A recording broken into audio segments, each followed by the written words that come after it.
Okay, let's go.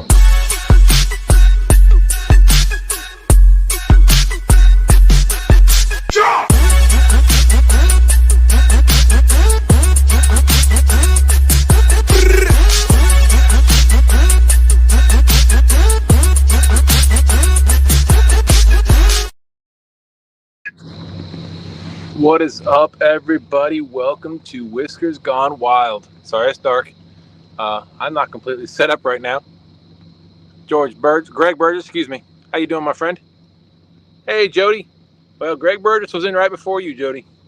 He said he was waiting. Sorry, it's dark. I'll get my light set up here shortly. I got a late start, and it's been a struggle to find bait. I've got 2 shad. One of them's huge. I've got the gill net down again. I'm marking it, it looks like a bunch of bait, but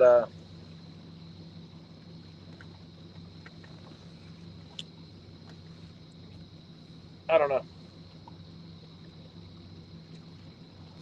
Hopefully, I mean, all I need is 3 or 4 good shad for tonight. I got 2 big ones, like I said. Hoping this next pick of the net has at least 2 or 3 more in it. I'm not seeing the bobbers bouncing, but I'm seeing a bunch of bait on the riverbed.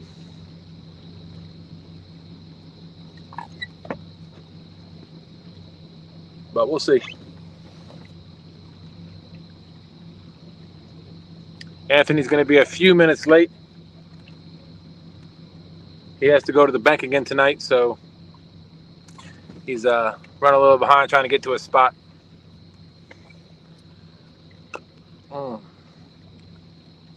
So my plan is, for those of you that are watching,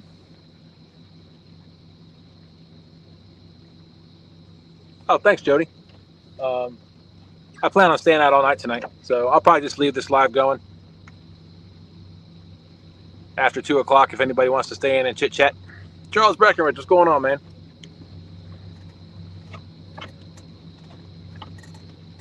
I can't read chat very well because my glasses are bothering me a little bit. So, well, I don't know what it is. I know it has to do with my glasses and my eyesight, but I can't read anything close up. But if I'm sitting still, not doing much, and I have my glasses on, I start getting lightheaded and dizzy. So right now I've got my glasses off as I'm driving around.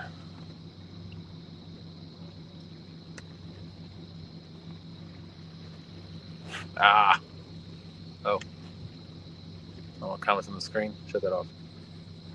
Charles, I haven't seen much of anything right now. I've got 2 monster shad in my bucket, and that's it. Like I said, I'm marking a bunch of stuff on the bottom.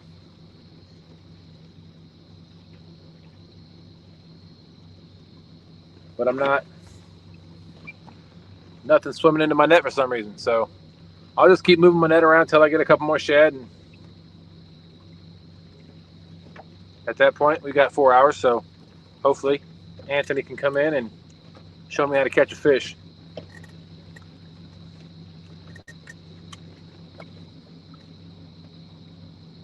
Tonight's just one of those nights, kind of like last week too, that dictates what I'm doing. I would love to go out and target a specific species, but when you're running a little late and bait's hard to get, it's hard to do that. And Anthony, with having his boat problems, having to go to the bank, I mean, you can do it, but it takes some time and preparation if you want to hit the right spot. And I know, Charles, I know. I haven't forgotten. Like I said, I don't get out on the river much right now. Hope to do more, but the places I go to get bait, there are no mullet. But if I run into anybody that has any, or if I get any in the throw net or whatever, I'll let you know. I was hoping to go down river, way down river, where the deeper holes are, but unfortunately, I'm not able to do that because the person that was going to go with me, his kids ended up getting sick and then getting him sick, and so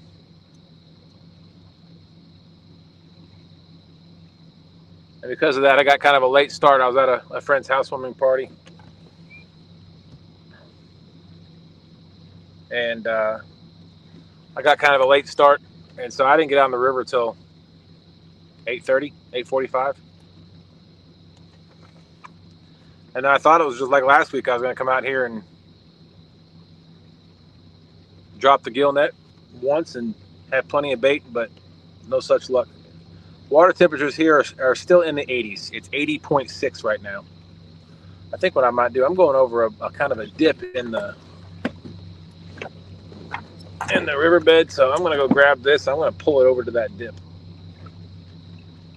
I brought it a little farther out than I usually do.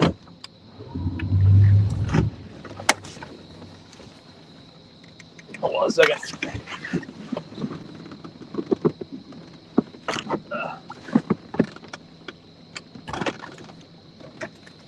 I brought my gill net farther out than I usually do, but I'm going to bring it even farther out, just in the hopes. Because I'm marking a bunch of something right here. My graph's not the best.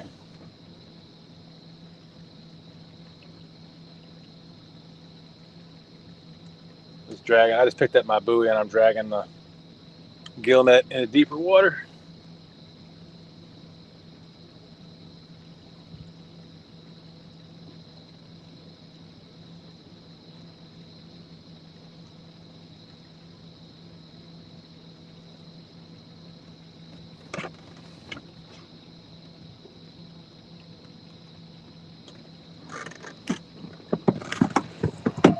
And there we go.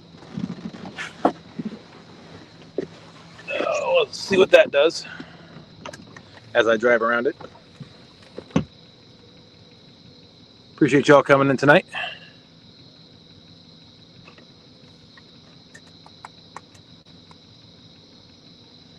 I hear you, Charles. I hear you. Brother Greg, what's going on? Thanks for coming in, man. I saw you were in here earlier saying you were looking or waiting. Like I said, Anthony's going to be in here shortly. I'm still trying to look for bait. Charging up my headlamp so I can see something. But anyway, what I was saying was tonight's going to be, I'm going to go see if I can find a deeper hole, 40, 50, 60, 40, 50 feet. It will be outgoing tide, but I have had zero luck. A friend of mine, or my neighbor, was out on the river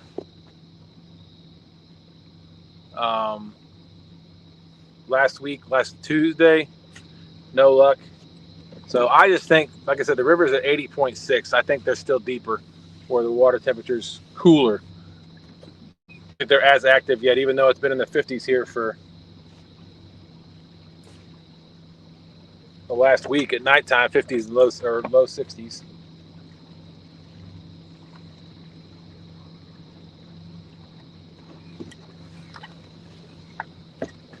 Just driving around in circles around my gill net.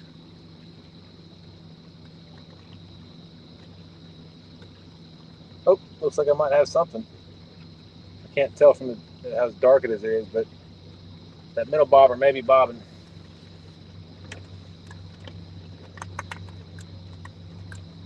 If y'all can hear me okay, give me a thumbs up. I'd appreciate it. I'm going to put my headset on here shortly.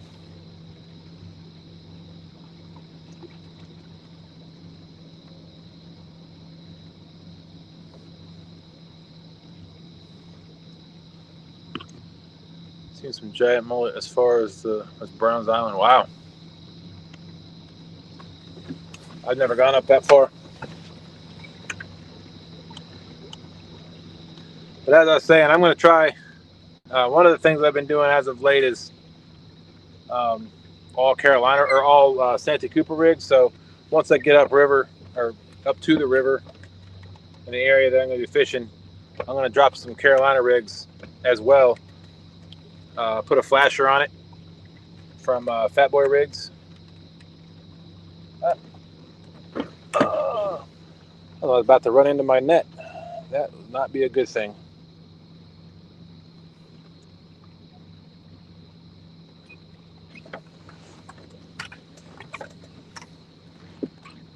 Yeah, let me get my light set up so y'all can actually see me. Stop goofing around. And I'll show you this freaking shad that I pulled out of the James River.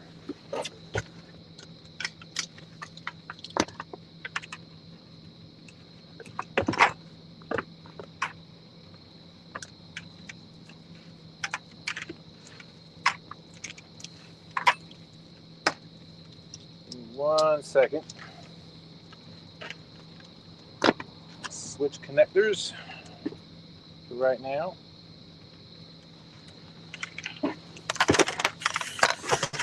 Because it is, sorry, you probably can't hear me.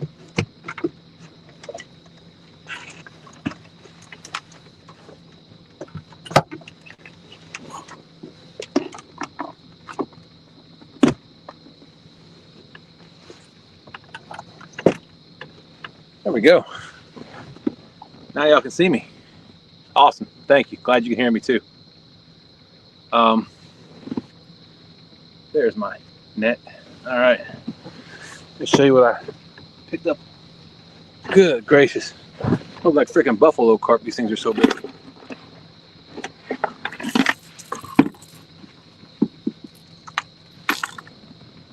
at the size of that thing. That thing is huge. He's probably got away a good pound or two.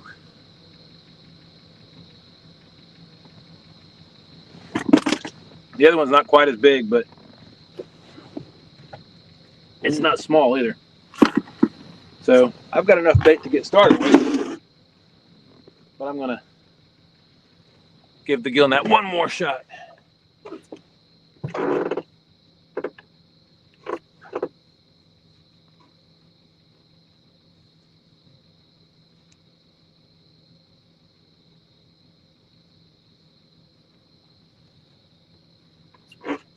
Tell you what, my boat is a mess. It is filthy. Needs to be washed.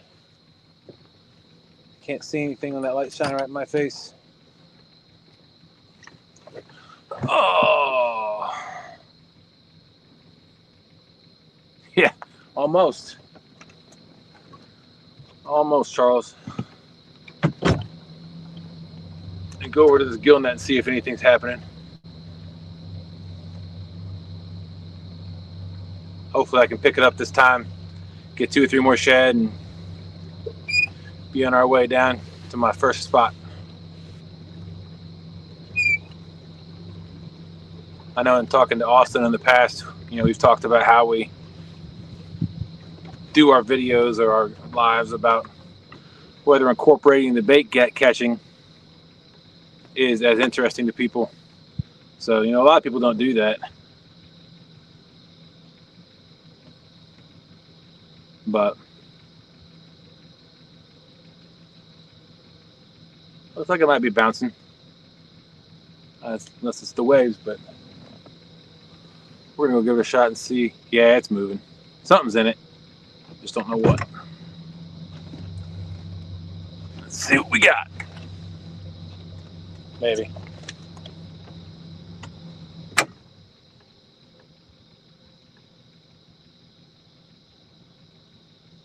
Maybe not. I don't know. If not, I'll come back up later on and try to get some. At least I got something for now. Something looks like it's... The heck is that? Oh, it's a bottle. Like, what in the world? Looks like it had eyeballs. Oh, shoot. I just killed my engine and rolled right by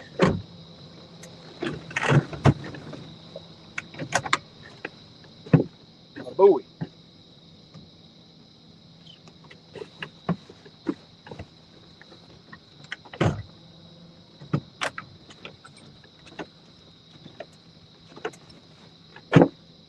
Let's see.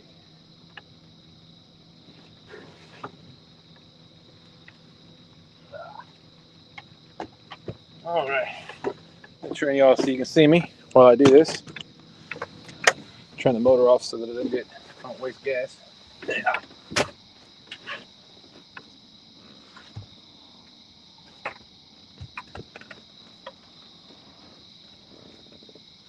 I will say this is a torn up net. It's got holes I can probably drive the boat through.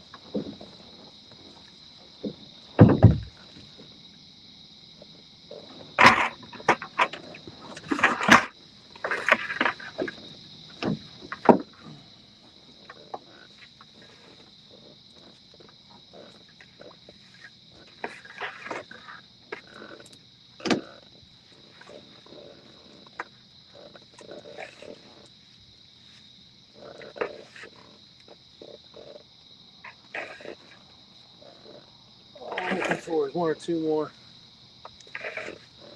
I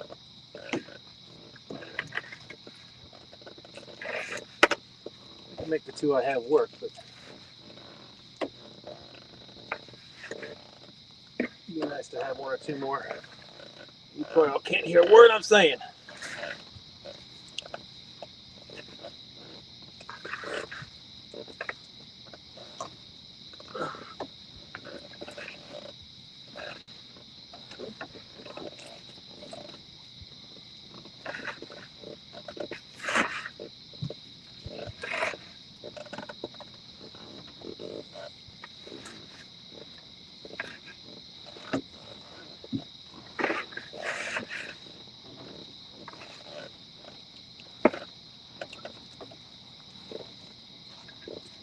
Well, shoot.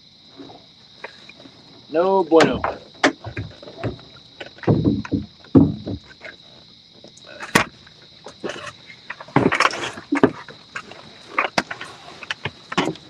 All right.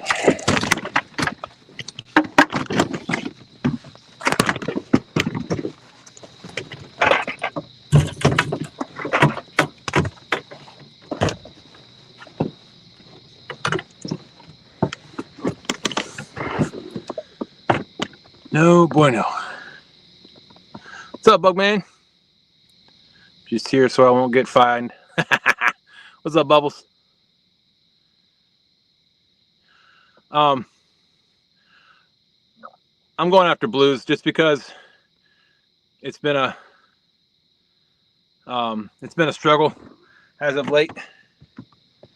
Let me unplug this bad boy so I can see again, and then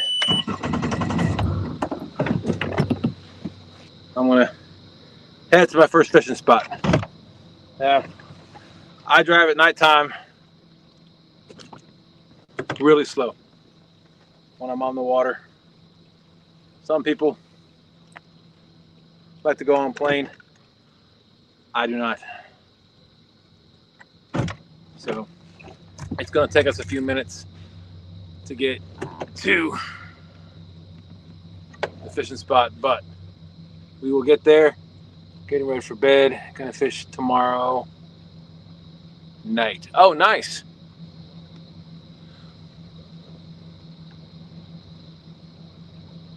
Eating an orange. I'll tell you what, the one thing that's a beautiful night out here. I appreciate y'all spending your Saturday evening with us. I mean, I'm looking at the graph, and it looks like there's a ton of bait down there, but nothing in the gill net. So, like I said, I got two. I had three, but as I was pulling it out, the one never has gills in the net, and it fell out of the net as I was trying to pull it in. So.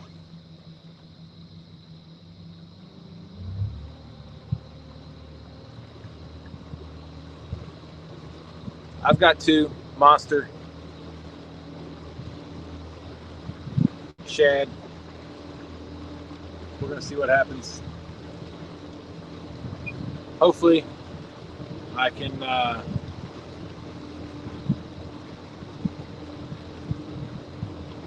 never went much about idle at night when I was, yeah, like I said, I'll go no faster. Well, I try to go no faster than about 5 miles an hour. Because like I said, you can't see what's in the water If that noise, wind gets to you, just let me know. Here, let me turn my headset on too.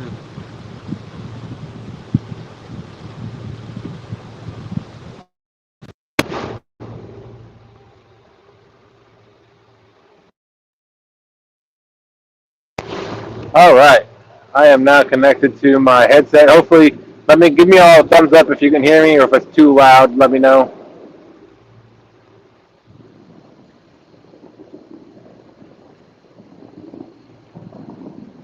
Like I said before, I was planning on going way downriver, but my fishing partner got sick, and kids got sick, so I wasn't going to go somewhere where I wasn't familiar with. Oh, loud? All right, hold on.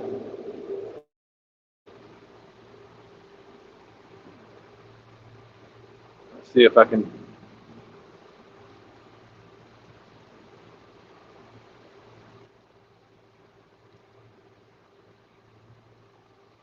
There, how's that?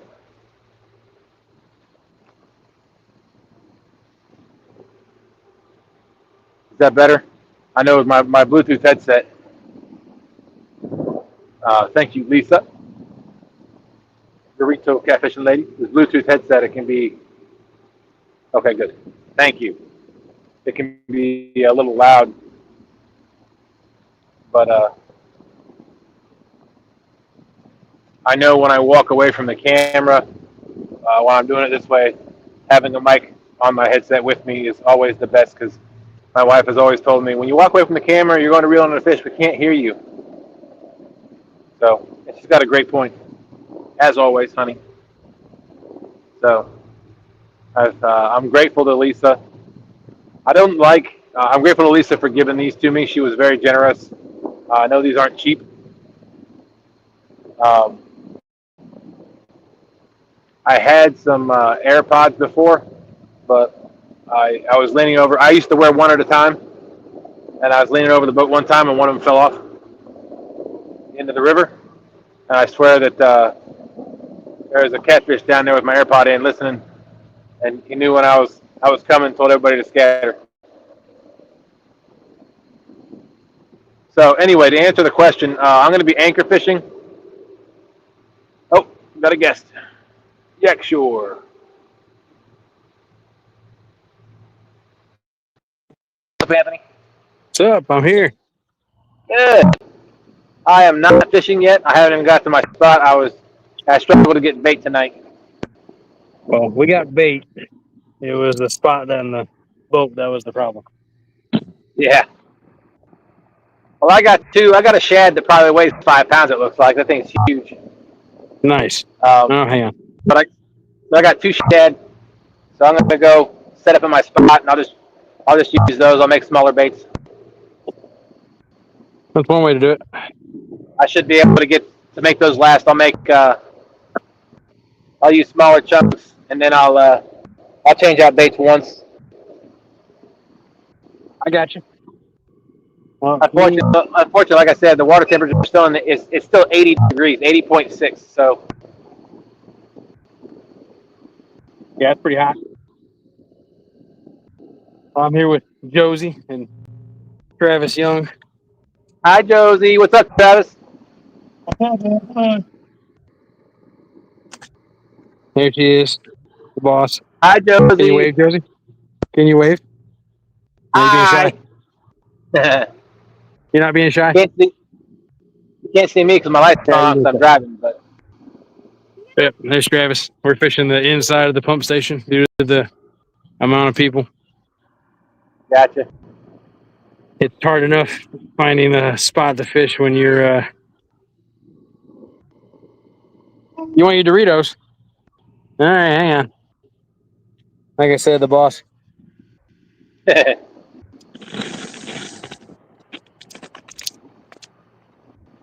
you go. But I was telling everybody, we due to some things that are going on with your boat, my timetable, where I wanted to go, I'm not where I wanted to be. One of those things where we just have to go with the punches and play the cards that are dealt. So I am going to a spot where I have been going the last couple of shows that I haven't had much luck at, but I'm going to be fishing a deeper spot. There's a 40 to 45 foot hole where I'm going. There's two of them actually. They're about 200 yards apart. So I'm going to go anchor in those spots and cast into those holes and see what happens. Well, hopefully it'll produce for you tonight. I hope so. I was going to go downriver, but like I said, I'm not going downriver by myself in an unfamiliar area, especially at nighttime. Sure. Well, we wired everything up and we were testing it, and one of my switches didn't work at all, and then my nav lights, only one of them came on out of the two. So I was like, okay, yeah, we're just going bank fishing. Greg Bird is saying, yeah, my brother. What's up, Greg? We appreciate each and every one of you coming in tonight. Hope everybody had a fantastic week. I hope they have too. I hope they're having a good holiday weekend. Yeah, this is a busy weekend for me. I had a friend's housewarming party I went to. I left that, went straight home, changed clothes, grabbed my gear, got the boat, and came out here. And then, like I was telling everybody earlier, my plan is to stay out all night. I don't know. I'm sure your plan is to go in right after the show's over because you got Josie. Yeah, that'll be the plan. But I'm just going to leave. If I stay out all night, which I'm planning on it, I'm just going to leave the live running. Nothing wrong with that, man. Well, I will say I am a terrible parent. No, you're not. I forgot the diaper bag. So if something happens, which hopefully it won't, but if it does, I may have to retire early. Because obviously I'm not going to make her sit in it. Absolutely. But we're here and we're putting some time in. Travis did help me work on the boat most of the day today, especially while Josie was napping. That was nice. And, yeah, I would never. It would have been nowhere close enough if it wasn't for him. Ran into so many hiccups. I'm not an electrician. That's what it boils down to. Sorry, overboard. Man down. What I was saying a minute ago, it's a beautiful night out here. Oh, it's beautiful here too. No, they're all still frozen. I just broke one off and cut in half. We got Rhonda down in the basement. Let me let Rhonda up real quick. Yeah. Doesn't matter. Just pick one. Do the same thing. There's Rhonda. What's going on? Good evening, ma'am. Hi. Rhonda. How you be? I'm good. How are you? Doing pretty good. I saw you had the boss over there, Yak. Yeah, I got the boss here.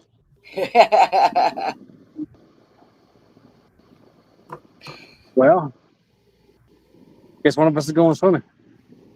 Uh-oh, what happened? Uh-oh. He forgot the net. So if we hook a fish, somebody's going swimming. No. Oops. It's a throw up.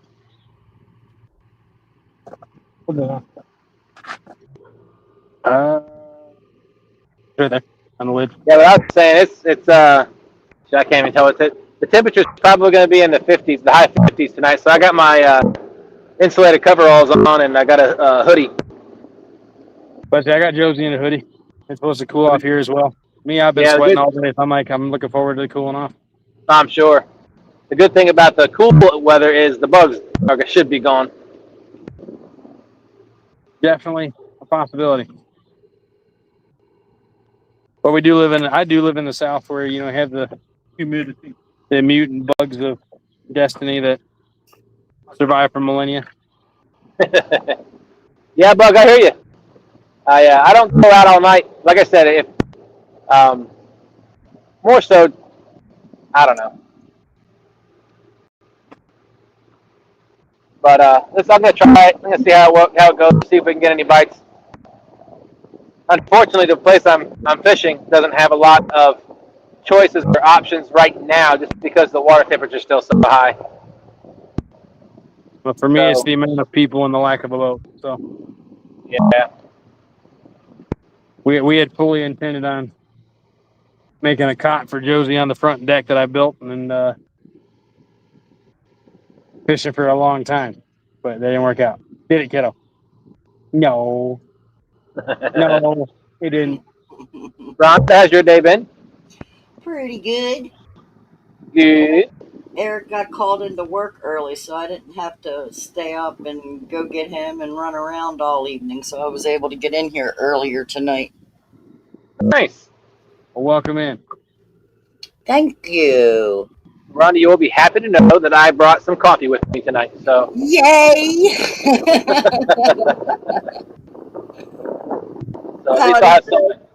Greg says, Dustin, I feel great tonight. We are finally in the 70s. Bugman says, no more fishing than I have been able to do the past few years. I would jump at all chances. I hear you. Understandable.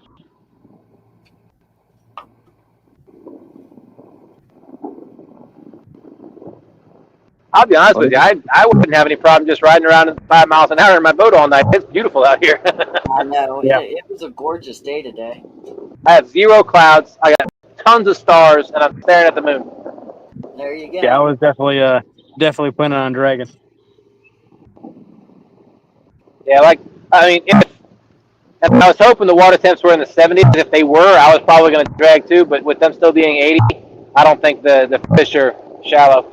I mean, I could drag the deeper areas, but That's what I was going to do. Then drag the main channel on the very edge of it. Well, Like have a couple of rods shallow and a couple deep. What's that, Rhonda? I said, welcome into Fishing with Big Mike. What's up, Big Mike? I checked out your spot earlier, Mike. We went to Blinky first, but there was about 7 people down there. Then we went to Blinky, the second Blinky, and there was 3 on that one. I've never caught catfish on a third one, so we decided to come down to the pump station. Get down here. There's about 8 people here fishing too. So It's that weekend. Have you did you try to go to Chester Frost to see if there's anybody on that spot? Chester Frost is nothing but weeds right now. Oh, It is a bass fisherman's paradise right now. gotcha.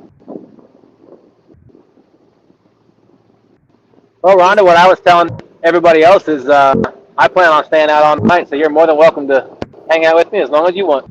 I'm diamond painting, so I'll hang as long as I can. Awesome. Fishing with Big Mike said, how's the bite? And then he asked to go to the dog park. Which dog park are we referring to? The only one I know of. That's the only one I know of is up there at North Jake Creek, which is just a tiny creek. John, what's up, John? Fracture Good Fix. morning, Fracture Fix. Hey, Fracture Fix. Still, isn't it? I'm so used to not being up here until midnight.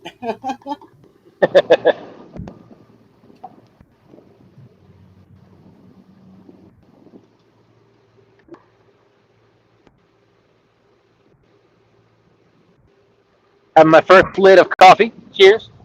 Yay. Coffee does a body good. Absolutely. I'm pretty sure that's not the slogan, but it's mine.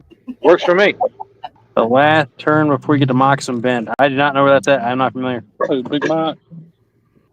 Yeah. Hey, Mark, Catfishing Crappy. He says, who's catching? Well, So far, Dustin nobody. caught bait fish. I caught 2. Oh, Bait sorry. fish. I know what Big Mike's talking about. I caught some bait fish too. I pulled them out of the freezer. There you go. I don't know what it is. Last week when I came out here, I dropped the gill net. It was. I didn't even have it all the way in the water before it started to bounce on the far end. When I pulled it up, Yeah. there were 8 or 9 of them. Yeah, but you showed me that bucket of bait. I'm like, oh, dude, he's gonna catch tonight. Then you blinked. I was like, what? And then tonight I dropped the gill net, and I had when I pulled it up, I had 3 in there. One never got through the net, so his gills weren't in. He was just caught up in the net. Apparently didn't have a reverse gear. Gotcha. So when I pulled the net up, he just slid right out of it. But I will say that the gizzard shad that I've been getting have been huge around here lately. I don't know what's the difference. If it's just at that time of year, the bigger ones are out. I don't know. Maybe. The ones that we're using tonight are about, 5.5 inches long? Something like that. They're medium-sized ones, if you will. I'll show you once I get to my spot and anchor up. I'll show you all the first one I'm going to be using. Somebody made a comment earlier. It's about as tall as it is long. Wow. It really looks like a football. I caught one like that before. And I cut it in half and threw it out and waited for several hours and never even got looked at, I guess. Yeah. I figure after the shows, like at 2:00, I can always come back up here and drop the gill net again to see if I can get on some more bait. Sure. Excuse me. But yeah, no, if I had the boat ready, we would have been dragging that island right above the dam outside of Irwin Marina.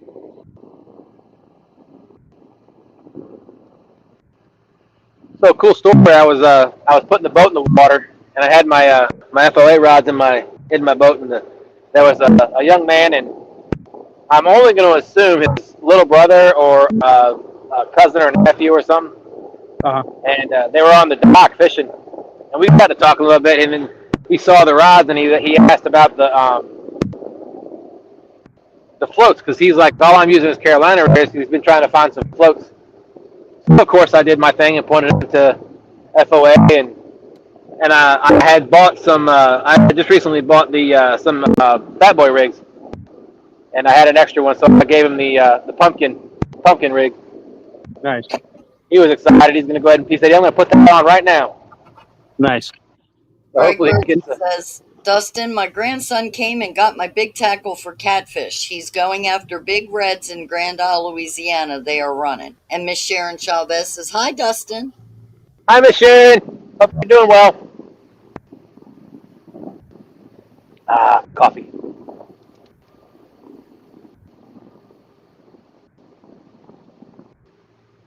Appreciate y'all coming in tonight.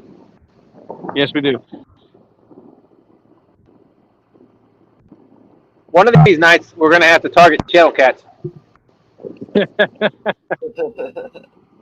That's the one species of catfish we haven't targeted yet. I know exactly where I'm going if we're doing that. I think I know where I'm going too. I will be dragging at the lock.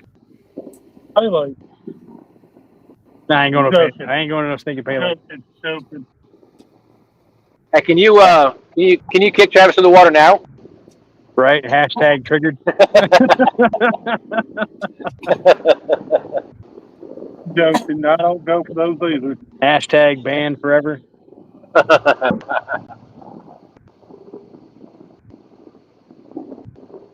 Oh, there was a fish about 10 feet in front of us.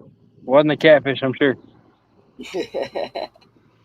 Yeah, I was going to, like I said, I was going to go drag the pit, the shallow area over here that I like to drag, but I still think the water is too warm for them to be shallow. Oh yeah, like I said, I was planning on putting at least 2 rods in like 60 feet plus, and then having the other 2 like on the ledge somewhere in the 30s. Yeah, but the downside to dragging baits in the channel where I'm at here is barges. Right. So I mean, I'd have to go in the channel, and that's exactly their travel path. So I'd have to every time if a barge came up, I'd have to reel up, get out of the way, go back. So if I drag baits anywhere, it'll be up in the city. I've had some success up there. Uh-oh. Not a fish? No. Josie No. dropped the chips. The party foul. I was about to put you on full screen. Good evening, Bob and Doreen Fishing. They say, hello all. Hope the fish are biting. Not quite yet. Hey, Bob and Dory. Man, it's all good. Like here, I got this right here. How you doing, Bob and Dory?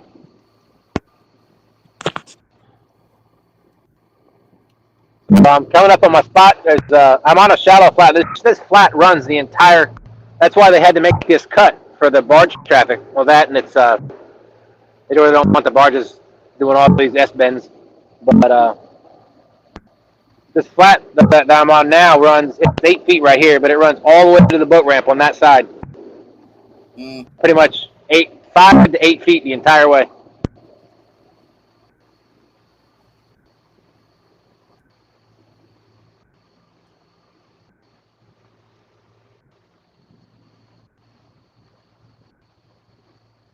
Starting to drop off now.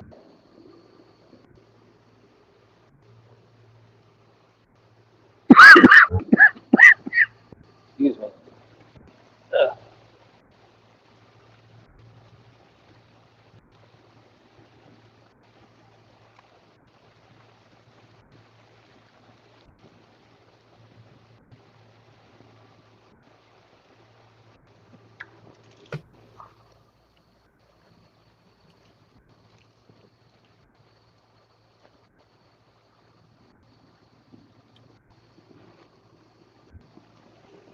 Oh, who we got? Oh, Yak must have fell out. Oh, yep, he fell out. He's back. Hope you didn't fall too far. All right, I'm back. Welcome back. Thanks. I said Yak must have fell out because I didn't realize you weren't there. I hope you didn't fall too far. No, you good. It's all good. All right, 14 feet. I'm not sure what the tide's doing right now. It's hard to see with me moving, but I think it's outgoing. Travis, you're so far away. I really need to play with my layouts. You done?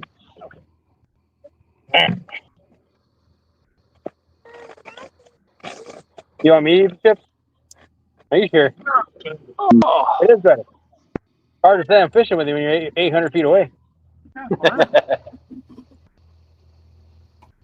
All right, let's see. 13 feet. Oh, here's the drop off. 16. You want to eat Ritos? 17, 18. You want to come sit over here with me and eat them? I'm going to change the depth on my... Hey, here, come here. Here, baby. Come sit right here.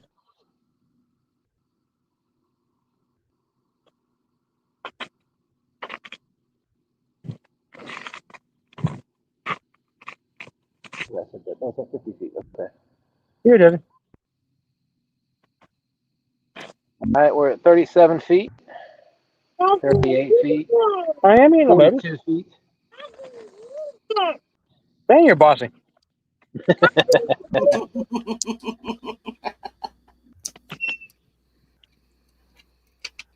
All right, I'm sitting as deep as I can get right here. It's at 41 feet. Doctor tells me to quit eating. Daughter tells me to eat. I don't know what to do anymore, guys. Oh, there's a mark down there. But there's a lot of noise in the water, so I can't tell what's what. Right. I mean, I was looking forward to using my new fish finder today, too. Well, new to me.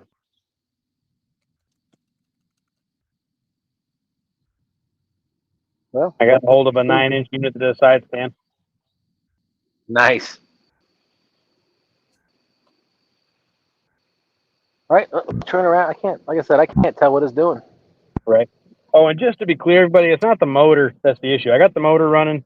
I got the tilt and trim working. It's literally just all the safety lights weren't working. But it was getting too close to the time of the show to be able to keep messing with it. So it just wanted to be a pain in the butt. Oh, of course. Okay. Like my nav lights, the green one came on, but the red one didn't. See? It just wanted to be a pain in the butt. My black lights, I think, were working. I'm not 100% sure because it was too light to see if they were working correctly. I have no idea if my stern light worked. I didn't have it in the post, but it should have been working. And then, you know what the sad thing is too? I told Travis when I was wiring that one up earlier, like that one didn't feel right, but I'm gonna roll with it anyway. And that I guarantee you that exact one's the one that was not working on the nav lights. I guarantee it. You remember which one it was? So. Well, it had to have been the red one, so it had to have been positive one on the right hand side, which would be the one where I extended it when I cut the wire too short.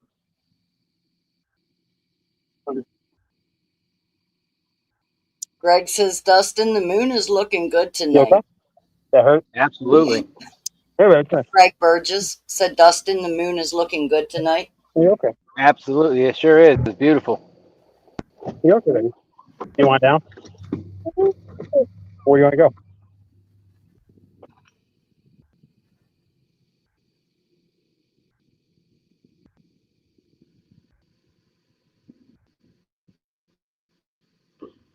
Excuse me. You're blocking the camera, Josie. You're blocking the camera, Josie. You're blocking the camera, Josie. What are you doing? What are you doing? You nut.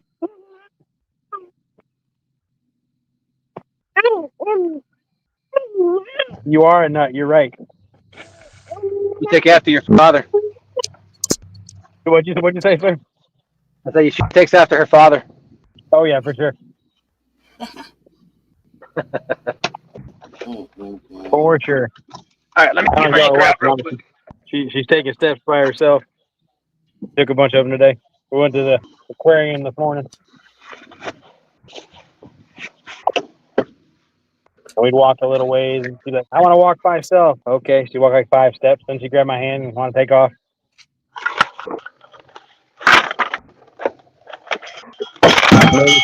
Made it through both sides of the aquarium in an hour and 17 minutes. Nice.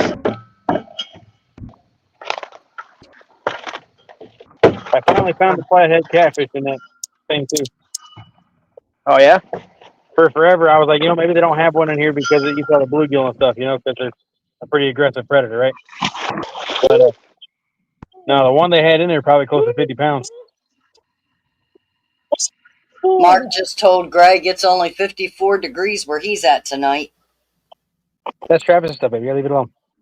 There's a hook on there Only somewhere. 62 here in Maryland. You had a bait rig in your bucket. Probably 60s here too. No big deal. No, you don't do it. It was I stole your bucket. I didn't realize it was in there. It's all good. It was kind of funny. I woke up this morning, my air conditioner had decided not to want to work. And I'm like, well, at least you picked a cool day to go down. I can just open the windows. That's right. I had my truck in the shop last week because the AC wasn't working. And the day I took it into the shop, it dropped down like 20 degrees. Like, okay.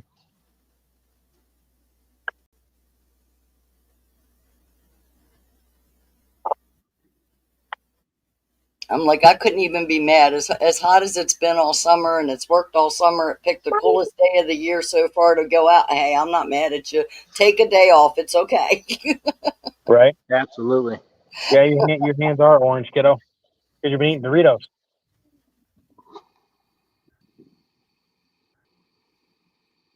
Can you tell Dustin how you're still awake right now? Mountain Dew. Can you say you took a 5-hour nap in the middle of the day today?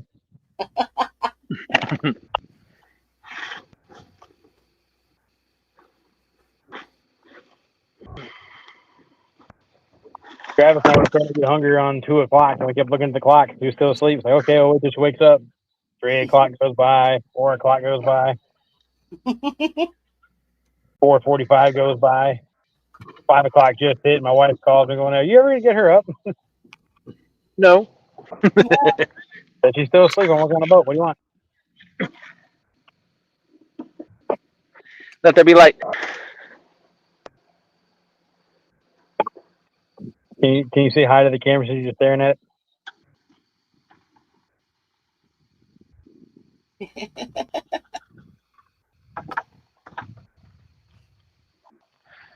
All right. There you are. Now they can see you. Hi, Josie. You say hi, Dustin? You remember Dustin? Yeah. He's the one with the I pretty, remember you too. He's the one with the pretty dog, isn't he? And the one who You ready to see this? Oh, what are we seeing? This is the gizzard head. Holy smokes, dude, that thing is huge. Look at this thing. Top right-hand corner. Look how big that thing is. Holy Jesus. Let me put myself on full screen. No. You can't hold it, baby. That thing is massive. Hold it. Yep, I'll hold it for you, baby. Look, he's making the fish swim. Blub, blub, blub, blub, blub, blub. Oh, you know what? Just for fun of it, I'm going to weigh this thing. Why not? I bet. Says it was 90 earlier today. The 2.5 inches of rain and an unheard of cold front in September is beautiful. I agree. I bet that thing weighs 3 pounds. I don't think it's gonna be that much, but it's pretty big. It's a hefty. There is you. You're right. Oh, whoa, hold on. We don't want to remove me from the stage. Get up. Ah, there it goes. He dropped the fish. Shad down. That's me. That is you. Look here. Who's that? Holy cow! What? It's 2.13 pounds. Wow. It's a big shed. Yeah, it is. And that right there by the bass guys throw those 10 and 12-inch glide baits for 2-pound fish. Almost a 2.5 pound bait. Good gracious. People would be happy to catch bass that big. All right.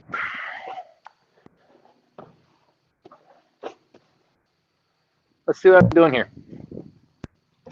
Because I have no idea. Do you ever have an idea? Nope. My life is nothing but winging it. It's funner that way. Now, I will say, you know, with a shad this big, it comes with a big headpiece. That is true. That is very, very true. Yeah, that's you. You're right. Oh, that's Dustin? Yeah, you saying that's Dustin? That is Dustin, isn't it? Oh, my bad. Take myself off of full screen. What? Oh, there's you. Look at that. It's Josie. All right, question. Should I put the big shad head on a suspended rod or one that I cast out? What do y'all think? I think suspended rod. I was leaning towards that too. What do you think, chat? What are you doing, David? What'd you steal Daddy's phone for? What'd you steal Daddy's phone for?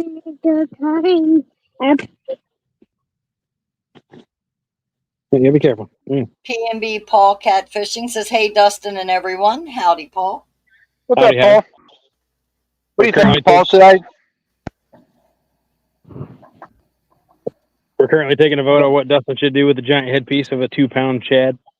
That's me. That's my headpiece. I can put my thumb in the thing's mouth and still have plenty of room. What do you That's one of those. think I should suspend this one? I would. I vote suspend. Oh, wait. Hang on. well, I think it's a comment. No. Mark just says he likes September during daylight hours. Let's Yeah, I'm see. watching for any votes. All right, so I'm going to suspend it. I'm just going to do it Mark off said of my.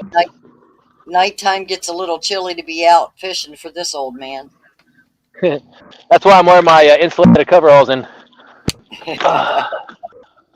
August. All right, I got my 10-aught hook here. Oh, did we lose? Dang it! I keep kicking my coffee over. That's a sin. It's got a lid on it though. Oh, okay. Sorry, that was Josie. Josie, back us out. Yeah, blame it on Josie. We know it was you. Ow. All right, so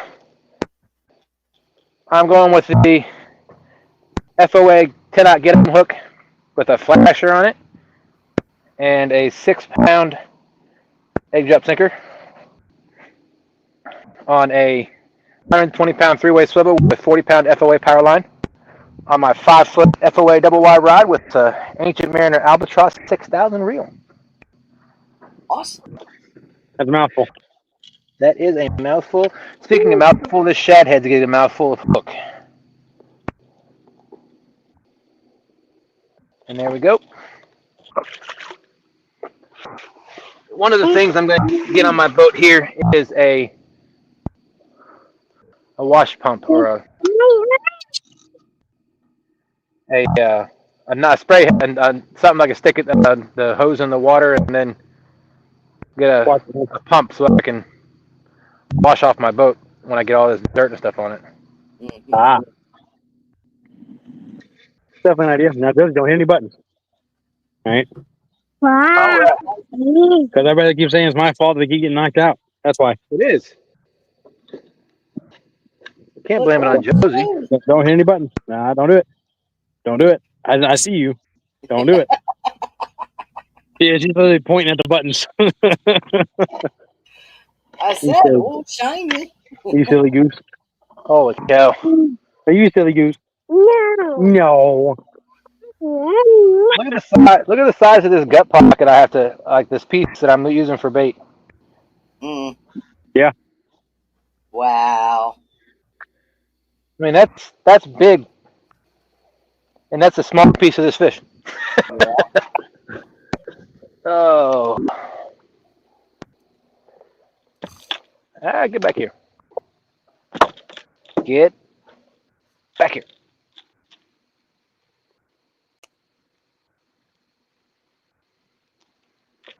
Hope it's not too big for the hook. I just put it Is there. Justin fishing? Yeah, is he fishing on his boat? Finally. Yeah. Finally. Yep, I'm in 41 feet of water. Is Rhonda being a good host as always? I'm trying. No, she's not. Oh, she said, no, you're not. Rhonda. Uh-oh. You better step it up. No. She's not being a good host, baby? No. I'm sorry to hear that. Why is she not being a good host? Brian B. Catfishing in says, don't forget tomorrow, Brian B. and E versus Dominic at Jody at 7 p.m. I think Travis and I were talking about that earlier. Oh, Brian coming out of retirement to go fishing? Dominic and him got into a calling out of one another, and it was on. It just went from there. So what that means is Brian's going to be on the boat and he's doing all the fishing. I get it. that is you. Yeah, that is you. Yep, you kind of look like the neighbor from Home Improvement. He's probably looking over the fence. Yeah, you do. No. Yeah, no, you don't even know what that show is, do you? No. You don't. You're too young for that. Don't. Tomorrow night at 7 p.m., Bugman. I believe it is on Brian's channel. I think I saw the thumbnail for. Hey, Travis, is that notification for that challenge on Brian's channel there? Yeah, Travis and I are pretty sure it is, too. Okay.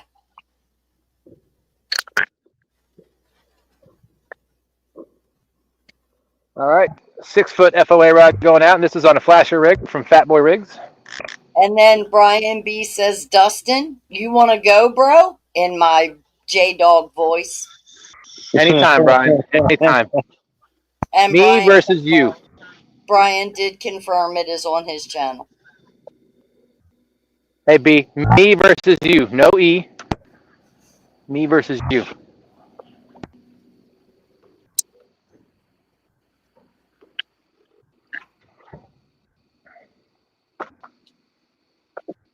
Yeah. For that one. Look, Apparently you're the bookie, Rhonda. Oh, I am? Yeah. I got 50 cents with Dustin. 50 cents on Dustin. He's not even in the thing. It's in Brian Bakelad. Oh, okay. Greg He's Burgess says, Mark, that is the advantage I have in the winter. Wyoming, I think it is. You are frozen. I am in the 50s and the 40s. Can't wait. God, I love that. Yeah, Greg is in Louisiana. Gotcha. He's got winter WY, so I'm not, I don't know. Gotcha. I wasn't sure if that was a state abbreviation or a mistype or I don't know. My brain's not working today. You need more You need coffee. coffee. Yes, it does. Pretty funny how that was almost in unison.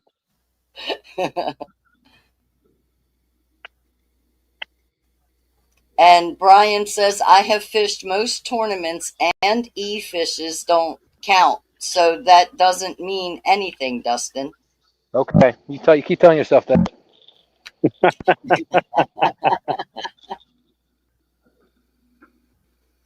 Speaking of, I don't know if you noticed, I got a FOA hat back. Or Yay. finally replaced the one I lost at the gathering. I'm wearing my FOA hat too. It's just on backwards. All right, another rig going out.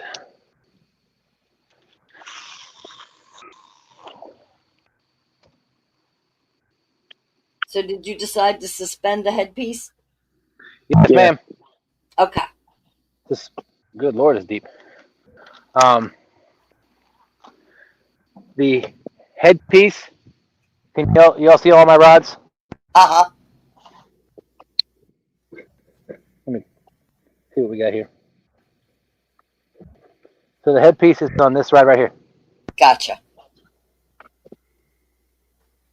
And Greg, it's okay. Usually I can figure it out or come close to or at least fake it. I got lost on that one. My brain's just not, yeah. Her brain's It's not done. braining right now. Well, it's done for the day. My son got texted at like 10 o'clock last night to open the store this morning where he was supposed to close the store. So it started just all upside down from there because then I had to get him in bed so that he would get up at 6 o'clock in the morning to go to work by 8 instead of, sleep till noon and go to work at 2. Gotcha.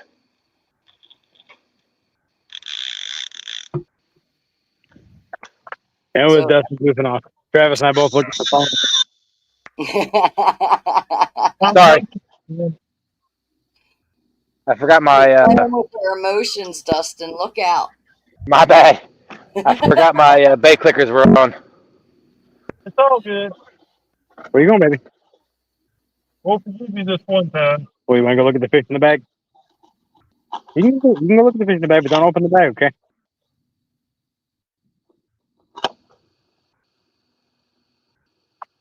If you smell like fish when we go to leave, I have to give you a bath tonight. Yeah, well, then you don't want to smell like a fish. No. Unless it's a catfish. If it's a catfish. No. I'm not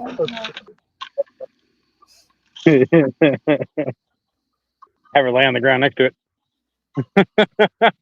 No, we're gonna put it in her lap. I don't think a chair will hold it. It will. All right, flasher rig number 2. Big body section or big body chunk. Ooh, almost a Dustin thumb chunk. Oh. That would have been painful. Who is what? Good evening, Derek Lucas. Welcome in. He says, what's going on, everyone? You want me to pick you up? Good evening. Evening. We are fishing. Can you say hi, Josie? Can you wave? Can you wave the camera? Yeah. Wave. There you go. Man, that big shad got me 6 pieces of bait. Plus, I've still got one, probably about 2, maybe 2.5 more. Now we're Greg, starting to hit the tire stage. He's stuck. What, Travis? Yeah. Greg says, Yak, I miss fishing with my grandson like you, but they will be 21 September 3rd. They are twins. Nice. Oh, wow. Well, 6 days later than that, they just shared a birthday with me. Well, because I can, I have my headset on. I'm going to sit back here by the rosin. Hopefully, bring some luck to them. Well, baby. I'm gonna walk with my baby. You gonna share with your baby? You have a baby? News to me. Apparently, Josie got a baby. Yay. She gonna share with it.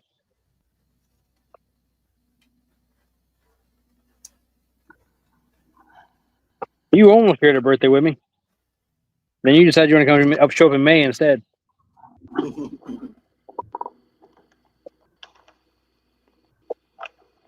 Derek says, working, living the dream. I wish I was fishing. There's several of us in that boat. This is my one chance a week to fish, so I get it. Yeah, mine too. Especially starting this coming up week bowling. Yeah, bowling starts for me, Again, not this and week. I'm bowling on but the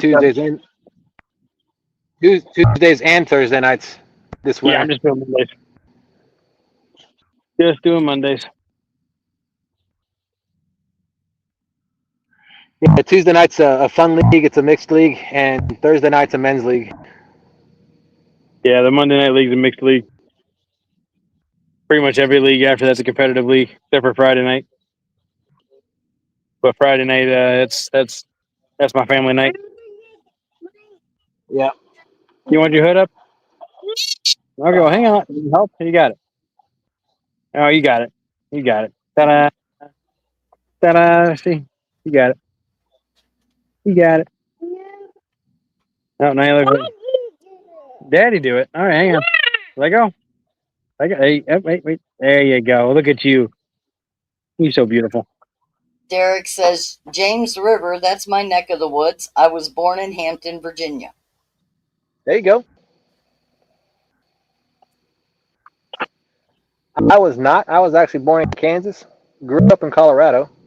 Was in the Army back in Kansas, and then moved out here when I got out of the Army. But I have been in Virginia half my life. I was born in Tennessee. Lived in Denver for a month. When I was like 6 months old, and then moved back to Michigan, moved to Tennessee when I was 12, and I'll be 34 this year. So,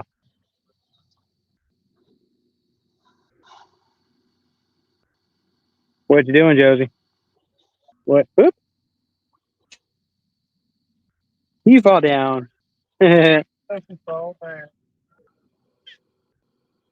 Somebody's starting to get sleepy.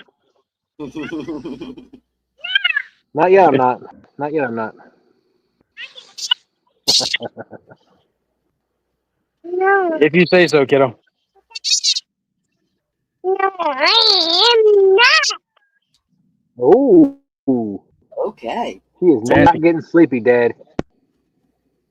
Wrong thing to say. Hey, Josie, what are we fishing for? Can you say catfish? Can you say They're catfish? monsters. Did you go to the aquarium today? What? On Friday. No, we didn't go on Friday. We definitely went this morning. Thursday night is kickoff of the NFL. You choose bowling over the Eagles whooping the Cowboys. Shame on you two. Look, it's the Eagles and the Cowboys. Who's the heck's going to watch that game? Yeah, no kidding. Good evening, Rebel River Cats. Welcome in. What's up, Doug? That is Look, the real game don't start till the Broncos play the Tennessee Titans. So Derek says, I was a military brat. I was everywhere. Now I live 30 minutes west of Charlotte, North Carolina. Nice. okay. Greg says, guys, the I know. reason I fish as much as I want to, I am 71 and they don't want me to go by myself. Yeah, that makes sense. Yeah, I get that. My dad is 70. This year he'll be 75. It's easy to remember how old my dad is because he was born in 1950. There You you know, go. that brings up a good point. You know, they got those, what do they call it, escort services when you need a date or something. You can hire people to go out to the movies with you or whatever. They should have a fishing family buddy show, one. Yak. This is the family show. I'm just saying, they should have a fishing buddy one. Where you just hire a fishing buddy for the day. DoorDash of fishing buddy. Did you hurt your arm, baby? Hey, don't, man, you're about to have an attitude. It's about to not be a family show if you don't stop with the attitude here. Tell us how you is. Let's have a boat. That's called a charter. We can't go that route. That already exists. Can you say hi again? Hi again. Well, no wonder you fell. You walk around with your hands in your pocket. Rebel River Cat said today would have been my dad's 79th birthday. Wow. Wow. Wow.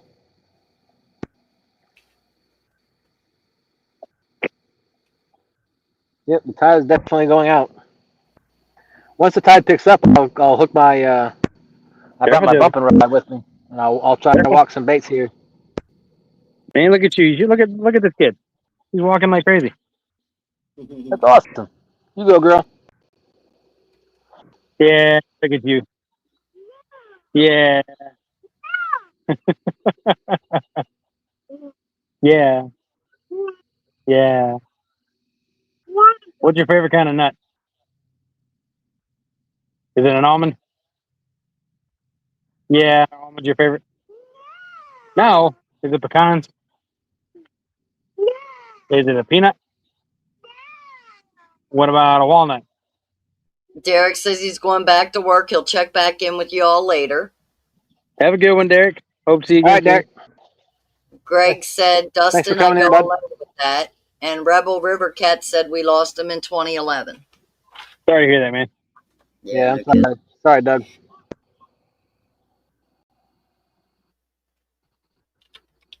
My life goal is simple. I just want to make it till she graduates high school. So I got 14 more years. After that, it's just gravy.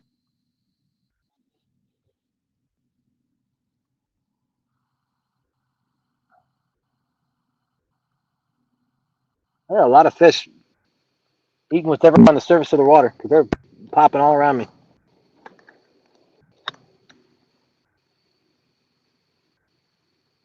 It's very uneventful over here in Tennessee.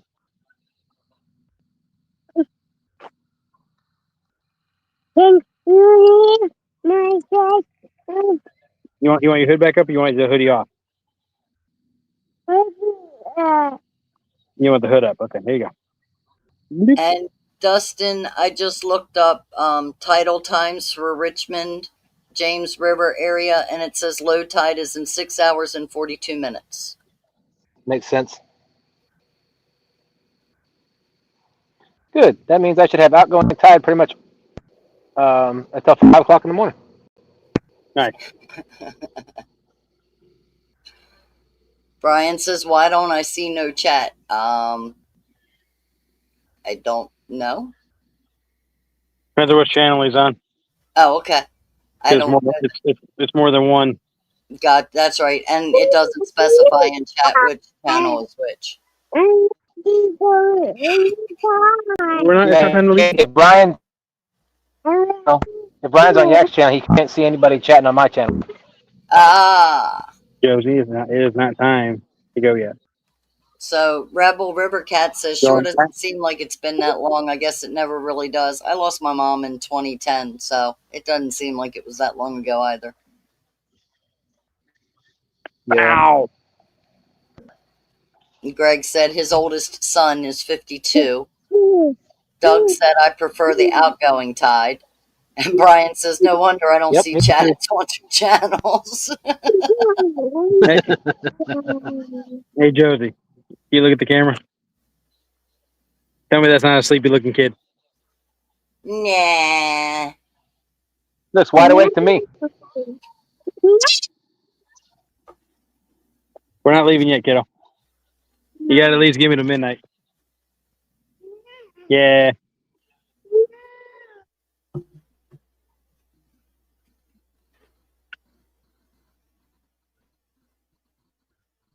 Besides, we're fishing with Uncle Travis. How often? Yeah, we are. He's right there. See? I'm right here. Yeah. How often do we get to fish with Uncle Travis? Never, exactly. I don't know. You don't know? His name is Travis. No. Doug said sometimes he thinks he still smells them. It's weird. Yeah. There's Yeah, been times I I get swear that she calls me. I'll hear her like yell my name and I'll look up and it's like, no, that you're just hearing things.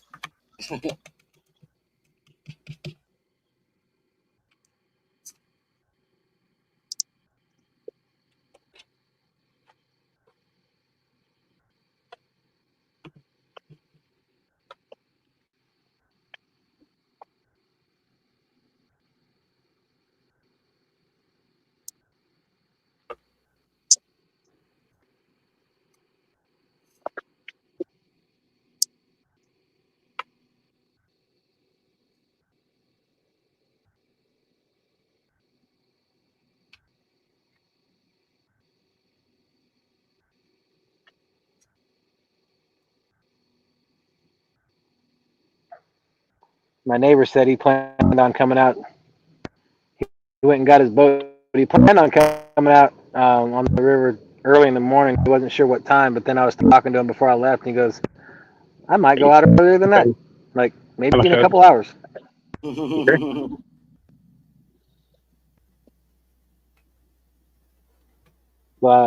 to bring his boat out. I don't know if he's going to launch from deep bottom or if he's going to go down river. I don't know. I think he planned on going down river to Jordan Point. Gotcha. I want the Oh, go ahead, baby. You can do all the Doritos you want.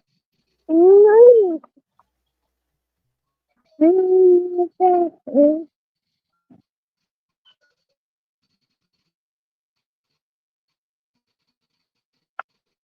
No, I want to do what I want to do. I don't have Disney Plus out here, kiddo. Can't watch Moana 2 out here. What do you think this is, a Dad. 5-star resort? Isn't it? Not quite. Obviously, it's not. We're gonna give you 1 star tonight, Anthony. Yeah, no kidding. How dare you?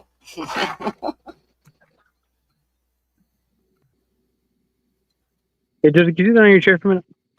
Why? Just sit there and relax for a minute, baby. I'll get your cup. Sit on your chair. Or don't. Well, you can get it. That's fine. You sit in your chair.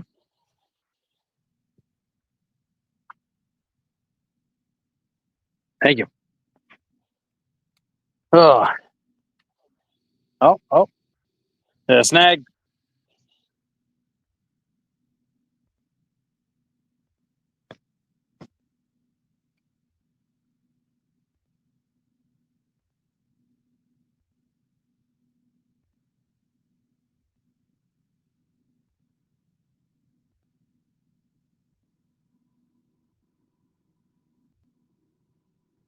I'm No, you got it back. glad I caught the tide on a night where it's outgoing all night instead of having to worry about boat flipping around again. Yeah. Does he have fish on, or is he snagged? He was snagged. He's bringing whatever it is in, looks like. Oh, you can't wear your hands, baby. They're at the house. Yeah, whatever you snagged on, looks like he's bringing it in. Which, we're fishing the pump house. It literally could be anything. Could be trash. Could be half a fish. Could be... That's scary. Tire. Yeah, well, it could be literally anything.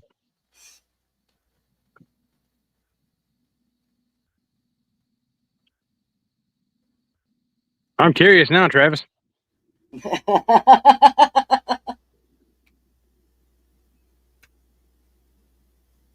You done started it now. Oh, wow. I got me a little tree frog on the boat. Nice. Oh, wow. What is it, Travis? You don't know. Why'd it be like half a drum?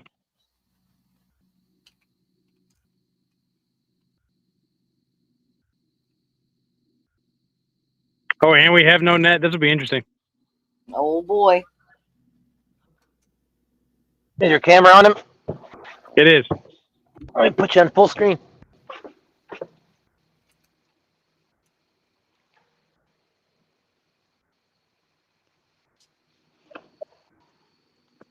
See if I can stand up and get a better angle.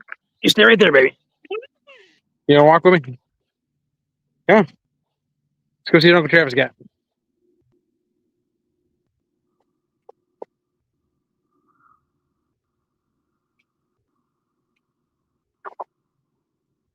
I see 2 sinkers, a rig, what appears to be maybe some rope.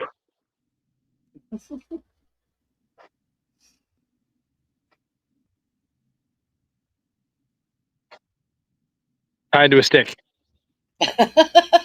Oh, With more rope. With a lure stuck in it. That inline spinner. He's cleaning up the Tennessee River. Let's go over there, baby. Let's go see what he's got. Something was caught on Whiskers Gone Wild tonight.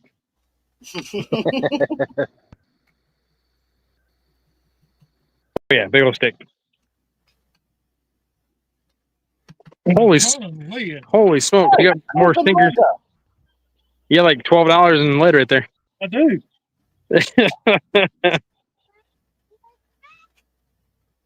The stick, baby. Look at that. 1, 2, 3, 4, 5, 6, 7, 9 sinkers. Or more. A tin can. A couple of rigs. Is it a trout line? No, it wasn't a trot line. Good. Every, Good. every, every color of mono that exists is green, orange, white. Even a bass lure. Oh, yeah. I pulled in one of those. Jerk bait or something like that. That is More funny. rope. Yeah, you need a knife for that one, bro. Cleaning up the water. We appreciate your efforts. Oh, you're welcome. Somebody's got to do it. Might as well be you, right? Put some new treble hooks on that, and it'll be a good little old bait. All right, just go back over here. I'm keeping all it laying. Good evening, Rob Fox. Welcome in. I don't blame you. Who's All that? right, Dustin, you can put it back on you, buddy. How's that, Rob? Hey, Rob. All right, sit down, Josie. No. You sit in the chair. I'll sit in the bucket. Yeah, the bucket's not comfortable. Josie, sit down. Sorry. No, all I was going to do is reposition my bait. I think you still got bait on there. Hey, Josie. Are we fishing? Yeah. Are we catching anything? No. You heard him give you the answer. You needed. Good job, Josie. Good job.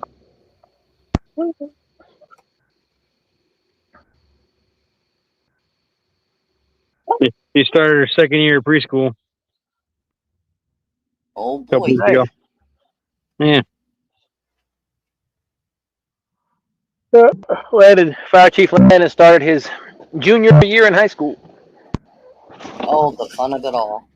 You feel old yet? What's that? Did you feel old yet? I don't know. He'd give you. He'd probably shrug his shoulders and say, "Huh." You can't get in that wagon, baby. Josie, you can't get in that wagon, sweetheart.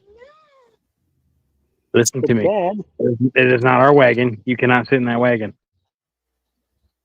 It is a fishing gear wagon. It is not a Josie wagon.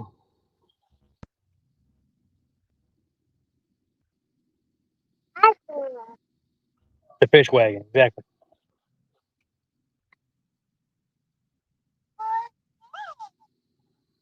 It is for fishing stuff. You're right.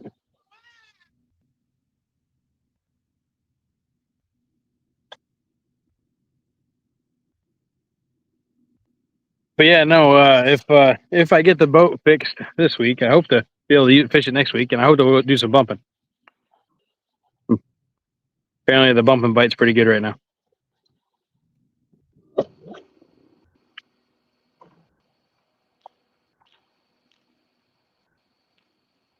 For those who don't know, Bob caught another piebald catfish the other day. I think it was I saw yesterday, that. actually.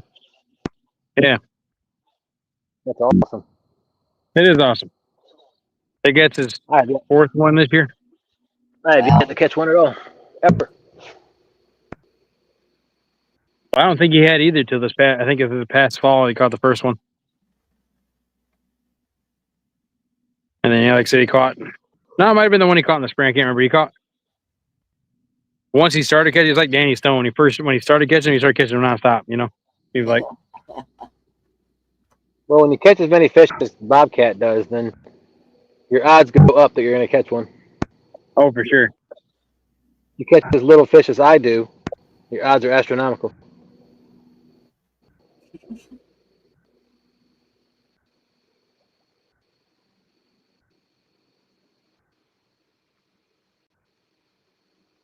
We don't claim to be professionals. That's it. What's that? So we don't claim to be professional. That's correct. Josie, give me another half hour, okay, and then we can talk about going home. All right? Because you're getting sleepy, aren't you? No, she said the big old grin. You said the bad word. I did. Josie, are you tired? No. You want to go home and snuggle with Pua? Your stuffed animal on your bed? No. You fall asleep.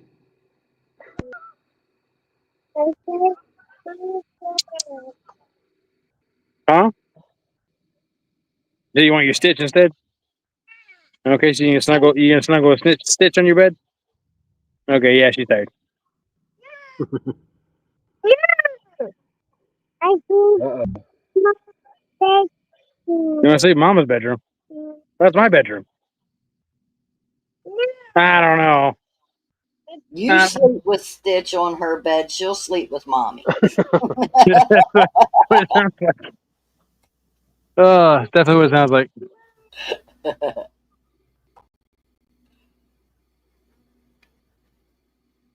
There's definitely times where she's a mommy's girl, but for the most part, she's a daddy's girl. So, have I said anything correct today, kiddo? Yeah, that's what I thought. Okay.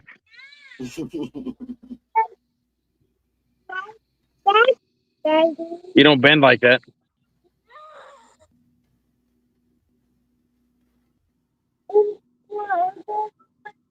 I can open your drink, yeah. Here you go, baby.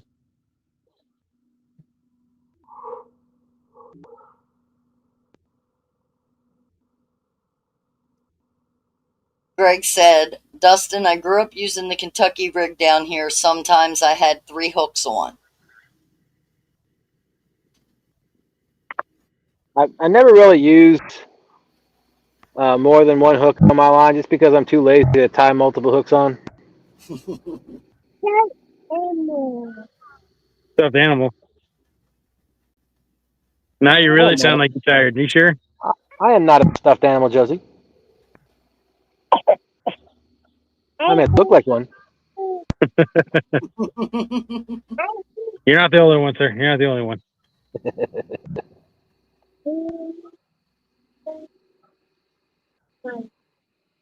You want what, baby? You want your stuffed animals? Well, like I said, give us a little bit longer, okay? Oh,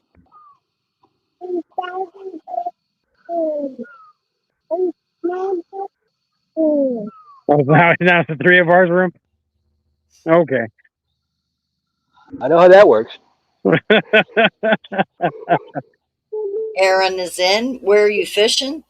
And it's spelled A-A-R. Well, dash is in between each letter. Aaron, hey. Go ahead. I am fishing on the Tennessee River. Josie, hang on a second. Specifically at the Raccoon Mountain Pump Station. I am fishing on the James River, just outside of Richmond, Virginia, just downriver from Richmond. I did put you down for a nap earlier, didn't I? I did. You took a 5-hour nap, didn't you? I should have put myself down for a nap.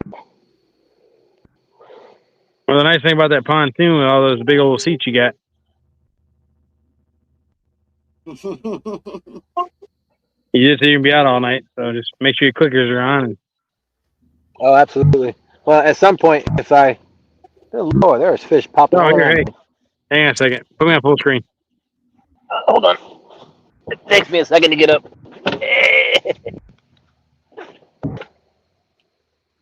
That's all the lady got. Wow. There's probably a pound there. Holy cow. That's all is that one stick. Good Lord. I don't have to buy this for a day or two. A day or two, no kidding. What sizes are those? Anywhere from, say, 3/4 to 6 ounces, 8 ounces. Wow. You can melt some of those smaller ones down and make yourself some good weights. Oh, yeah. I've got a smelter at home. There you go. Yeah, Aaron, we're all going for catfish tonight. Whatever kind of catfish bites too. I don't care. Flathead, blue, channel cat. Yep. I prefer to stay away from channel cats, but tonight, but I'll take one. I don't mind it when they're the bigger ones. That's the problem. I don't have any bigger ones here on the James. I don't typically do here on the Tennessee River either, but if I'm dragging, I tend to catch bigger ones when I'm dragging than I do anchoring. The biggest channel cat the biggest channel cat I've ever caught, which is out here, was 7 pounds. I know some people have caught them in the teens, I think, maybe low teens, but they don't get very big around here because of all the flatheads and the blues.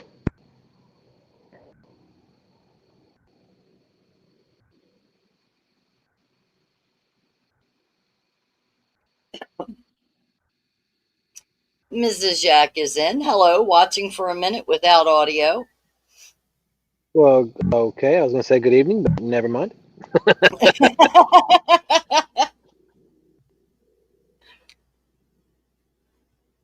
Wouldn't do any good if she has no audio.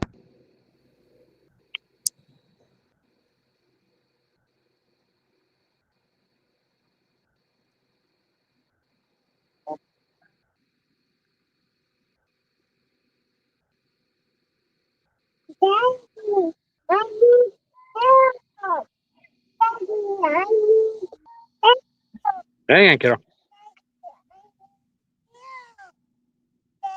Right, better tell little one to behave. Mommy's watching. Hey, get out of it. Because it's supposed to be a handle, not a bracelet. It has this handle on this water bottle, and she puts it around her wrist, and she can't get it off. There you go.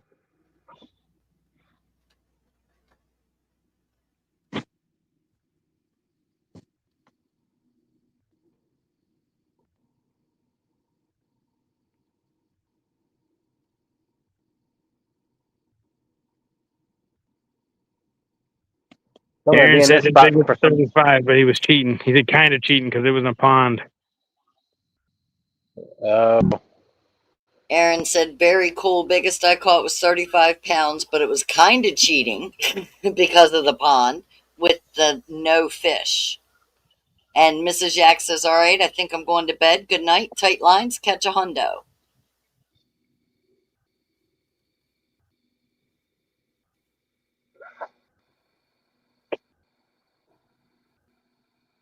Oh, hang on. I may end up having to throw butterflies.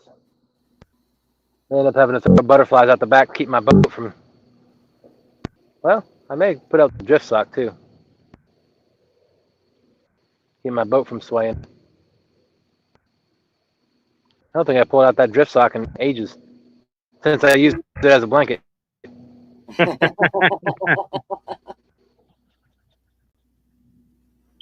It works. Hey. I'm ready to go in Mama bed. You ready One to night, go to Stan and I decided to. Mama bed. One night, Stan and I decided to stay out because. Mama bed.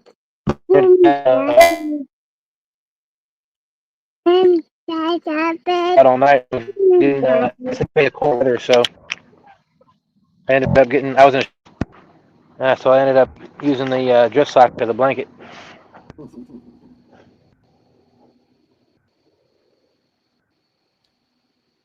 You know, my grandfather used to talk about throw lines when he was a kid. Greg, remember you telling me about that?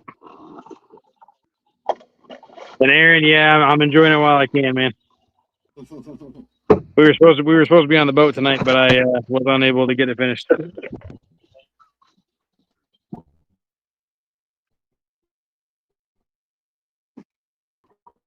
I don't know if she's gonna make it to midnight, guys.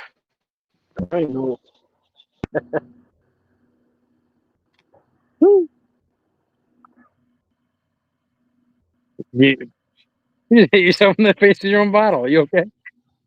You okay? Do you need help getting it off your hand? Okay. Hang on. It kind of hurt. I'm sure it did. It's a giant hard plastic bottle. You just swung around like a club and hit yourself in the face with it. Yes, very precious time. There you go. There you go.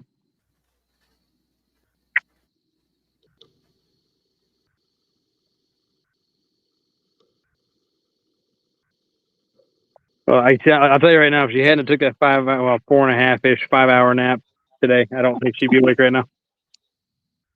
And I'm willing to bet as soon as I put her in the truck, we'll get about 10 minutes down the road, and I'll be hearing snoring in the back seat. Uh-huh. Wow, 10 minutes? You give her that long? Probably not, but I'm just trying to be generous. Landon, I don't care if Landon took a 10-hour nap or went, just woke up in the morning. As soon as he get in the vehicle and we drive down the road, he's out within 2 minutes. Yeah. Right.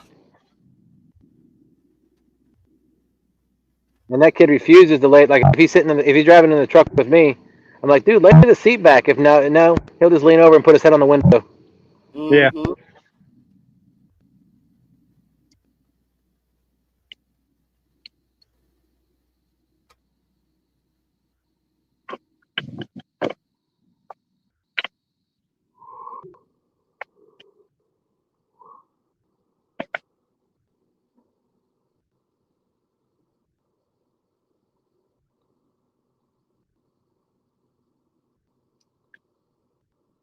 And as for the whole known fish thing, Aaron, there's nothing wrong with fishing in spots where there's known fish yet.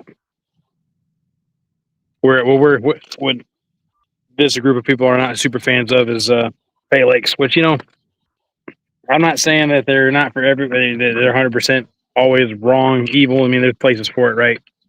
But what we have a problem with is when they're taking wild native fish and taking them to stock their lakes instead. That's where we draw the line. Some people need those kind of lakes like that for access. For some people that can't go out by themselves or can't go to places other than highly manicured things due to limitations physically or whatever, or they have kids they're wanting to take somewhere to guarantee them to get a bite. I can understand it in some cases, but that's about the extent for me. I'm pretty sure I speak for everybody on the panel here about that in that regard. Why do you want my beard?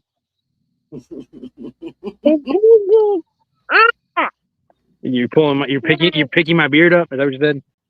That's not very nice. No. It's too, Daddy. I don't pull your hair out. What are you pulling my hair out for?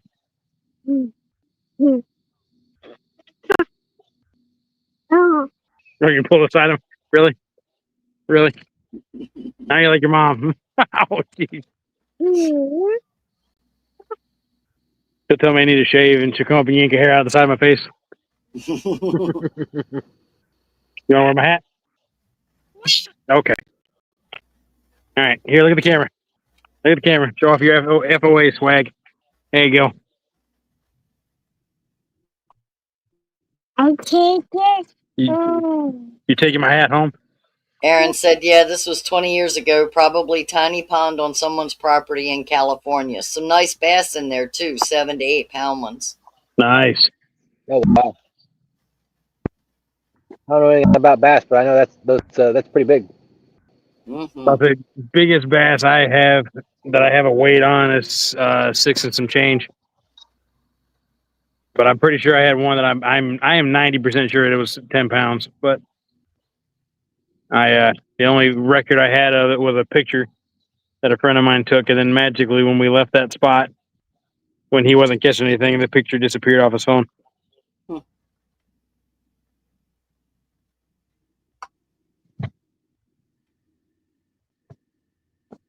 Nice, Greg. Oh, something just jumped and landed in the water.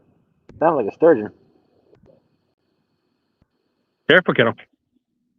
If you wear the hat correctly, it won't cover your eyes. You'll see where you're walking. What fun is that? No,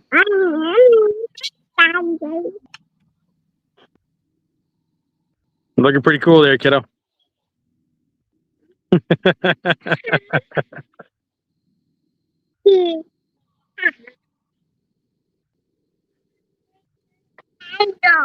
Are you tired? Are you sure?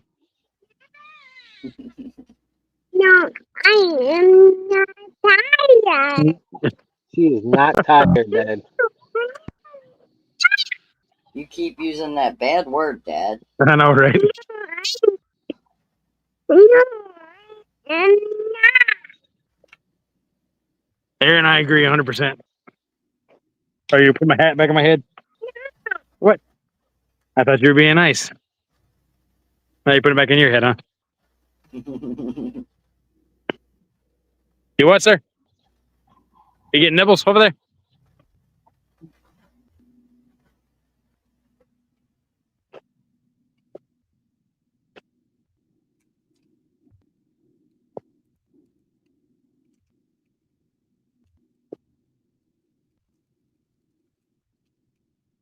You eat some more chips?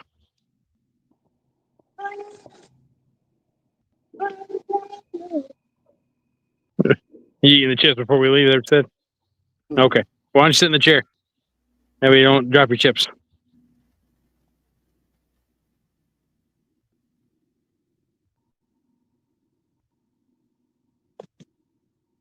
There you go. It's a pretty comfy looking chair there, kiddo.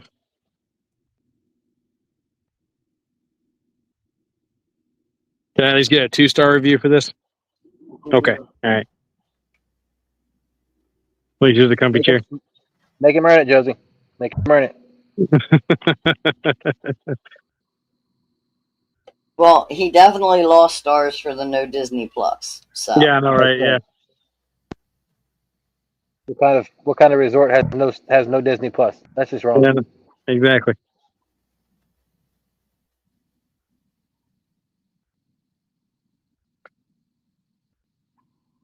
We do have ESPN though, because Travis was listening to football games earlier. that's just wrong. Well, if you have I have the Disney Plus ESPN Hulu package. Ah, Why? well, you're not. We have Disney Plus. That's about it. If you don't mind me asking, how much does Disney Plus cost by itself? You'd have to ask my wife. I have no idea. Because I know when we got ours, it was Disney Plus, Hulu, and ESPN for $16.99 a month. For $16.99, they said. Yep. Yeah. Wow. Yeah, I'm pretty sure paying more than that. But don't hold me to it. I will. Aaron, appreciate the follow, whoever's channel you're on, because we're on multiple channels. Nice to meet you too, and best of luck to you too. I appreciate you coming in. Hope you have a wonderful weekend.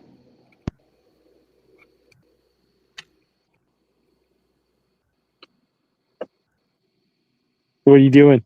Are you eating chips? Are they for me now? No, okay. I'll eat some chips. You talked me into it. Can you eat the bag? Okay, all right. Tells me you and then hangs on to the bag. Hey, Josie, can I have some chips?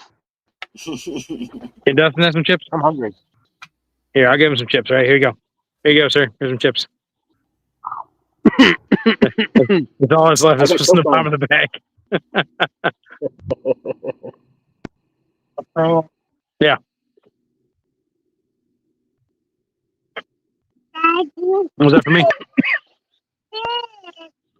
Huh? Yeah.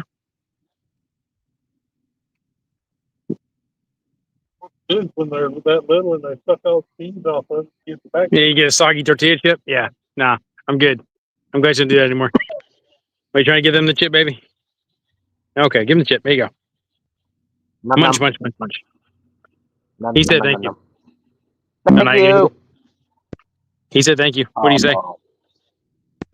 What do you say when somebody says thank you? I know you can do it. Come on. Josie. Hey. What do you say when somebody says thank you? What do you say when somebody says thank you? You say you're welcome? No, just munch. More chips. I give up. Parenting's hard. Well, so here's the problem. She says that's what you say when somebody says thank you. Park Street Hobby Farm, good evening. He says, I wish our waterways and locks would let us fish at night. I miss it. Well, good evening. Thanks for coming in. Yeah. Whereabouts that do you? Do you fish? But that's the one nice thing about Tennessee is we can fish most of the dams at night. We can actually Although, here on the James no, River. We can fish anywhere at any time. But I don't know if that's going to change much after that. There was a recent group of teenagers that went and vandalized one of the locks at one of the dams up north. I don't know if they're going to change the rules because of that or not. But they actually damaged the lock, and so it actually spilled out a bunch of water. Uh-oh. What'd they do? I don't know, and I didn't read the whole entire article. I know it made the news at one point, but it was 4 teenagers.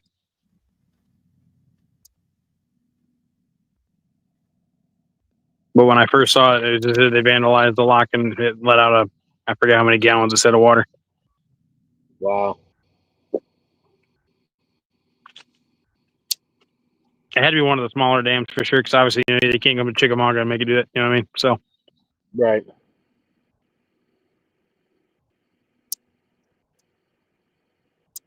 it only takes one bad apple to ruin the bushel. So Yep. That is true.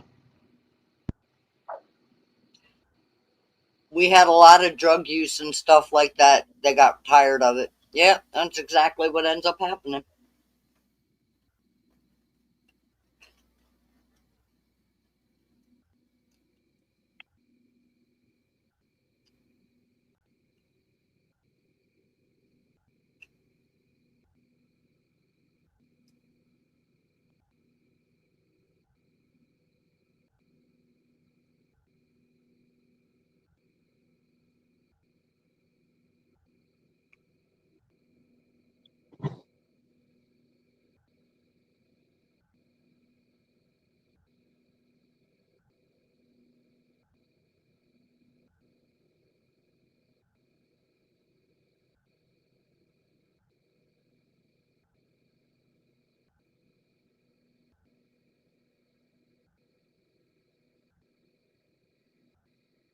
And the crowd fell silent.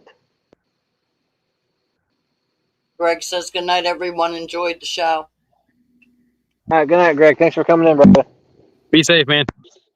Hope you have a great weekend.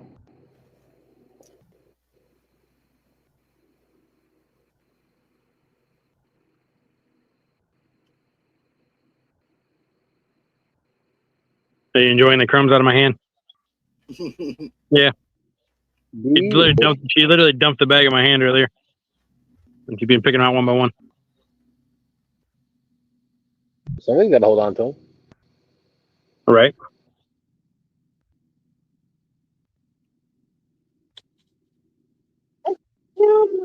Ooh, careful. You sit in your chair? Go ahead. I got you. There you go. Good job.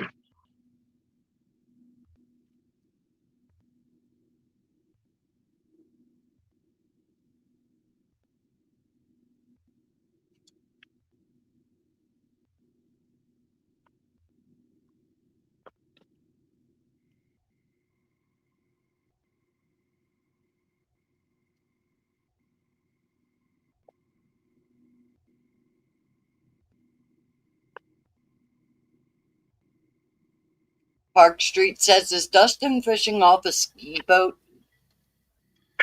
Well, it is a pleasure boat, kind of. I mean, it is a pleasure boat, but I've turned it into a fishing boat.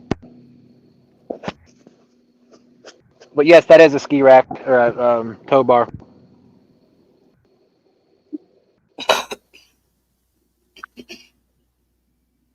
I've made a few modifications and got this thing disgustingly filthy. So, Oh, hey. let me show you guys something that Travis made.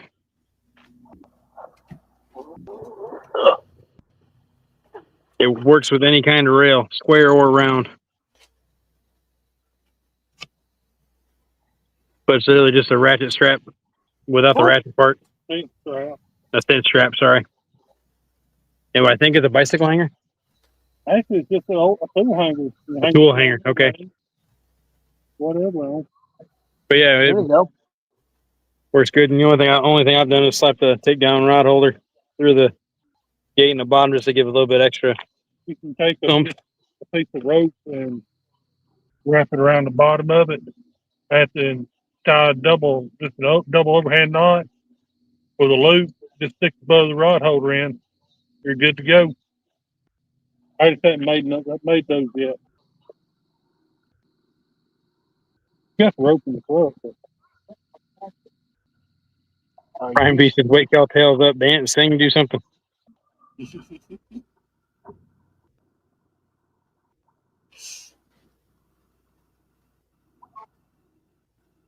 What's that song?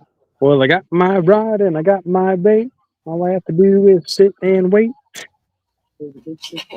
Come my way. Here, fishy, fishy, fishy. Yep. What, baby? Then we come back and sit on the bucket? Okay. The boss. Yep. Unless Mama's around, then I have two bosses. That's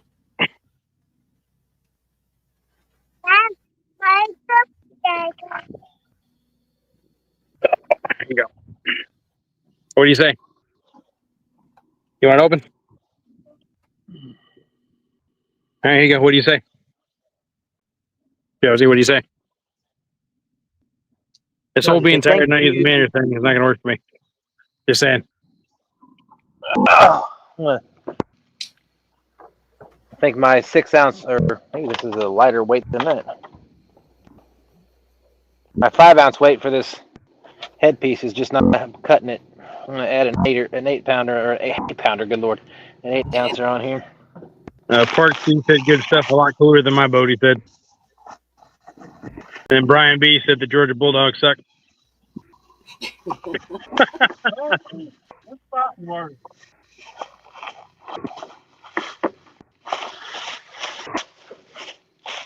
They did fumble pretty hard to Marshall today. Yeah. That was a pretty bad fumble is what I meant. That one play. Yeah, you did. You were listening to it.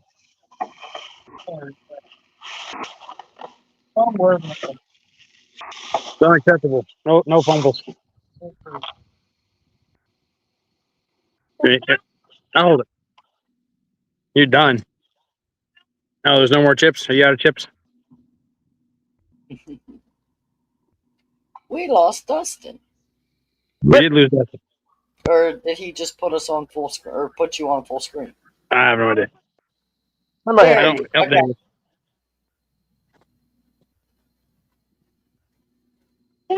They only beat Marshall. Come on. Brian said they only beat Marshall. Come on. I know. That's just a warm up.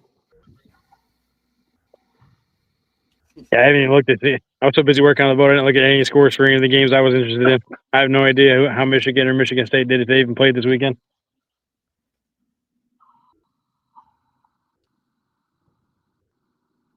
I know Tennessee won.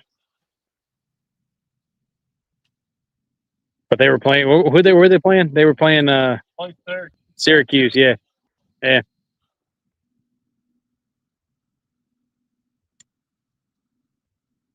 Well,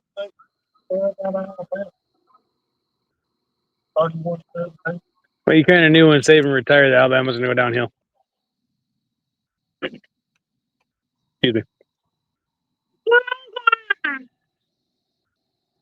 I also think when they made it, open to pay people across the board, that made a big difference on some things too.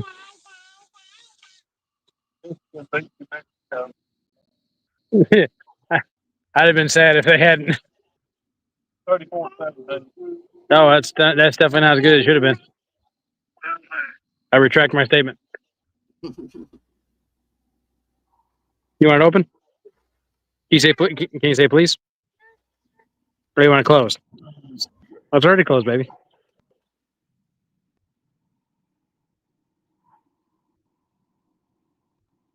You want to say hi to everybody again? Yeah. Oh, here you go. Say hi. Hi. Brian B said Tennessee won 26-45. I think it was. Hi, Josie. Everybody sees you. Hey, look, Josie, you're on full screen. You're on the big screen. Boo. Hey, look at you. There's you. I care less. Do I? Yeah. We see you. You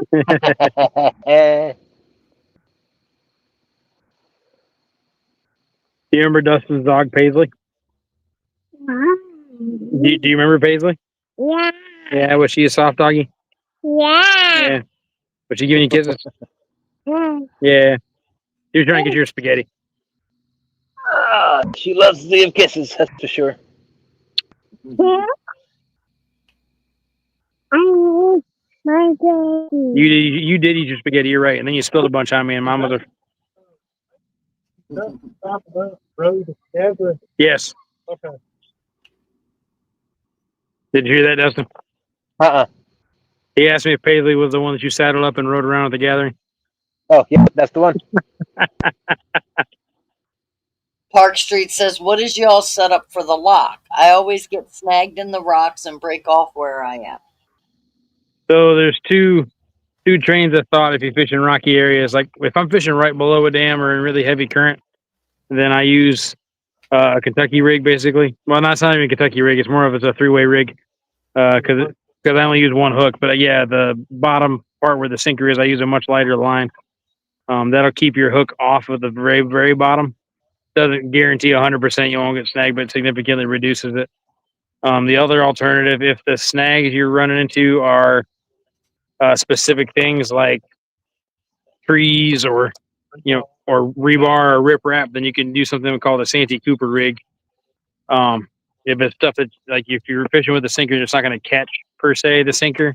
It only catches the hook. Then you can use a Santee Cooper, which uses a float of some sort, whether it be a rattling float like a spook, or if it's a or just a peg float. It helps keep your bait a couple inches off the bottom, and you can make it float more or less depending on how far away from the hook you have to float. And there's all kinds of little nuances you can do at that point. If you really need to float a big bait, like you're looking at trying to float a whole entire skipjack or a 3-pound mullet or that whole entire gizzard shad that Dustin was fishing with earlier, you can use a 7-inch mumbo jumbo rattle float from FOA Customs and Gear. I bought a couple of those because I was curious how big they were. I wasn't aware how big they were until I got them, and I'm like, oh wow, okay. So I'm definitely going to try to bump a whole entire shad at some point. I think I have one in my tackle box. Hey, kiddo. Thanks for the hugs. I think I had one in my tackle box. But I got two in the box that we unboxed at home. Speaking of, that video is coming up soon.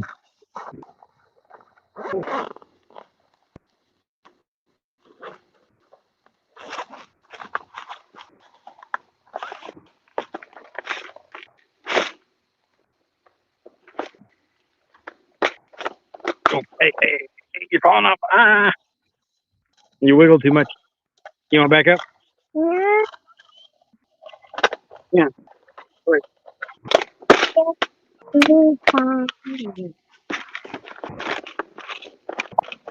Are you laying down? Are you sleepy? You want to go home and go to bed?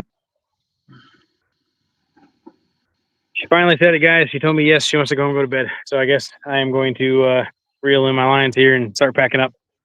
Well, it is midnight. She did give you till then. Yep, she did give me till then. Good job, kiddo. Can you sit in your chair while I reel in the lines and everything, and then we'll go to the truck. You got anything you want to tell everybody before you go, Josie? You want to say goodbye or good luck or anything? No? No. You got any advice? Yeah, you got advice. What's the advice? Is the advice eat more chips? The advice is catch fish. I really got to ask, Josie, how do you keep your hair looking so good? Daddy needs some advice on that. Dorito cheese. Do what? Dorito cheese. Yeah. You say bye, baby? And hey. Josie, look. Dorito, hey. Dorito cheese and saliva. You say bye? She's trying to climb my lap and take a nap. Can you wave and say bye? Bye, Josie. Bye, Josie. Thanks for We will coming out with us. We will hopefully see you guys next week and hopefully from the boat, but we'll see. Obviously, work might get in the way of that. Just so you know, hey Anthony, I'm off. I'm out of pocket next weekend. I have the state horse show. My daughter and I are going to. She's not participating, but we're hauling horses for some friends. Oh, nice. Okay, well, worst case scenario would be just me in the bank again. Fish on. Oh, Fish on. all right, Josie, you're good luck. You told him to goodbye and catch a fish, and guess what? He caught a fish, or he hooked into a fish at least. Let's see if he lands it. You need to put yourself on full screen when you get a minute, sir. Yep, it's not a big one, but it's a fish. It is a fish. Is it on the giant headpiece? It is not. It's on the. Whoa, hello. Oh! It's taking drag. Bigger than I thought. It grew. It did.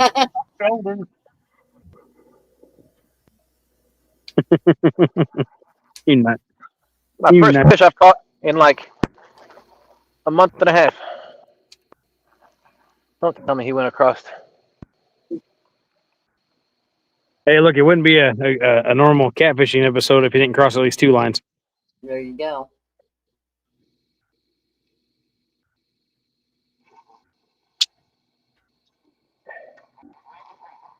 On the effing rod, unless I've got another fish on that rod.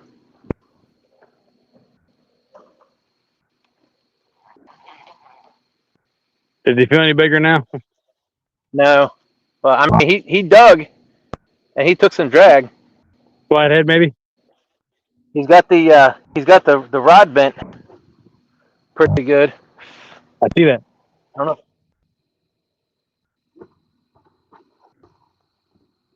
Oh. Well, where is he going? Oh. He swam over that line. Oh.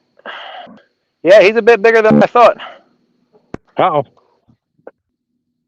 That's real on the fish. Look. Want to see? See? Oh. He's doing... Careful, baby. You don't hit any buttons. He is staying down. He don't want to come up. No. Ben's a flathead. Travis has the same flathead, too. No.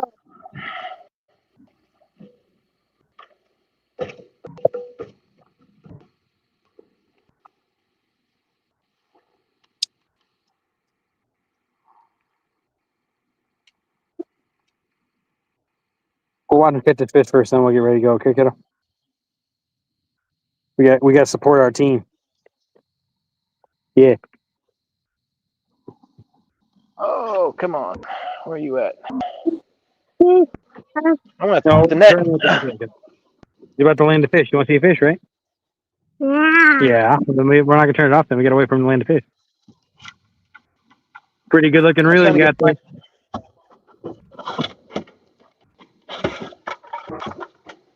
That rod, though, is the prettiest on the market.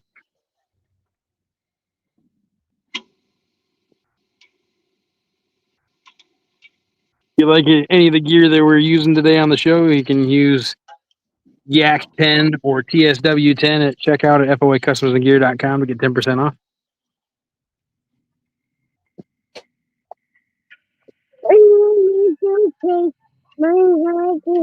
You want your hoodie off?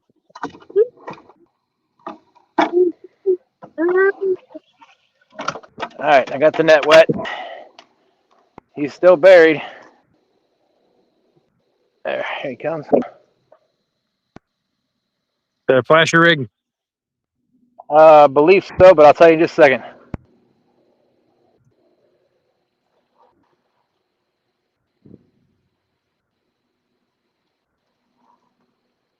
Oh.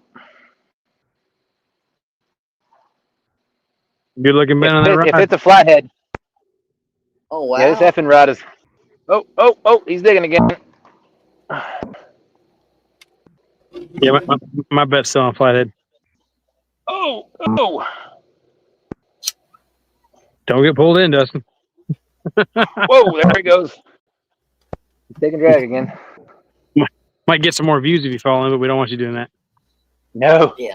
Now the way this current's going, I would be 200 yards downriver before I even knew it.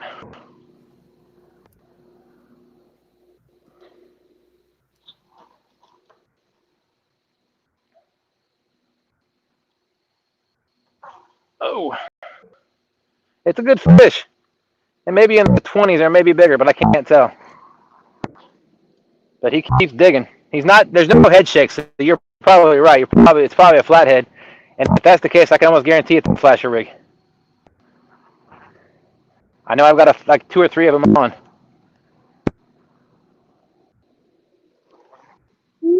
Just a few more minutes, baby. Hey.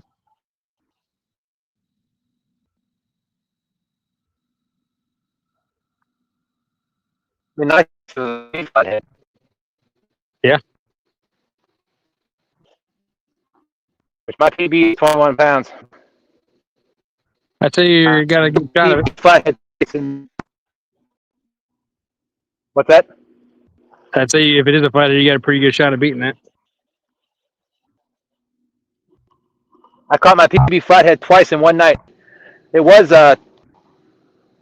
like I think it was 19 pounds, and I wanted to put the flathead. I caught a 20 pounder, and baby. Fun.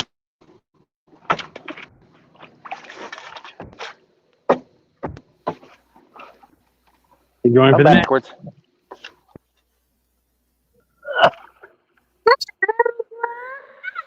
He's trying to net fish, baby. It's in the net. All right. Woo! It's always tricky doing this by yourself, especially on a boat with deep gunnels. Yep. Oh, yeah. Big old flathead. Holy smokes. It's a monster flathead. That's a PB, buddy. This is definitely my PB. On the flasher rig, baby. Tapboyrigs.com or FOA.com. FOA Customs and Gear. You can get yourself one. Woo! Get that flathead. Wow, this thing's got a huge head on it. That's where all the weight is on a flathead, I feel like. Well, flatheads are more muscle than fat. Right. And he took my bait, too. Good That morning, little Bobby. son of a gun. He Hey, said, that'd be great timing. Time to see a great looking fish. Congratulations, Dustin. Thank you. Bugman's asking, what's the bait? Was that on that Shad. shad? Yep. Big chunks of shad. I'm gonna throw this bad boy back out and see if I can get another fish. On the flasher rig, look at that thing. Still flashing because it's wet.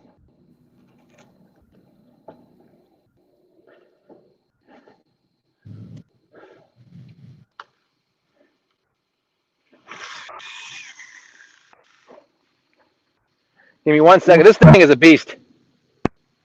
I'd say, yeah, if you lift it up and show the camera one time, we can start having people guess weights. All right, let me get them out of the... Well, let me weigh them real quick in the net, and then I'll get them out for efficiency purposes.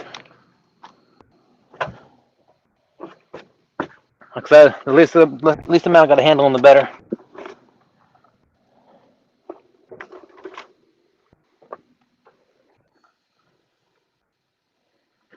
Thank you, Rhonda. You're welcome. Can always count on Rhonda.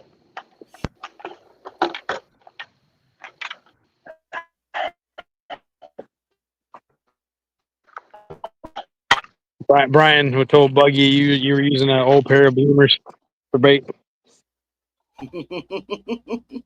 Well, if it works. Right. All right. Zeroed out. Don't say the weight. Just weigh it and show the fish to the camera again. Oh goodness! Holy cow! Well, he definitely beat 21 pounds. Just get on the start. And he's also bugged out. Let's see if it stays connected or not. He's frozen. Mhm. Damn, baby.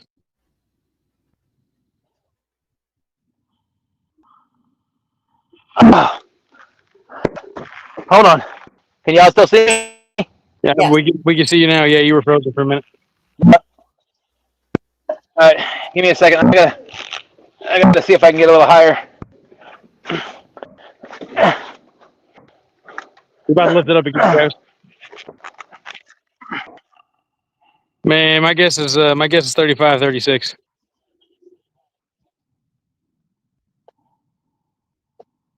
That's my guess. All right, it's not locking out, but I know the most I've seen on it. So let me get it out of the net. Oh, bless you. Well, there goes the pound. Well, I waited already, so I don't care. That walleye guy said too when they were spitting up sinkers. I weighed them already. Oh yeah, no, I say 35, 36 all day. That's a good looking fish. That's a good looking fish. They are so pretty. They are.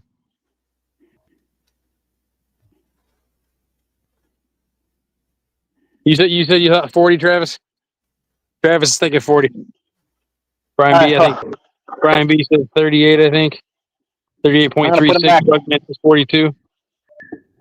I'm gonna put them back. I'm gonna see if I can slide them off my boat while I grab my camera real quick.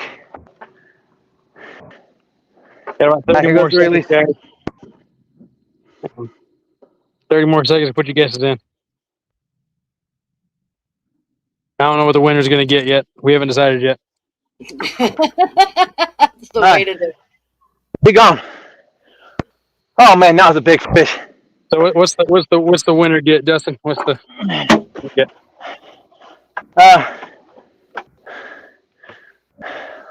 I'll catch my breath and I'll tell you. Whoever gets closest without going over, I will send.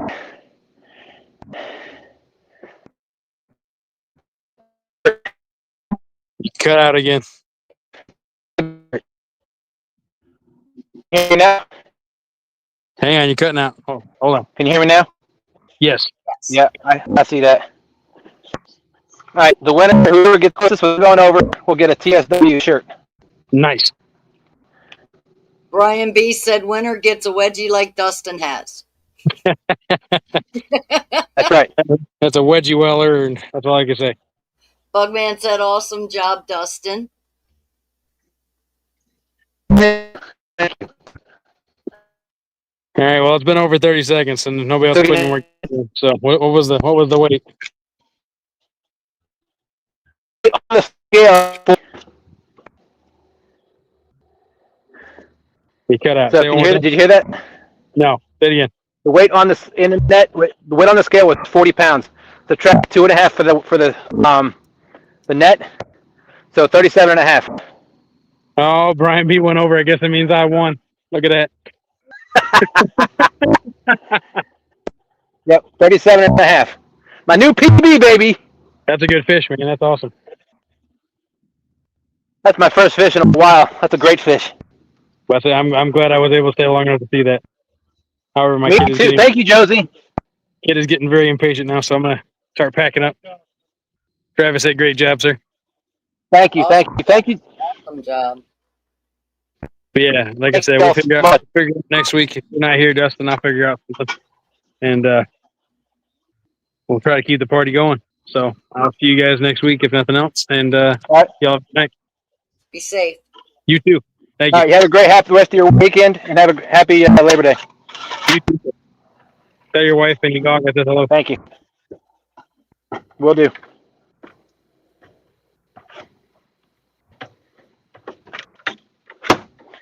Whew! All right, Ronnie, you want me to put myself full screen? Yes, you can. All right. I'm hitting wrong buttons here. I muted myself. There we go. All right. Flathead in the boat, baby. 38.5 or 37.5 pounds. I took some pictures of the rod and the bend. I took pictures of your rig, and I took pictures of you with the fish in the net and out of the net. And you have them all in your messenger. Awesome. Everybody go Catfish Conference, January next year.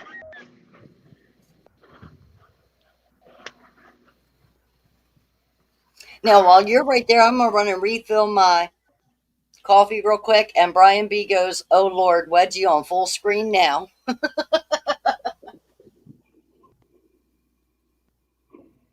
That was just for you, Brian. I better plug my phone in before my phone dies. That might be why I was cutting in and out.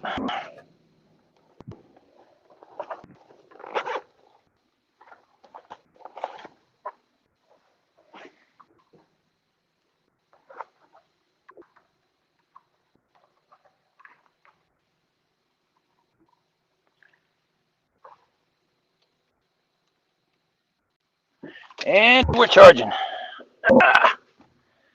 Oh my Lord, that was a great fish, y'all. I am so glad I was able to put a fish in the boat tonight for y'all.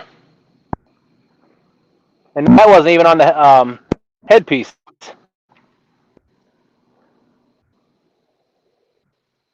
Thanks, Bug Man.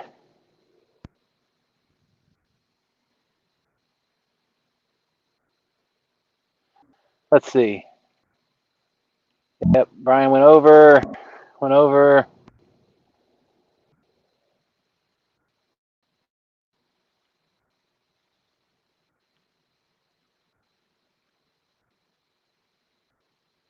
Trying to see. Bob and Doreen. All right. Yep, awesome. Well, skunk is out of the boat, and that's not a bad way to beat the skunk with a 37.5-pound flathead. There you go. On a flasher rig, baby. Telling you, those things make a difference. And you know, flatheads like to. I have a theory on this. Flatheads. Well, this isn't my theory, but flatheads stick to structure, right? Mm-hmm. Flatheads like down trees on the bank. If there's any structure down on the riverbed or the lake bed or whatever, they tie themselves to structure. But almost every single flathead that I have caught on the flasher rig has been in the channel. So right now we're in about 43 feet of water, and that flathead was probably about 300 yards off the bank. And I'm in a prime flathead area behind me up on the bank, and I really think that those flasher rigs, the visual light pulse and the electrical pulse coming from the rig, entices them to come away from their habitats to go out and investigate. And that's why I catch these flatheads in the channel or so far away from any structure. I'm not a professional. I could be way off, but every flathead I've caught on one of these things has been in the channel, away from the bank, away from structure.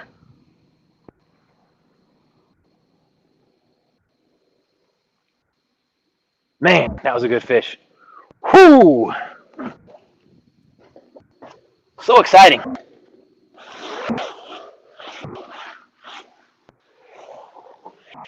This is where that wash down pump would come in handy. I could spray the seat down, get all the garbage off of it. That way I could keep my boat cleaner for the family. Yeah. Once this catfish slime hardens, it is hard to get off.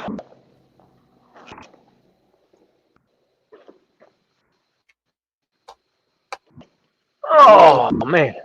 Trip down there and bring you some stuff to use. Brian B says, "That's your opinion, but I think they attracted to the wedgie."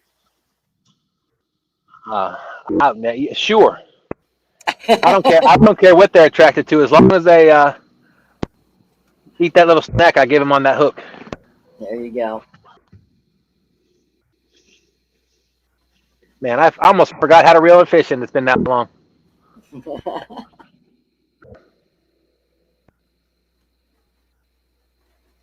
Man, that was a good flathead. I think that calls for another cup of coffee. There you go.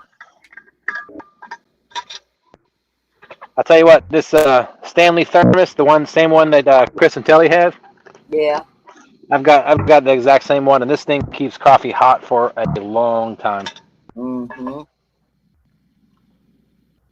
I made this coffee in my Keurig around 7 o'clock last night, and it's still steaming when I pour it out. Yep. Yeah. Oh. Oh yeah. So one fish for 2 hours. Well, actually, it's been only about. Well, yeah, I started about 10:30, so 2.5 hours of fishing, or 2 hours of fishing. But I'll take a 40. I'll round up a 40-pound flathead in 2 hours I'll take it. That's over it. nothing at all.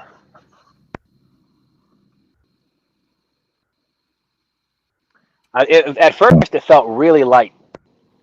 I was gonna say you were at first just like, yeah, it's not that big. It's just, and then all of a sudden it took a dive, and you were like, well, So my very first 50-pound blue cat I ever caught, the Sean and I ever pulled in, we were significant. We were downriver by the Jordan Point Bridge. It was during the daytime, and I had my back to the rods, and Sean pointed over my left shoulder and said that one just went down. I'm like, okay, so I got up and I casually went over there. I got it, reeled down on it, and I started reeling it in and reeling it in. I'm like, yeah, whatever it is. Like the rod tip was barely just kind of fluttering as I was reeling the fish in. Oh, got another bite on rod 2. oh boy. But as I was, that's the downside of having coffee in my hand. I either have to drop it or gently put it down, and I ain't dropping it. But the tip was fluttering as I was reeling it in, like it's like a 2, 3, 4, 5-pound fish, whatever. But then about halfway up, the fish realized it was hooked, and that rod tip went from fluttering to bent over. Wow. And that was actually the very first fish that this Hydra Web 80 was. We actually brought it out of the box that day. Did the unboxing on that live stream of this net that Ed Evans and Jeff Beal bought us. After they came down and fished with us, they bought that and donated it to the channel. Whoa, hello. Hello. Get him. Fish on. Yay. I think. Is he still on? Nope, he got off.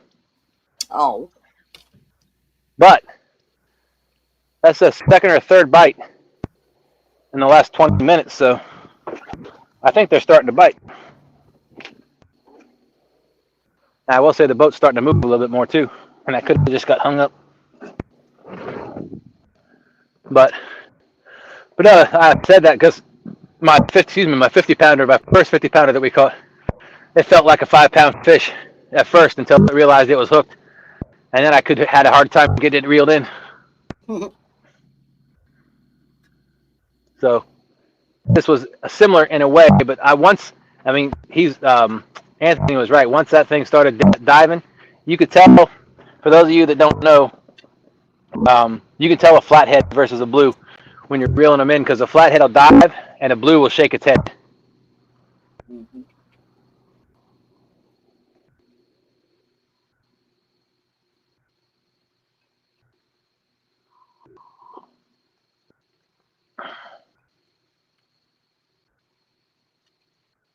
Man, now I'm awake. Adrenaline's a wonderful thing, isn't it? It certainly is until you come down off that drilling high. Yeah. Then I'll be like,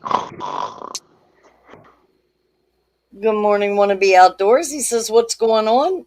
I can't stand YouTube anymore. I never got notification, and I couldn't even open YouTube. Now it sounds like y'all are talking like chipmunks. Well, I don't think we are. what in the world? What's up, Matt? Well, unfortunately, you weren't in here about 10 minutes ago. Was it 10 minutes? 5 minutes ago? Just pulled in a beautiful flathead. 37.5 pound flathead. You started catching it right at midnight as Jack was saying good night and checking out. So Gotcha.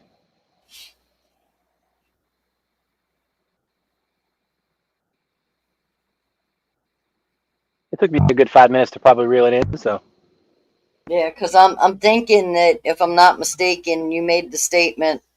Oh, what was it you said? You were saying that Josie gave him to exactly midnight, like he asked. oh, yep. And then I you turned went around. yeah. Yep. So, and then it took about 5 minutes to get in, and then probably another 5-6 minutes to get off the hook, and then another 2 to 3 minutes to weigh it. So yeah, this was about 10 minutes ago.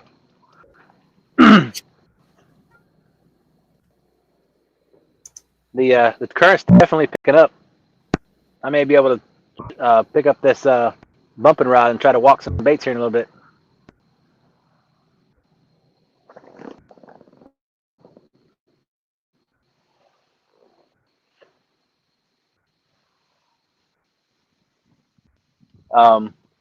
Matt, you'll go back and look. Awesome.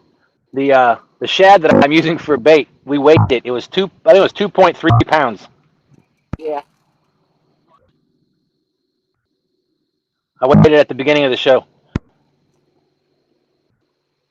Thing was huge, and that's I got the headpiece to that one on rod number 6.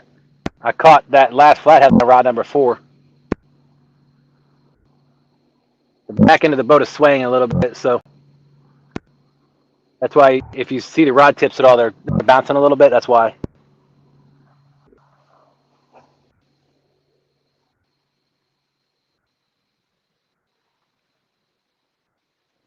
Just went back and watched that thing, had 8 whiskers.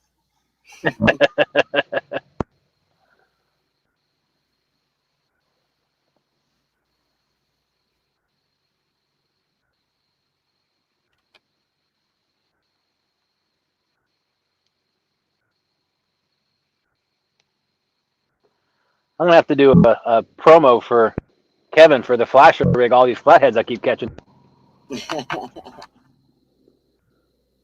I almost get like I know when the very I think it was the second time I was out with them. I said when I put just one flasher rig out, and I said I can guarantee this will be a flathead, and lo and behold, it was a flathead. Now I do have I think I got 2, maybe 3 rigs with the flasher on it now.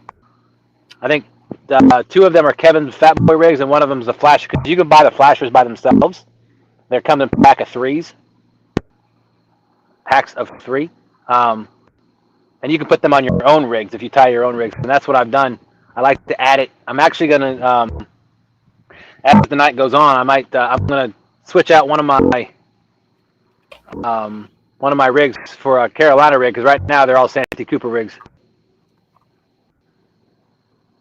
And I'm going to add the flasher to it. But I will say, man, there's little fish jumping all over the place. But I will say, just be cognizant when you order the flashers. If you order the flasher rig or the flashers by themselves, they are battery operated. I was under the impression that the battery would only drain if the points on the back are connected, and that's not the case. The battery will drain not being used. So the battery on those things will last about 3 weeks in water, submerged underwater the entire time. Kevin has a video on that if you want to go look at that. I think it's under Fat Boy. It's probably under Palmetto Cats. But he did a video showing a time lapse of the flasher rig. He did some update videos, and the flasher itself, he put it in a thing of water, in a glass of water, and he put a camera on it with the time lapse, and I think he let it go for 3 weeks or maybe 2 weeks, and it was still flashing at the end of those 2 weeks, I think. But I had some flasher rigs on my lines for the night we were doing the flathead show, I believe. And I had some more in my bag because at that time they came in pack of 10. But all of the batteries were dead that night, and I didn't realize it says on his website that the batteries will drain. I mean, they are small batteries, so it doesn't take long.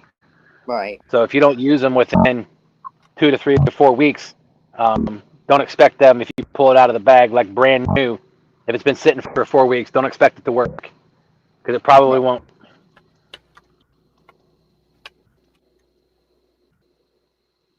Yak is in chat and he says, "Nice fish again, man."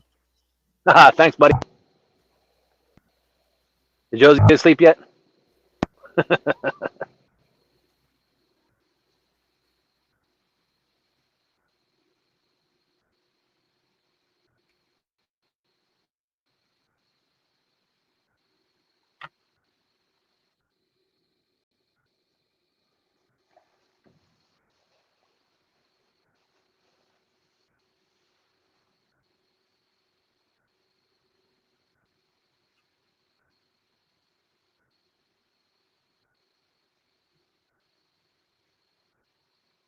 Wouldn't it be something if I caught a blue on one of the lines that doesn't have a flasher on it?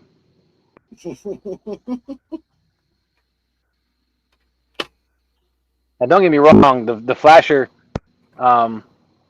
you will catch blues. I mean, Austin's caught plenty of blues. I've caught a couple of blues on the flasher rig, but matter of fact, one of the there was a tournament that I did when I was dragging baits, and the very first rig that caught a fish was a flasher rig, and that was a blue. I was right over that's just about 500 yards that way in a little shallow area. But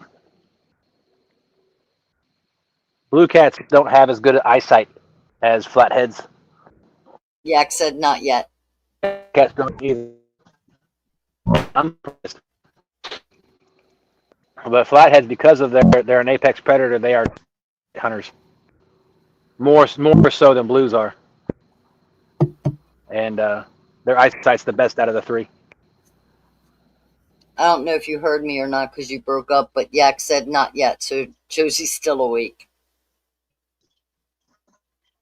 I heard you. I don't know why I'm making, because my battery was going low on my phone, but I have resolved that issue.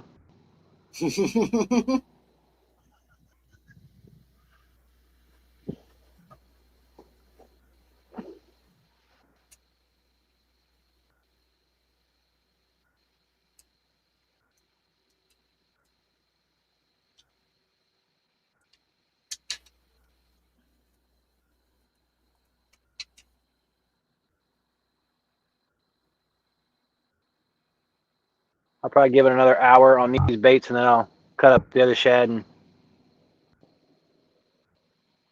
give it a few more hours before I have to go catch more bait. Gotcha.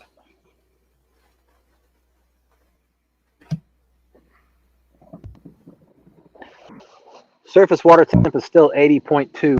That's exactly what it was when I got out here too. Well, I think the biggest problem is that we haven't gotten much rain out west. Yeah. So a lot of that water that's coming down is being heated by the sun. So it's not, even though the air temperatures are in the 50s and 60s the last couple, like week and a half, during the day out west the water's warmer, so it's still coming down the river warm. Mm-hmm. And water always takes a lot longer to cool off. Yep.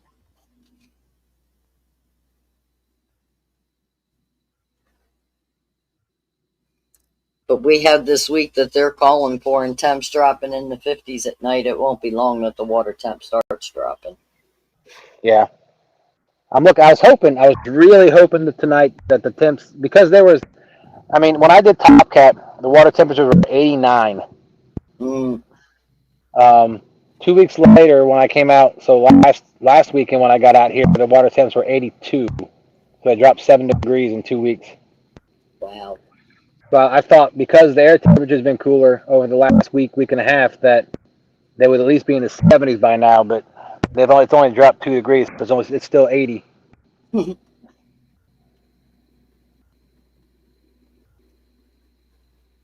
I think the blues are going to be way more active in the 70s than they are in the 80s. Yeah. Which is kind of funny because catfish are warm-blooded animals, so they need the water temp and the sun to keep their energy going. Because if it gets too cold, they're stagnant. Bagre is in. Good morning. Hello, good morning. He You go yelled back. fish on at right around midnight, and it was 37.5 pound flathead. Absolutely.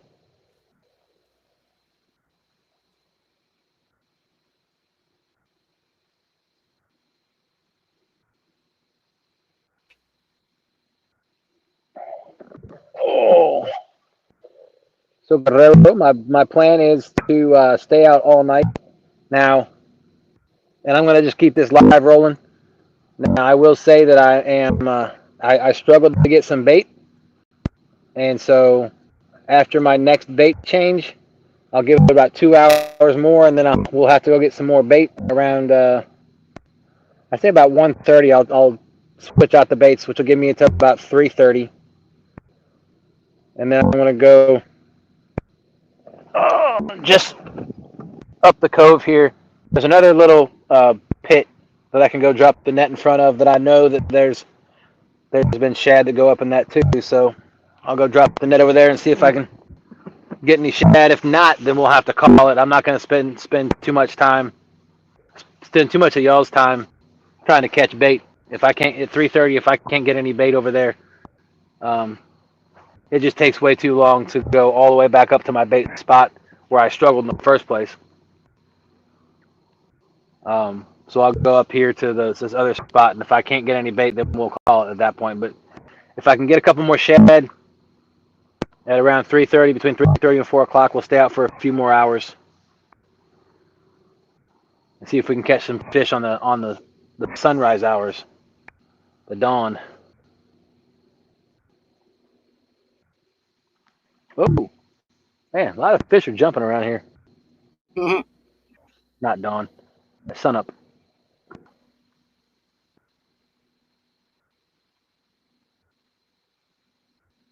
I heard what sounded like a sturgeon about an hour and a half ago. Wow. You could tell by the way it hit the water because it was all body. Mm-hmm.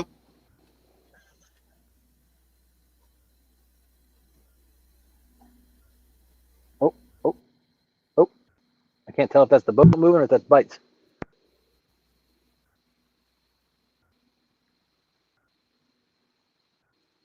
I guess we'll let the rods bend over and find out then. Mm-hmm.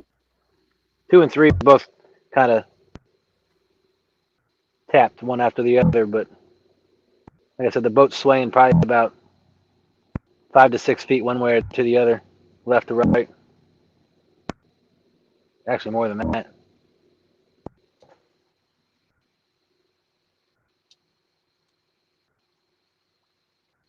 Well, while I'm waiting, I might as well make up a Carolina rig. Josie just told Yak that she's staying up until they get home.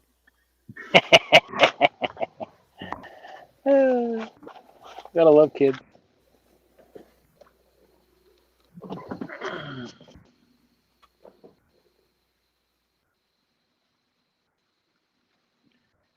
I mean, in all honesty, what are you gonna do about it?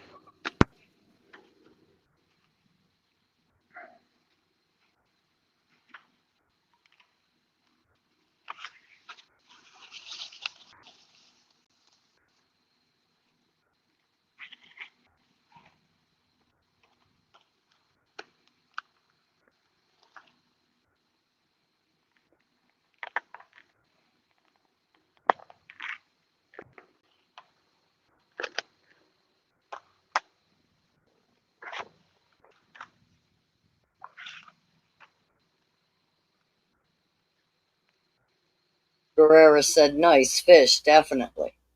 Thank you, sir.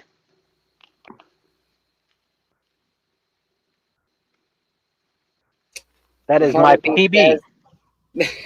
Wannabe says, and you hear me now, dang YouTube, I swear it keeps freezing out. Aww.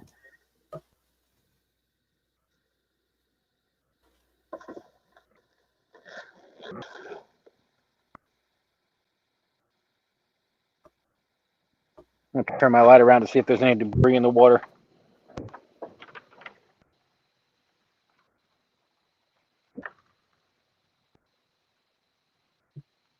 Nope, not seeing any. I mean, I'm seeing a lot of debris, but nothing big.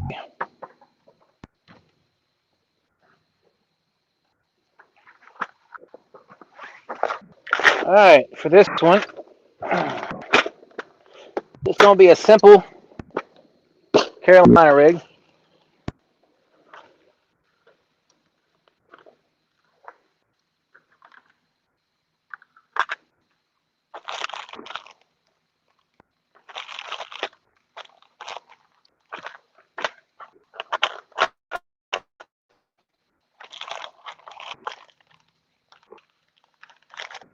Trying to find my, there they are. Looks like a,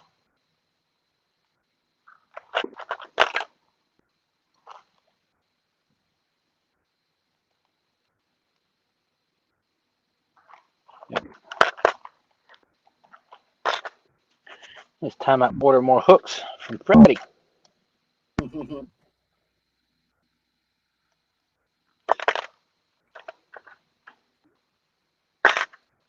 All right. Cannot get him hook.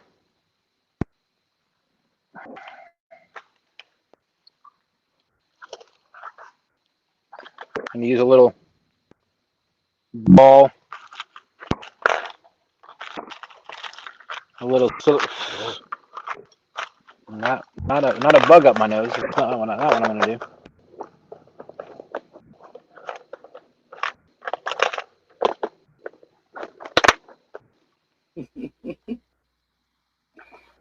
Yak told Wannabe that's what happens when you use Windows Potato. All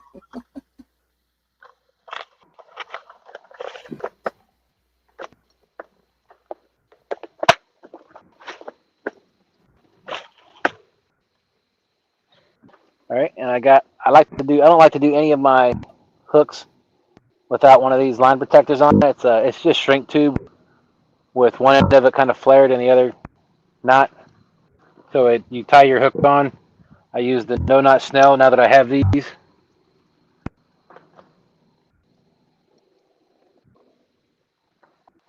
And it helps if I got the hook out that I had. No wonder that's just sitting there.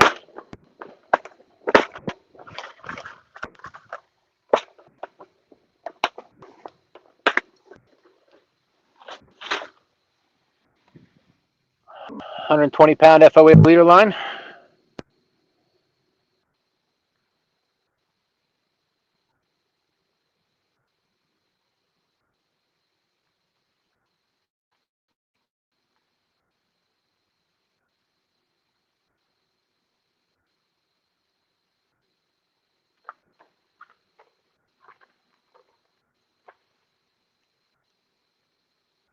Good Lord.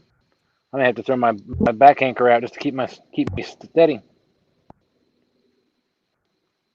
I might have to learn how to talk too, because I can't do that apparently. All right. No Knot Snell.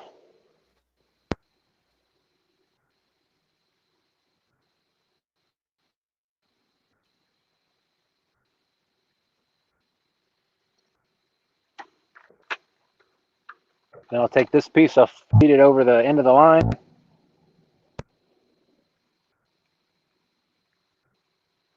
Right down the line.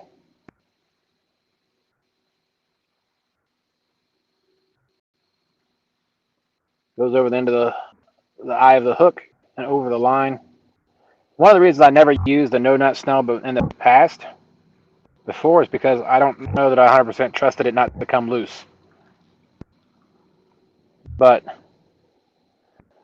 with this, it can't come loose. So that will keep it taut. And then I put my little bead. I'm gonna put this silicone bead on here to keep the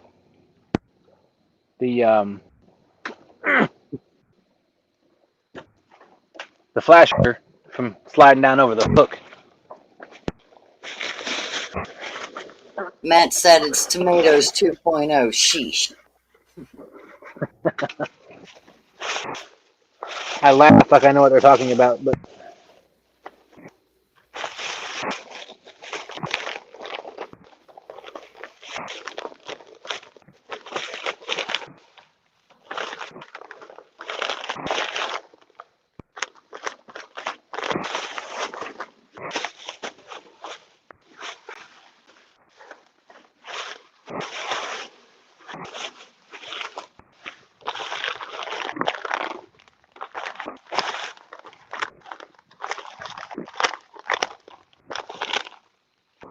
well, I know I had a bag of the flashers in here.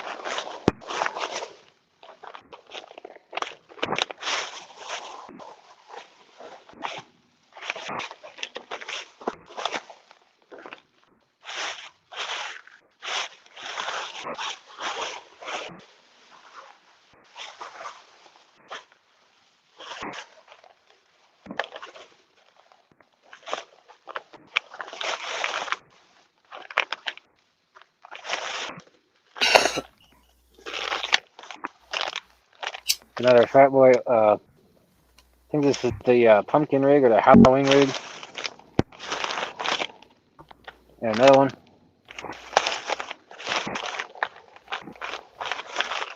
There they are. I knew they were in here. Aha.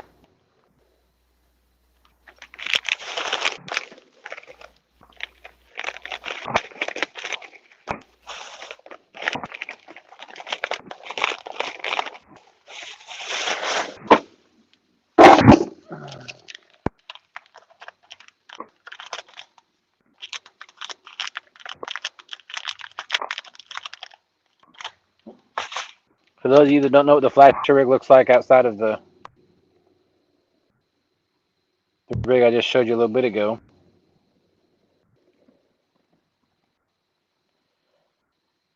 it basically just looks like an eyeball. But then it gets wet on the back, it flashes. So, and then I drop it and it stops working. I'm just kidding.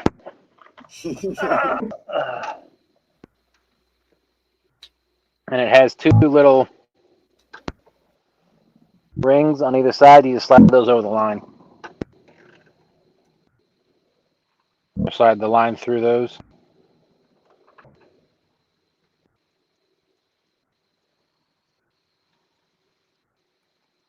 So now it just sits on top of that bead, on top of the hook.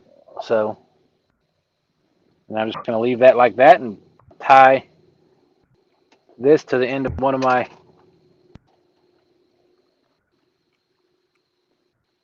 I got three-way swivels on everything, so I'm not going to tie anything to the end of this. I will tie this to the three-way swivel once I reel it in.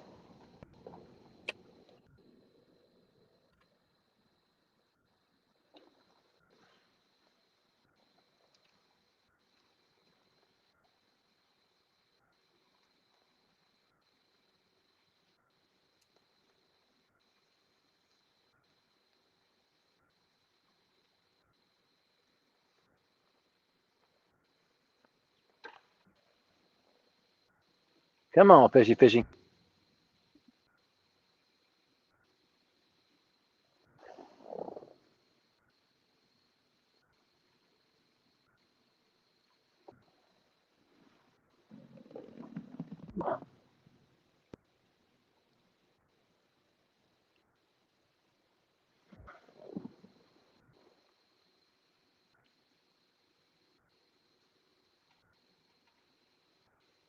Yeah, there's little things splashing all around my boat. That is so frustrating. Well, I know that they're not what I'm going after, but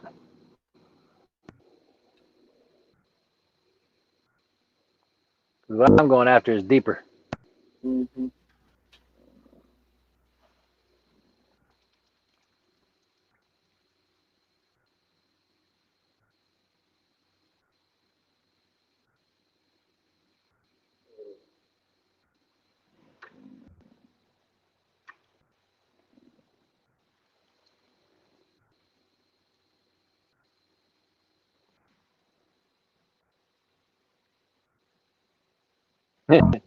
Yeah, I said, come on, 39-pound flathead.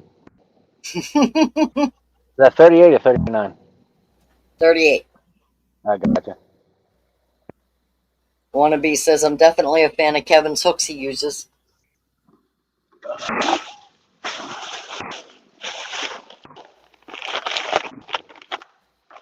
You mean these ones? Fat Boy circle hooks.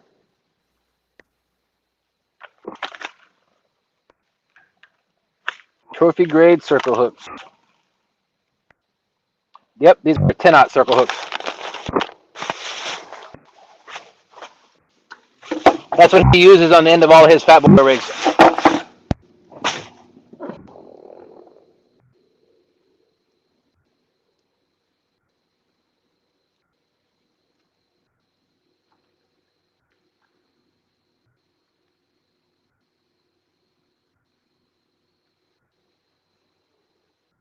I really, really wish something would take down the number 6 over here.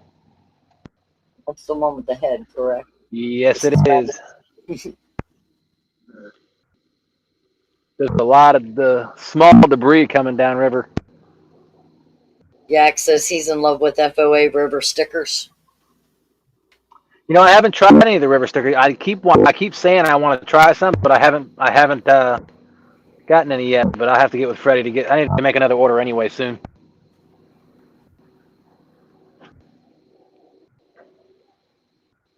All right, what do y'all think? Should I pull in a 6 foot or a 7'6", an effing rod, or a 6 foot rod to put my Carolina rig on?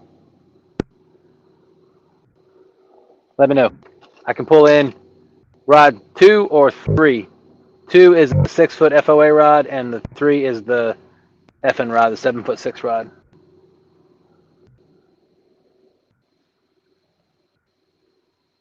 Yak said 7'6". All right.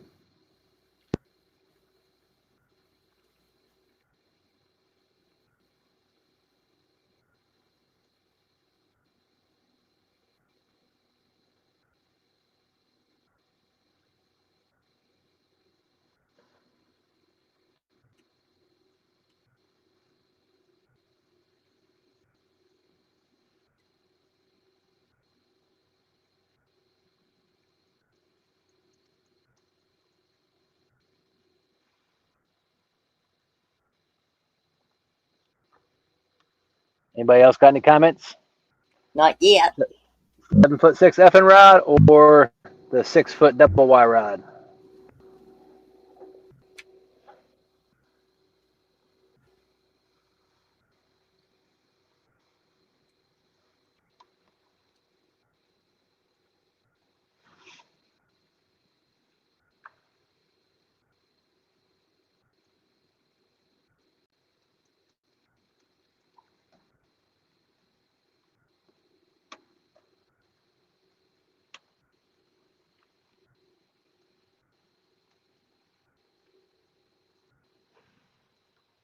Matt says, what was the question?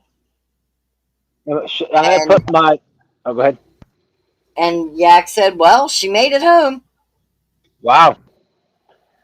Matt, I'm going to put a Carolina rig on one of my rods. Right now I've got Santa Cooper rigs on all of them, but I'm going to put this Carolina rig with a flasher on it that I just tied up on one of those 2 rods, the 7'6" or the 6 foot.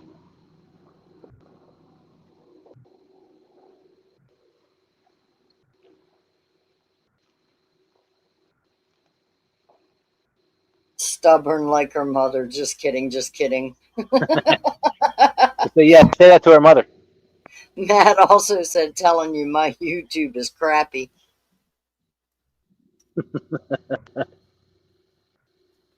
He said he'll go against the grain 6 foot, so you got one of each. Thanks a lot, Matt. Always the team player you are.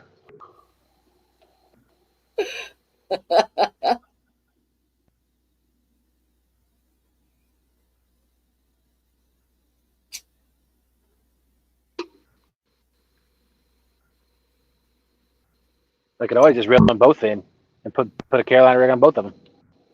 Matt says just do the 7/6. All right. Deal. Thanks for being a team player, Matt.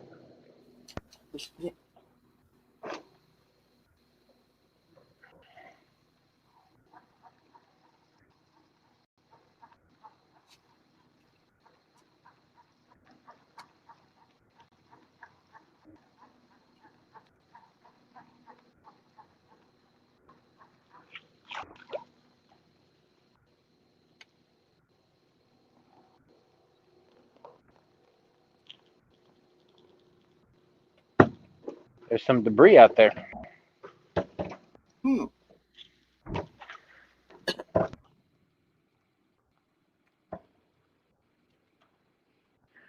I guess what you see on the top, you can also see on the bottom.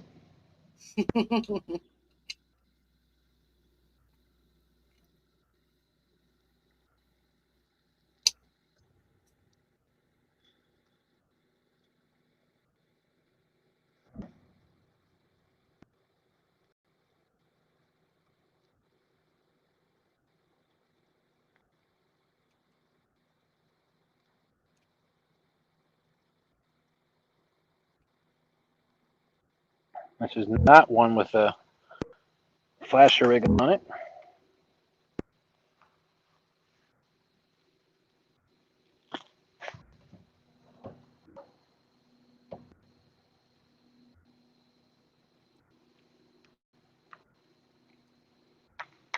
But I will say, to give this one a bit of a fair chance, a fair chance? Yeah. I will put a fresh piece of bait on this hook.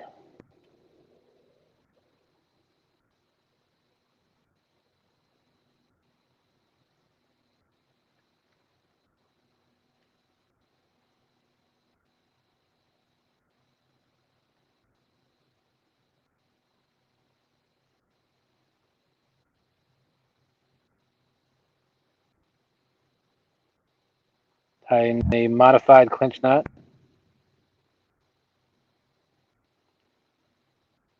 If I can get mine is pretty stiff.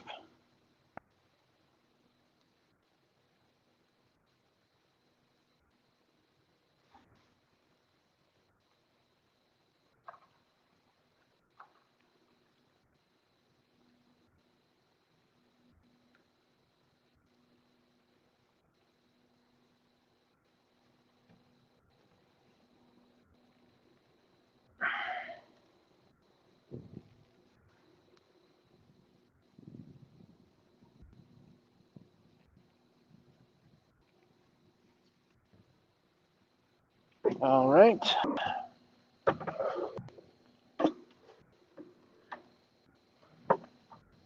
Got one more piece above the tail piece I'll use.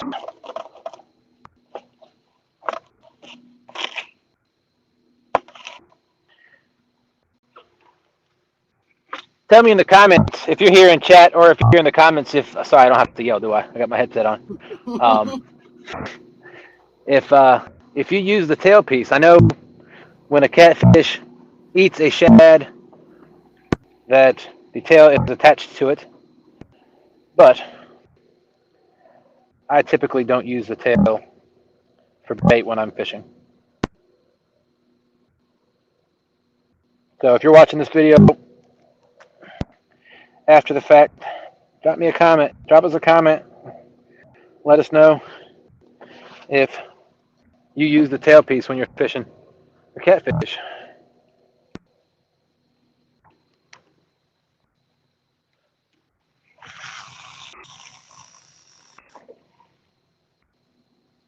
Send it.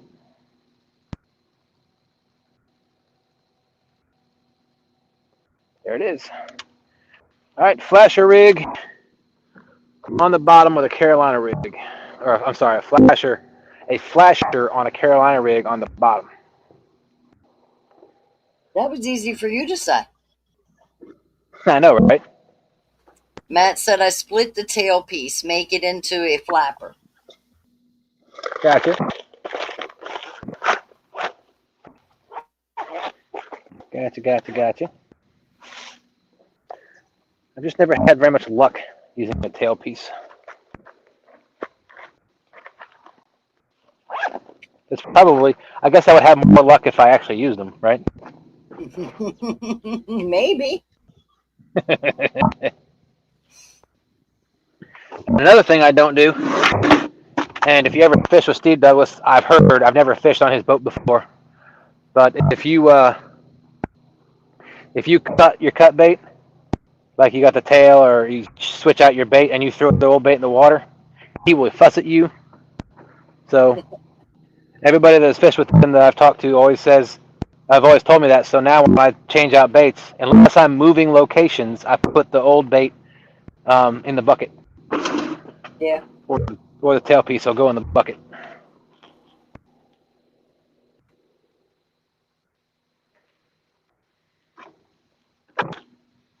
All right. Barrera says I'll use the tail section, trim off fins, and hook through narrow mid. Okay. All right. And he also said don't feed the fish. I know, right?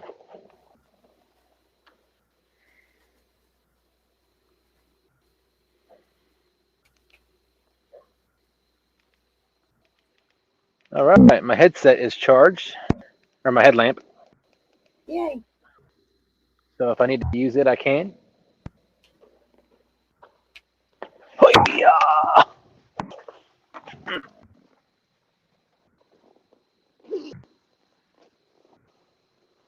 I'll be interested to see if that Carolina rig gets the next bite or fish.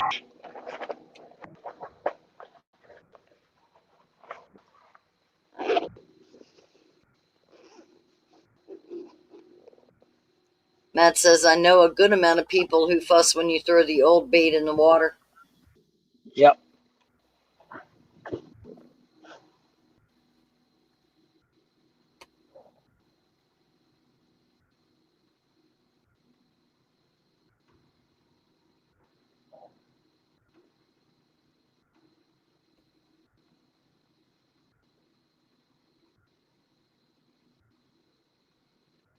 That's the downside. If you can see rod number 3, that's the downside of a Carolina rig, is that hook digs in. So now the rod's bent like it's snagged on something. Because the boat was swaying. I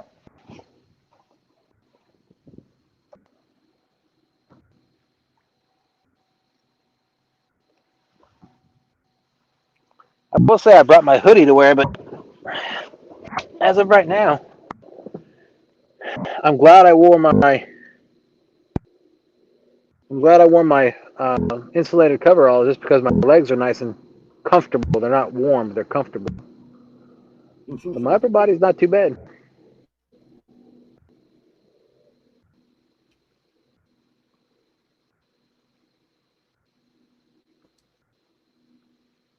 Jack says I have no problem chumming. She's still awake. I do not use tail pieces unless it's a half or whole fish. Gotcha. Matt says if I get close to the tail, I will split it from the V part toward the meat. Makes it flutter, unlike the flapper bait. And then Yak says, unless tournament rules say otherwise.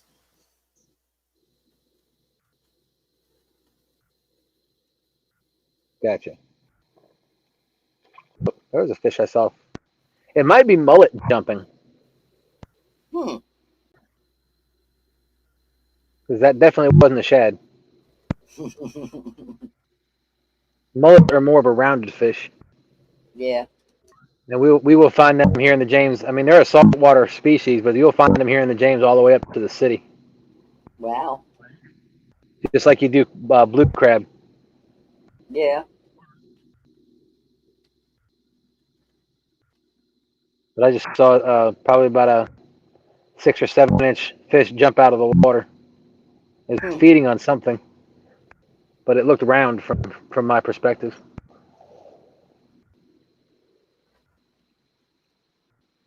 Good morning, Gray Wolf. Well, good morning, Gray Wolf. Thanks for coming in, man.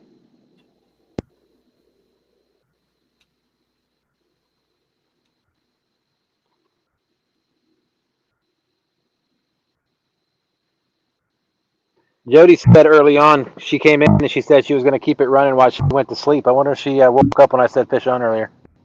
I didn't see her in chat, so I'm gonna say maybe not. I'm going to need to yell louder next time then. I told you that story, Rondo, about when Robin C. came to visit. No. So Robin C. came from. She lives in Michigan, and she Right. came. She came to visit here on the James, and um, she had been traveling all night when she got here that during the day or that early one morning, and she came in the house, um, and she sat on the couch and fell asleep. Yeah. And so we were fishing a tournament that day. I think it was that evening or afternoon or whatever. And I kept at the time it was time to go. I'm like, hey, Robin, we got to go. Robin, it's time to go. Like nothing I was doing. I even touched her on the shoulder. I'm like, Robin, it's time to go. Robin, we got to go. Nothing was waking her up. She was exhausted. She was passed out. But I looked at my wife. I said, watch this. I said, fish on. And she jumped up like something shocked her.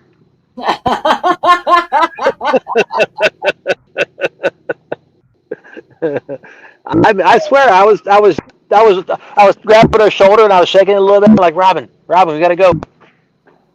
Nothing was waking her up. As soon as I yelled fish on, she jumped up like a lightning bolt.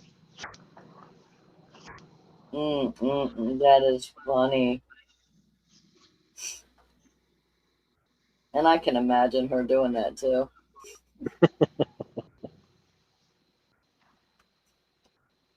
Mm-mm.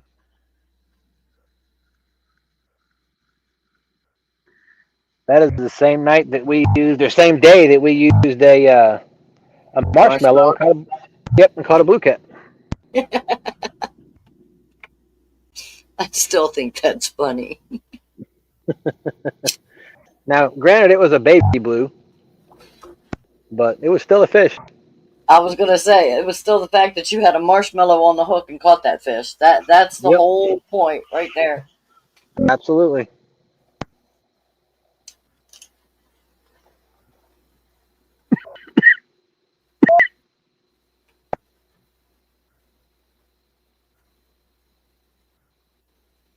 All right, we'll give it about 20 more minutes and freshen up the baits.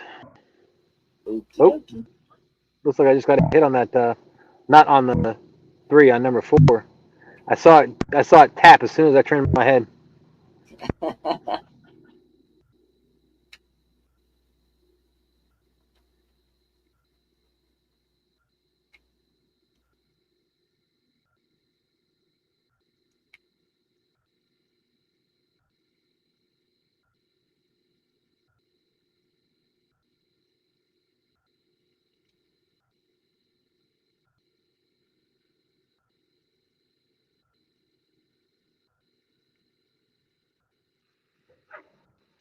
I'm gonna be honest. The when I weighed the net earlier for that flathead, the net was actually 2.38 pounds, but I rounded it up to 2.5 just because it was easier math.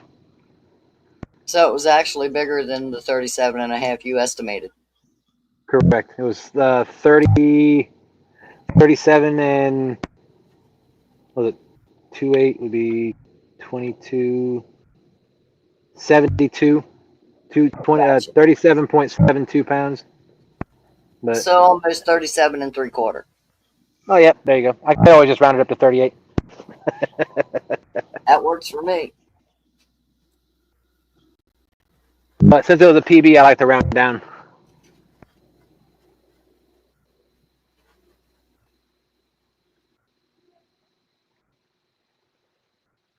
Like I said before, I know my mind goes all over the place.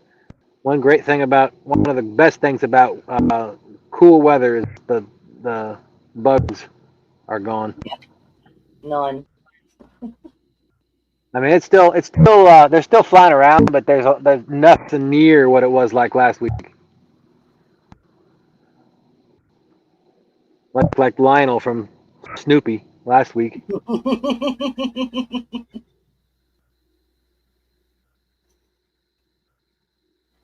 Still never forget that on Jody's show one time when Danny was fishing the bank, Danny Stone, and you could barely see him through the cloud of bugs. Yeah. Matt says, but was it bigger than 47? No, it sure did look like it though. That thing was a beast. Thing had a head on it like a tank.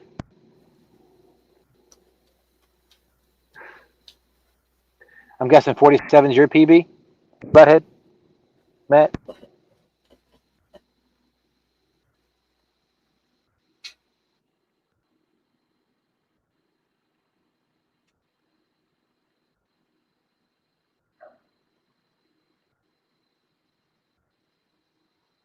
But I'll also make a comment too.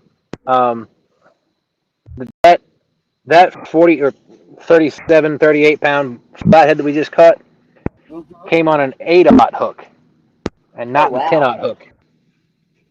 So that just goes to show that the size of the hook that you're using is dependent on the bait that you're using, not the size of the catfish you're going after. Gotcha.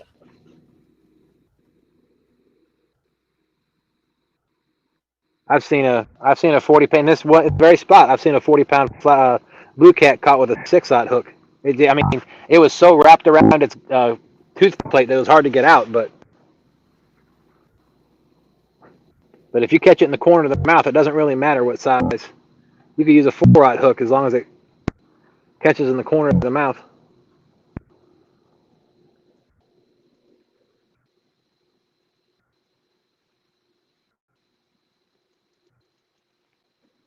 But this time of year, I like to use bigger baits, so I typically use 8 or 10-aught hooks.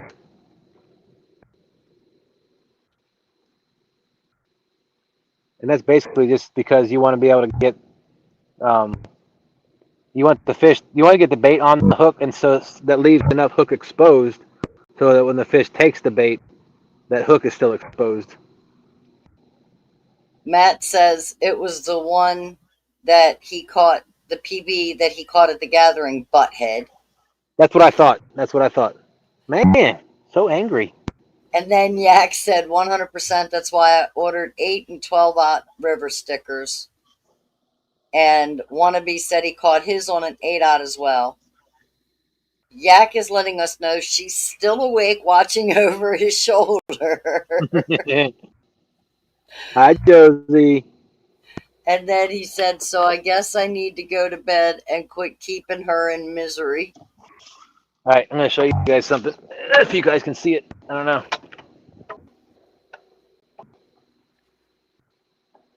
See the frog? Yep. He's cute. He's been on my boat ever since we left the boat ramp. Aww. Hopefully he doesn't try to jump off and swim anywhere. Hang in there, little buddy. It'll be all right. Well, don't know where he went now. He just jumped off the. Like he's probably back in the back area where the motor is. Excuse me.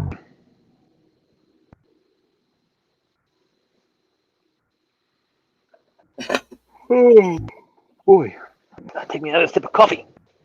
I'm just gonna drink straight out of the thermos now instead of using the At this point, what's it matter? the lid as a cup. Yeah, I know, right?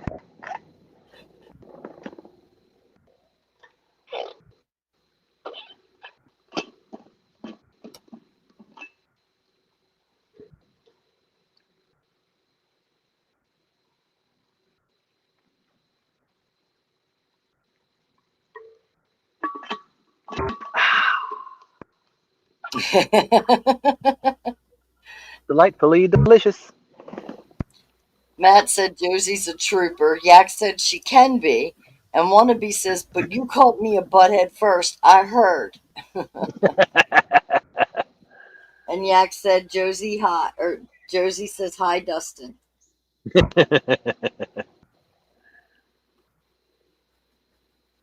Just think on the bright side, Anthony. She hopefully she'll sleep in the morning. You do I say, remember him saying she took a 5-hour nap, right? yep. There won't be any sleeping in. I was trying to be optimistic about it. Don't get the man's hopes up. Good point. Good point.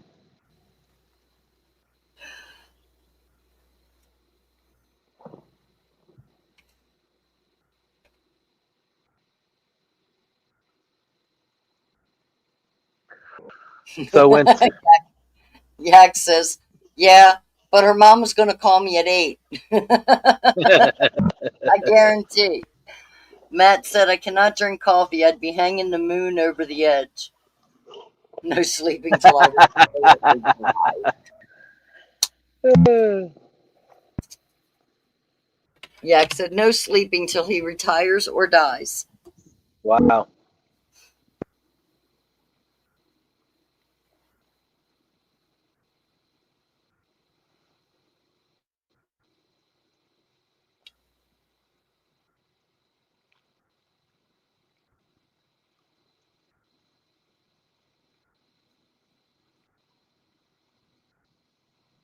Yak says, night, everyone. Catch another toad, Dustin. All right, yeah. Thanks, buddy. I will do my best.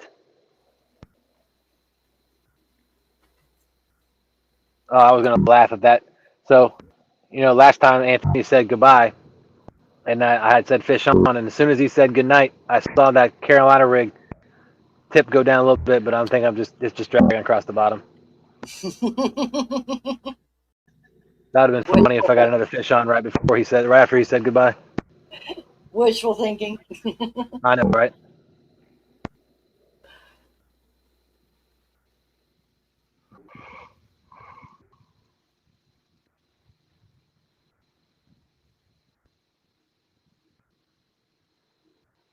I doubt Landon's still awake, but Fire Chief, if you're still awake, go to bed.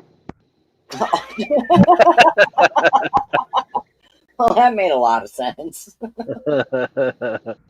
No, if either one of my kids, I doubt anybody's still awake, but if you are, just want to say good morning. Love y'all. Now go to bed. Now go to bed.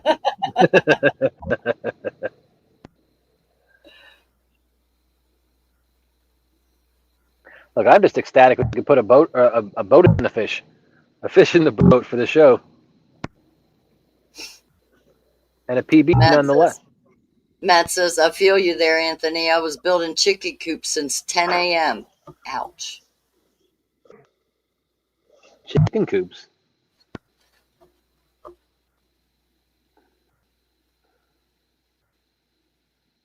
Most of the time, men get kicked out of the doghouse, but chicken coops, that's...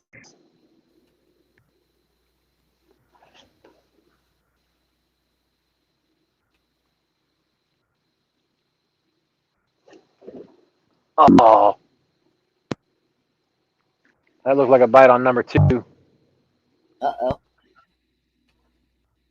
It went down 3 or 4 times and then popped back up like something was trying to snack on it and then let go of it. Hmm.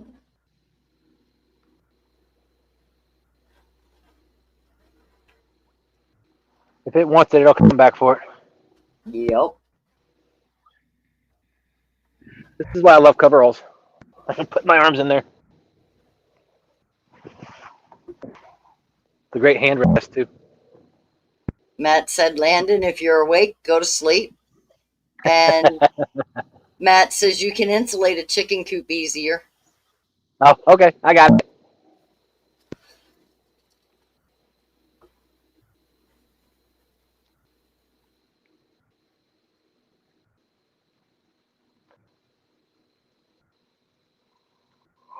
Oh. Boy.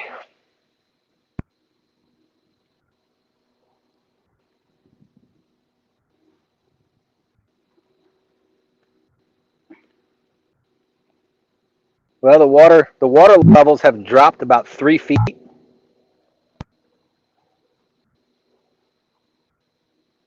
That's for the high tide going to low tide. Yes, ma'am. Fun. We got about another 3.5 hours of outgoing tide.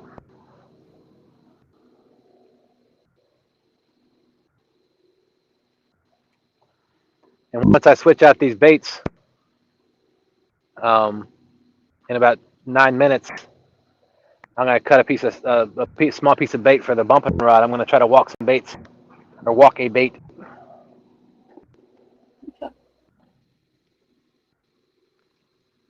To see if I can get something else on the hook. 351 Cleveland. Good morning. Welcome in. What's up, 351? Oh, are you hung up on something? It's probably debris.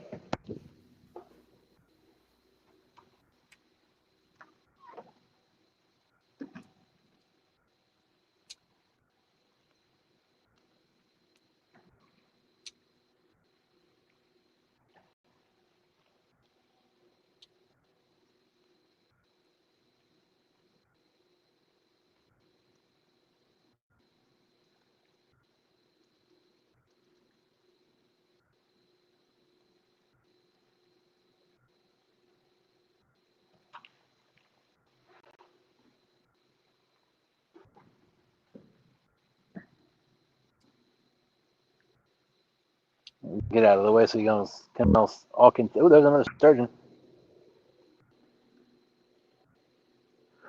Apparently, speaking has been difficult for me this morning. Wannabe says, where are you walking the bait to? To the grocery store.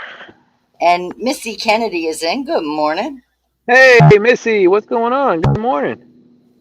She's been working on the boat. Working on the railroad. Working on the boat, huh? How's it going?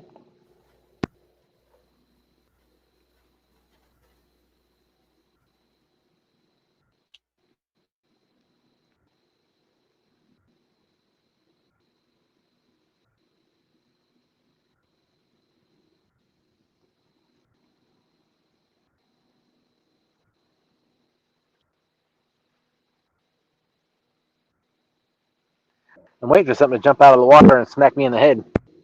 Oh, that would not be cool. No.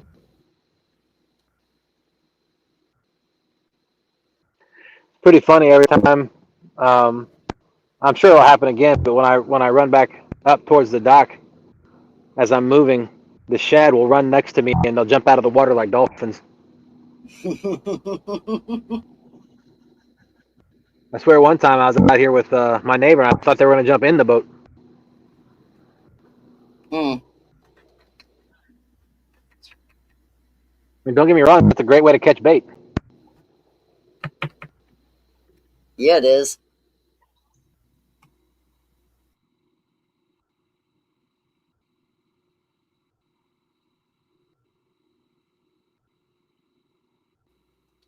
Missy said, good so far, trying to figure out a rod holder plan.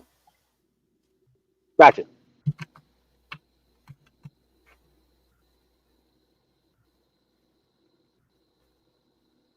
Can't tell if there's something. There's debris on the line. Well, what's going on? Matt says you need to have a dip net out when that happens. Yeah, I know.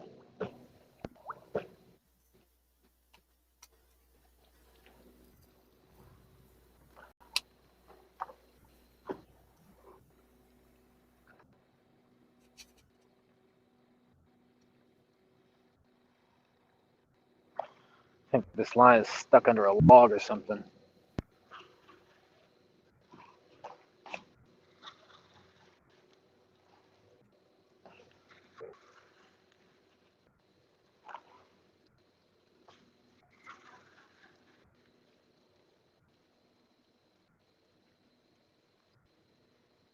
Well, it's time to reel everything in anyway, so.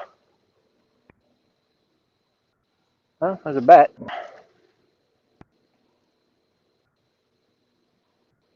Yeah, this line's something rolled up over my lines down there.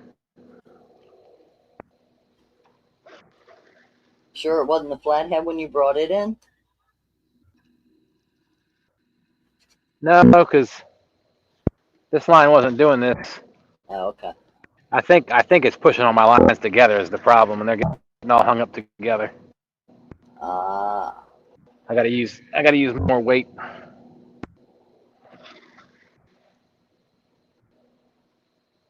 But I still think there's a log or a piece of wood or something down there.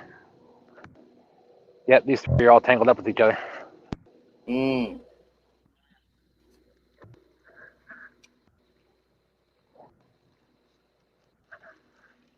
Have you heard from Federico? I haven't seen him on Facebook or IMM. I have not talked to Freddie recently. Well, I'm not catching anything on this one because this bait's gone anyway. Fishing on credit. Yep. So.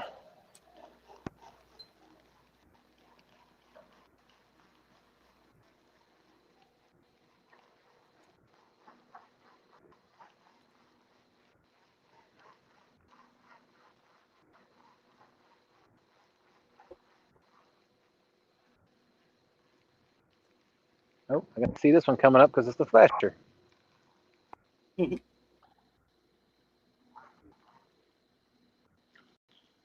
Bait's gone on this one too.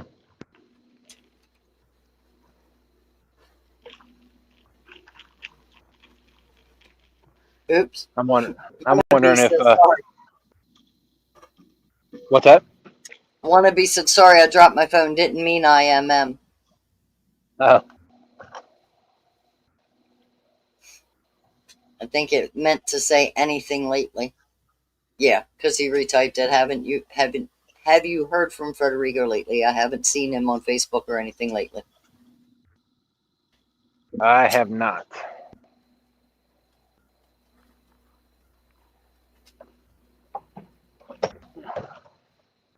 I mean, not recently. We have a pro staff group that I know he's made a comment in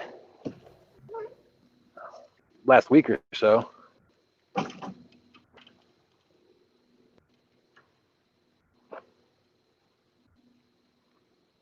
Man, this current did a number.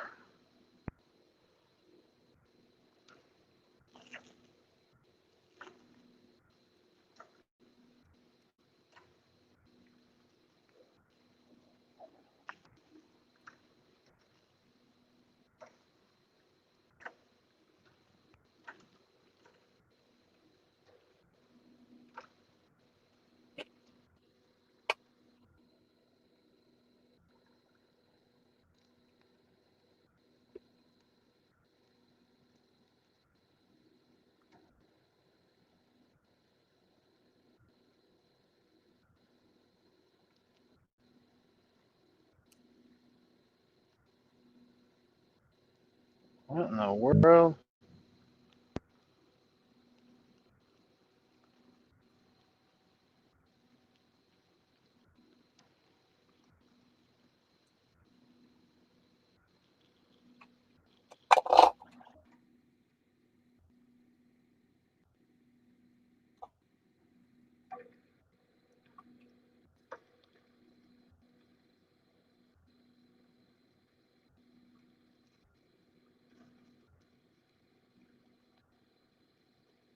All right, let's see.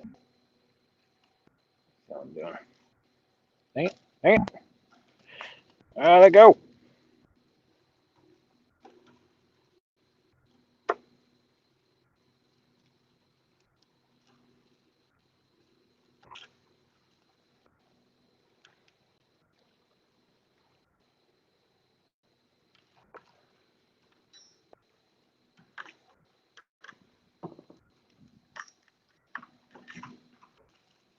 Dang it.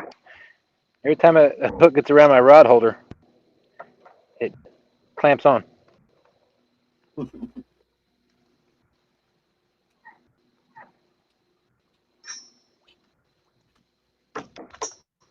Stop.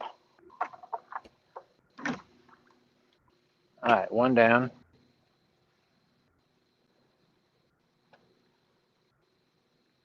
Two down.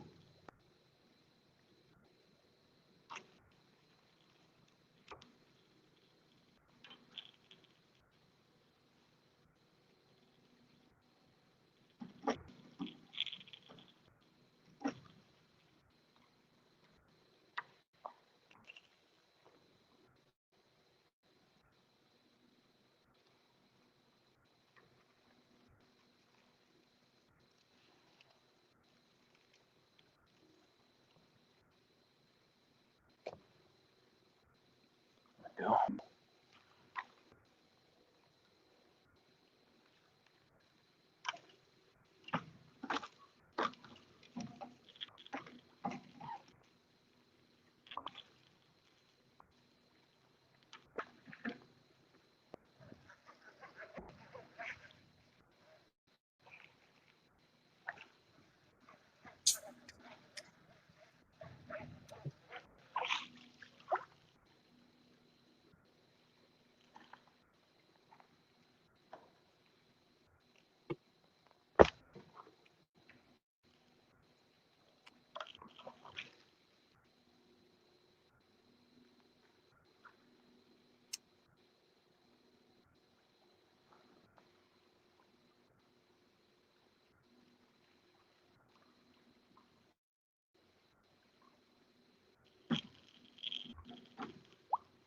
All right.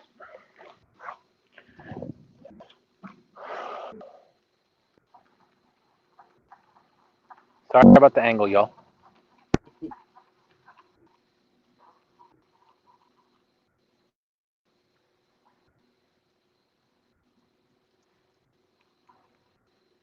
Oh, come on.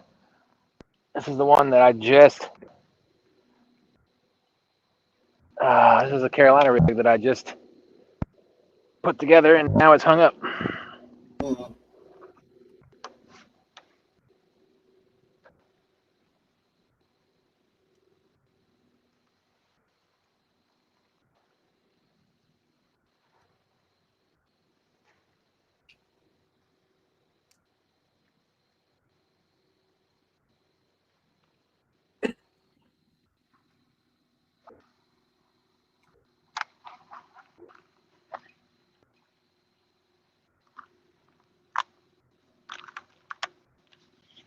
I'll save that one for last.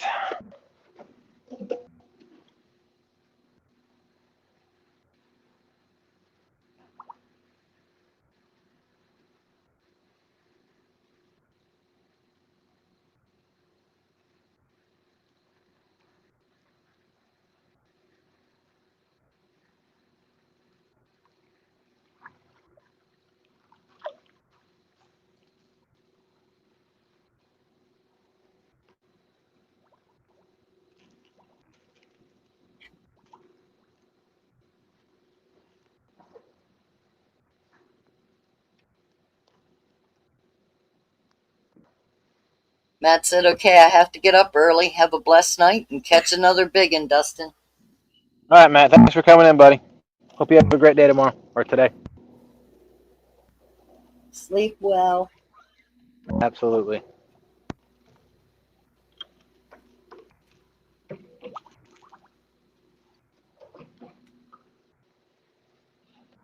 And I actually might reposition my boat, so I think I'm going to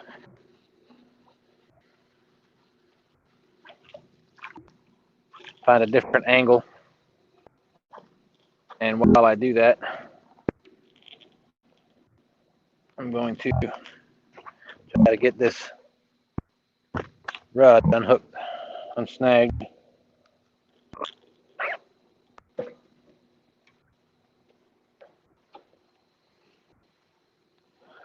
All right.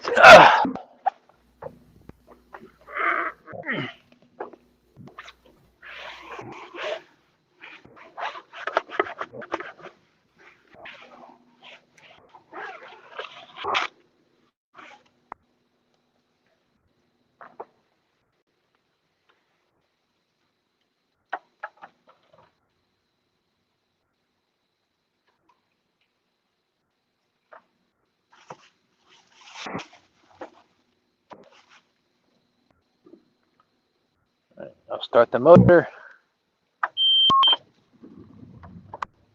Probably not a bad idea to start the motor anyway, since my light's been running off that. Charge that battery. That's the last thing I need is my battery to die.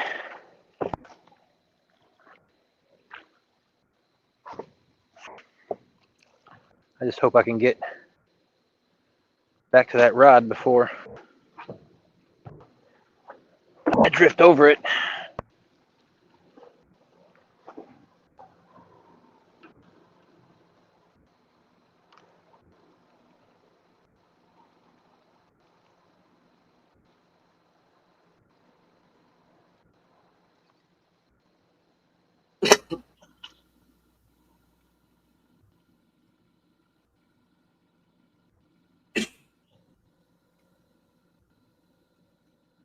Oh, well, whatever it's snagged on seems to be movable.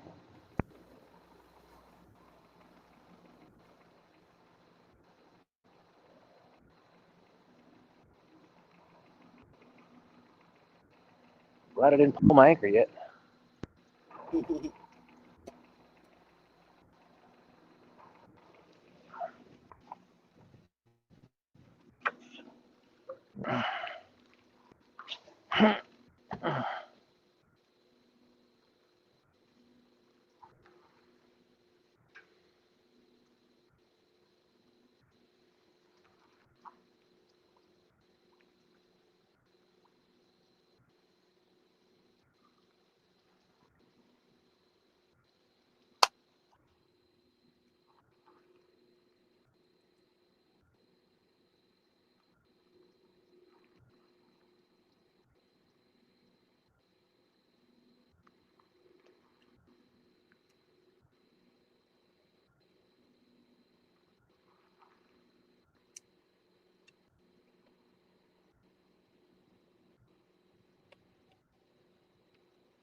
I'm going to turn the camera towards me because I don't know what's on the end of this rod. I'd hate for it to be a sturgeon or something and not get it caught on camera. That would kind of be not nice. I'm sure it's just a log or something that got pushed. It's rolling across the bottom of the river, but you know, you never know. And I hope it's nothing.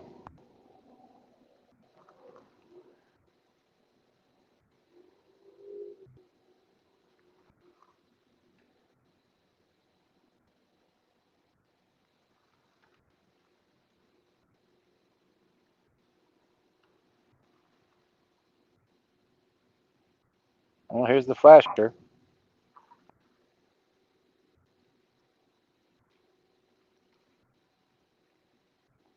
Oh, you gotta be kidding me.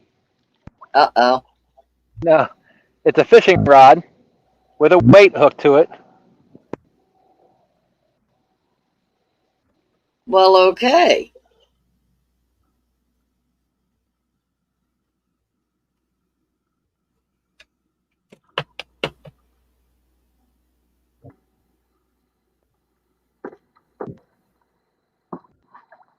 And a stick. A stick. You get my. But it looks like a. Hold on a second. I'll tell you. It's a catfisherman's rod because it's a Santee Cooper rig. Wow. Got a float on. It's got a float on it.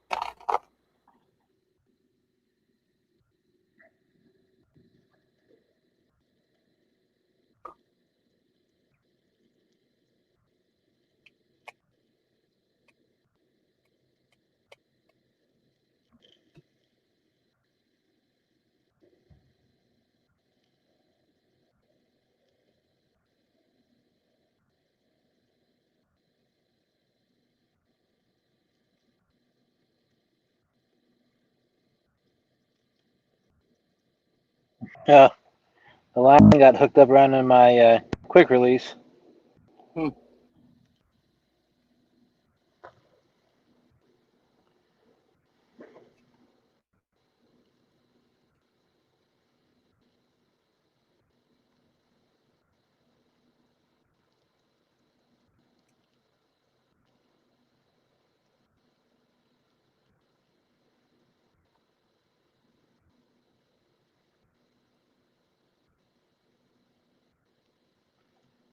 What in the world?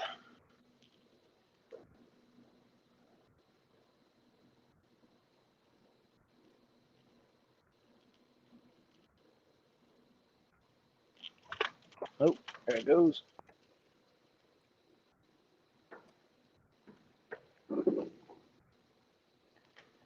You just never know what your FOA rod's gonna bring from up from the depths.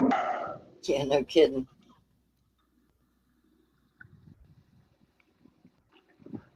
All right. Well, I got that back. Let's see what we got here. You can tell it's been down there for a while because it's got mud and moss all over it.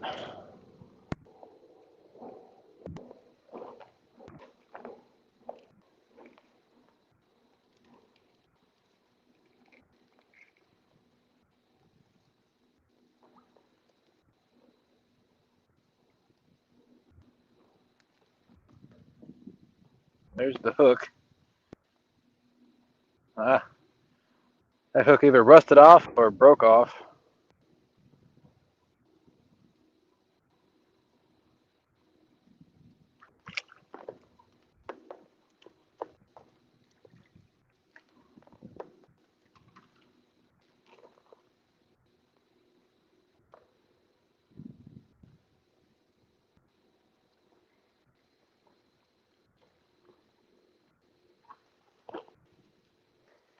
Let me put my gloves on. I don't blame you.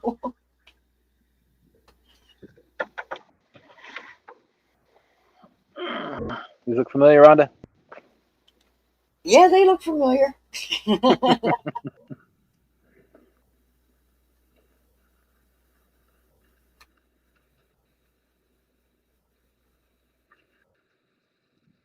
So it looks like an Abu Garcia reel.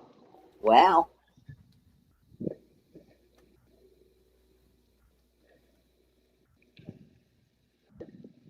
Let me get this stick.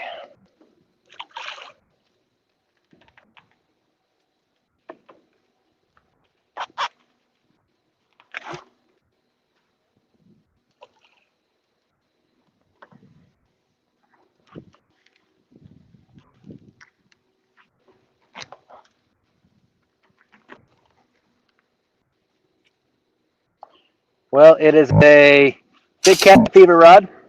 Oh, wow.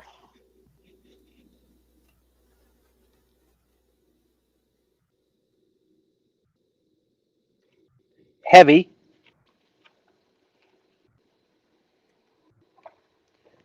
See if you can see that. Wow. Yep. With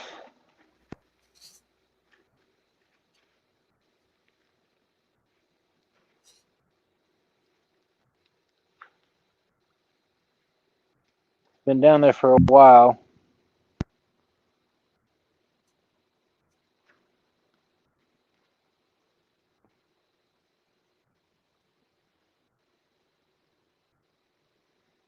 I mean, but it looks kind of like an Abu Garcia, but I'm not 100% sure. Wow. Yeah, it's been down there a long time.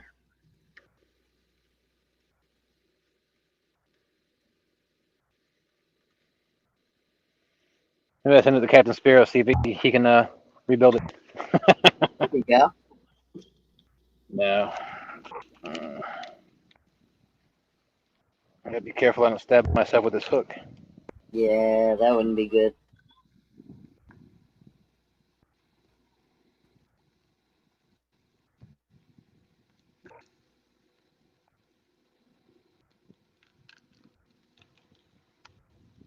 but I will take the weight that's on it There you go. because it is a 10-ounce coin sinker. Whoa, Jesus! Sorry, You all right? something just splashed next to my boat. Scared the daylights out of me. 10-ounce coin singer. Wow. So I guess I'll put this up here and deal with it when I get back to the boat ramp.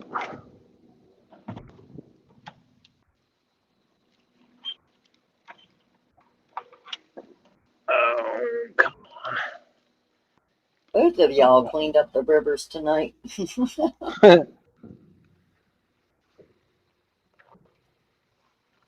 on. Trying to get this away from my. Not sure where I'm going to put it. Try to get it out of the way so that it doesn't catch anything. Put it right there for now. Let me get repositioned. Get this other bait cut up.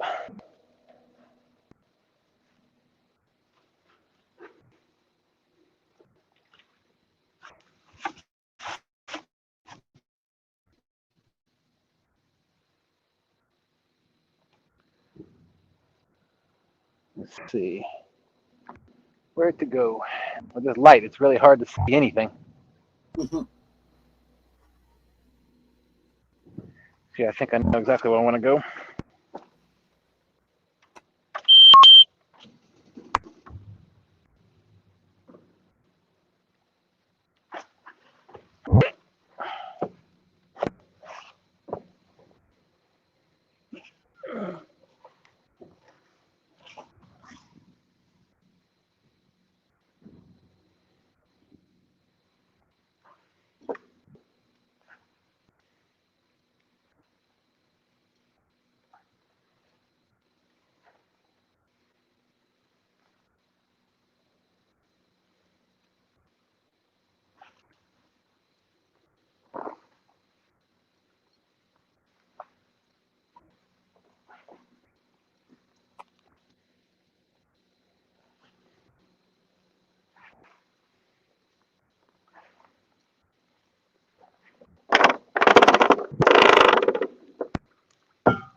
Sorry if that was loud. You're good. All right, I'm going to unhook the light for a second so I can actually see. Okay. Man, it's beautiful out here.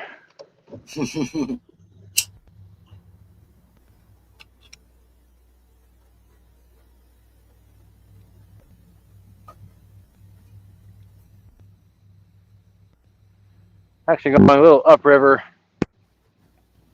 to towards this corner here to try to get out of the current.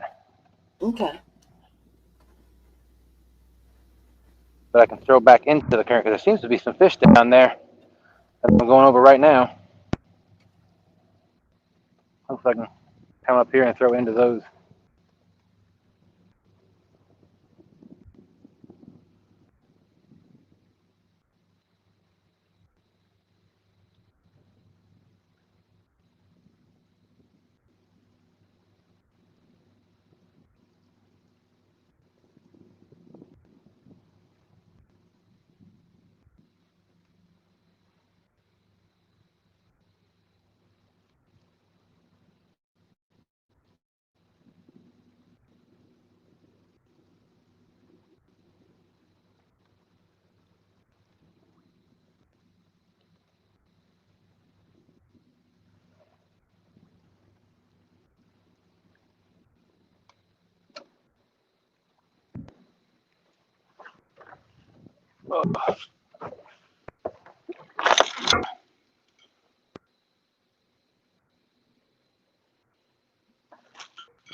Oh.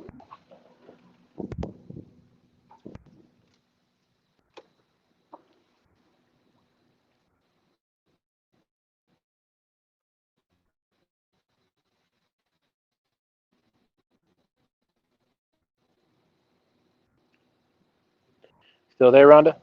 Yes, sir. All right. All right, I'm stopped. Just trying to make sure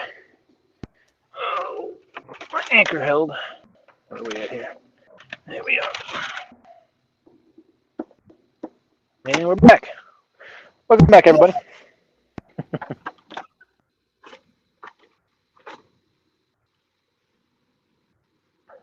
Oh, hold on.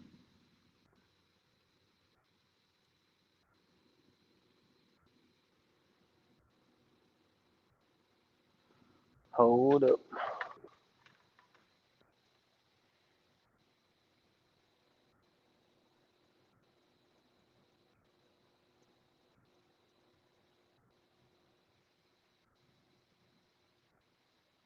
I'm at the slower part of the current, but my boat wasn't moving much when I tied my anchor off, so I don't know if I got enough anchor line down there to stop me. Gotcha. The unfortunate part is my boat senses the sideways movement still as movement. Hmm. All right, let me let a little more anchor line out. Hold on a second. Mm-hmm.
All right, I think we are good. At least I hope we're good. Yep, you're good. We'll find out if my boat starts moving at any point. Well, hopefully it doesn't.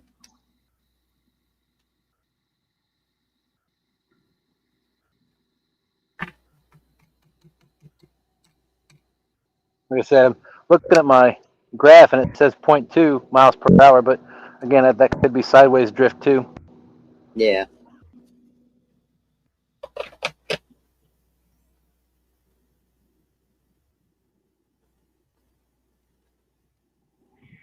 We'll keep an eye on it. All right. Time to pull out this other bad boy of shad. I think this is the brother of the one I used for bait earlier. Except for he's got a bit of a smaller head for his body size. Mm-hmm. That one didn't quite make the football shape. No, still a monster though. Yeah, it is.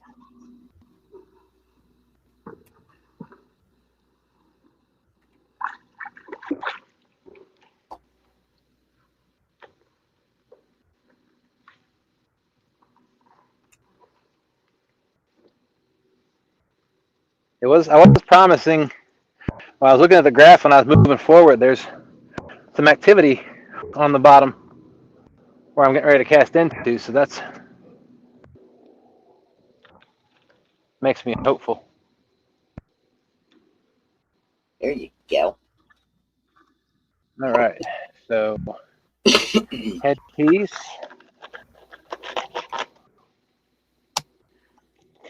One section.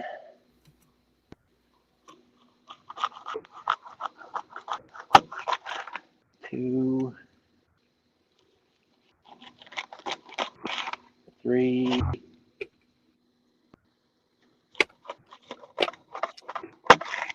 Four.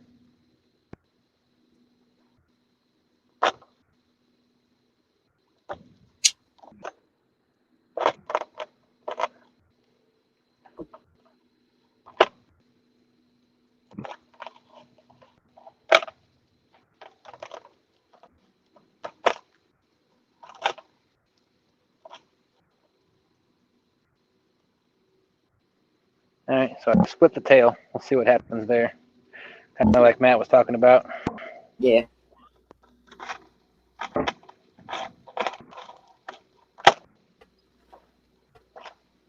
One, two, three. Got it. All right, I got 7 pieces.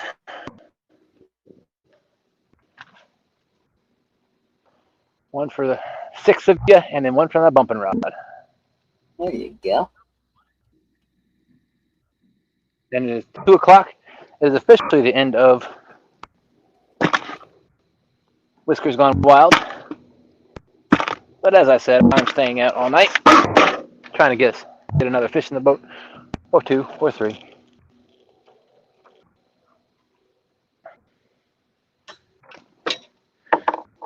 But that depends on the bait situation, really.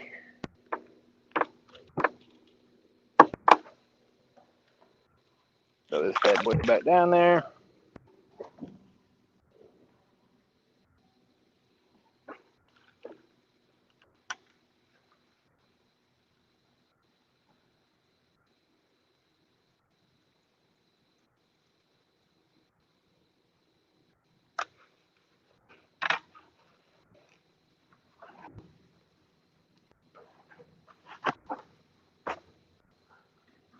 All right, headpiece back on the suspended rod. All right, bigger body section on 10-aught hook. Clear that scale.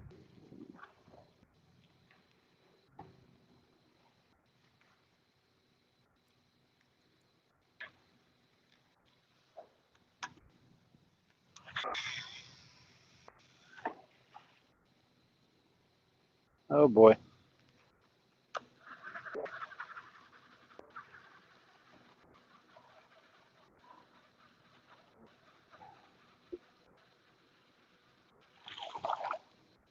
I cast it out, and as soon as I looked up, there was a tree limb with a bunch of twigs sticking out from it.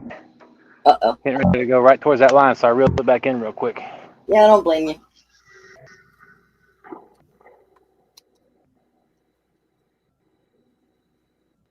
Hopefully I'm in enough, or in, I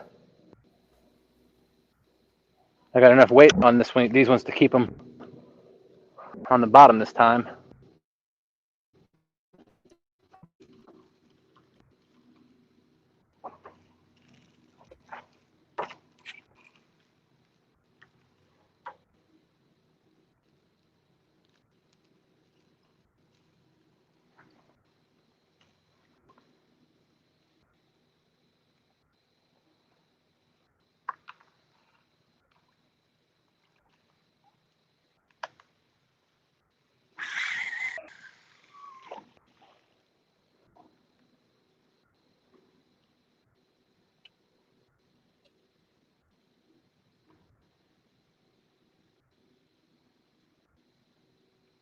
gracious. All right.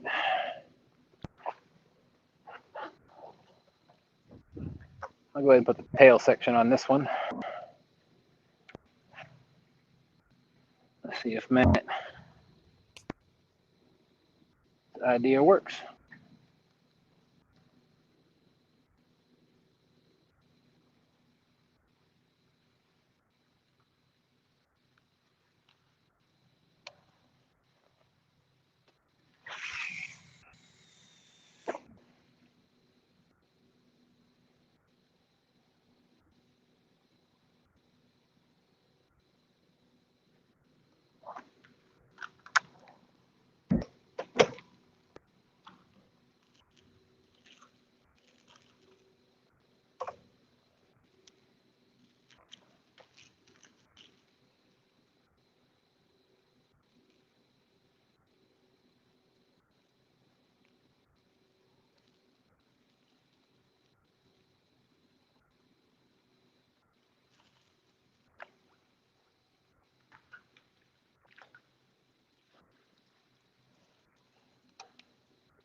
All right.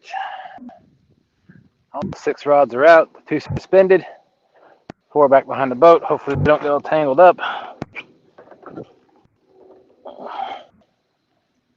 Take this last piece of bait I've got.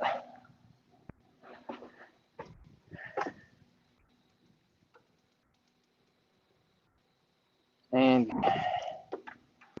bring out our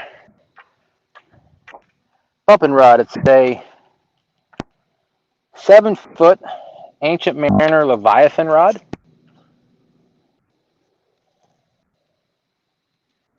I've got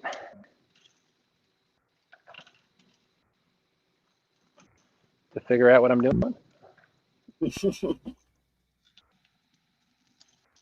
So on this rod, or on this, I have the Ancient Mariner Ocean Tycoon, the original. I've tied on a Fat Boy Flasher rig to a halfway up my leader line is a chain swivel I ordered off Amazon, which then the other half goes up to a 3-way bumping rig. But this one is the main hook, or the main line, the leader line goes in the middle of the 3-way. Your weight is in line with your main line. And I've got 85-pound braid on the main line and a 3-ounce weight, like a teardrop weight. But that's on like 25-pound mono. So if anything gets hung up, that weight will break off before I get snagged up. So we're gonna. Oh, I hope I'm not in the way. I'm out of the channel, but there's a barge coming. I don't know if y'all can see it. Uh-oh.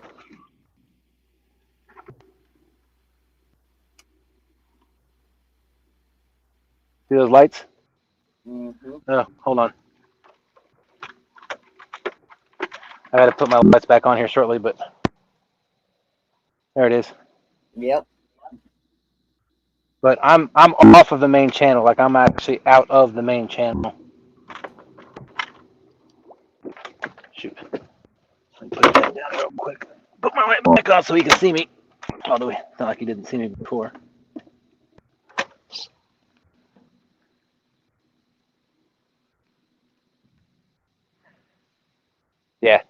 I'm good. Okay. Get back over there. Where are you going? Get. Now let's see if we get a barge bite. Haha.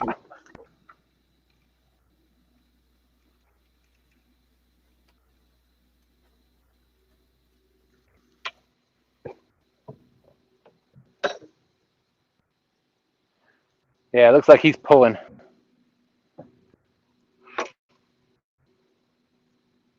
Sometimes you'll see those tugboats will be pushing the barge.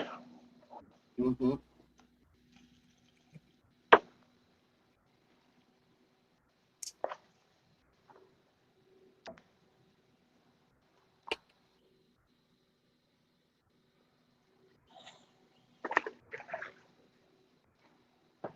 I'm going to bump off to the left-hand side of the boat, or walk my bait, actually.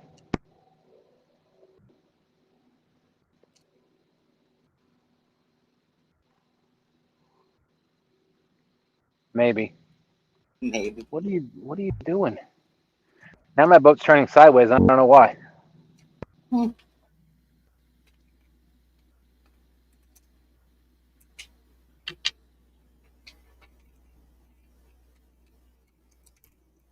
Yeah, I don't have enough. I thought I was going to have enough current, but I don't have enough current where I'm at to walk baits. Not on this side of the boat, anyway.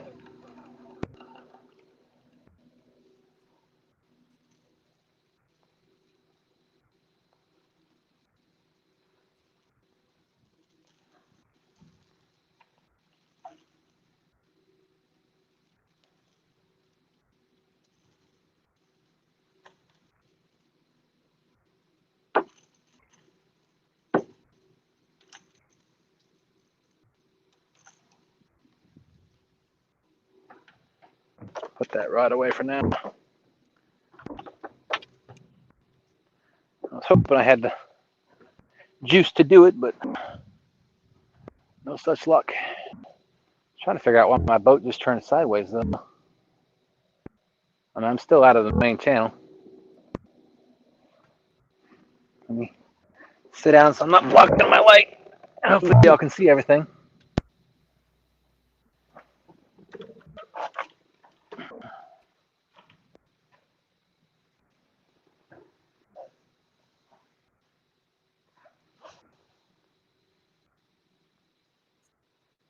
We're now sitting at 29 feet, well, 32. Looks like we're at about 27 to 29 feet of water right here, but I'm casting back into 40. Wow.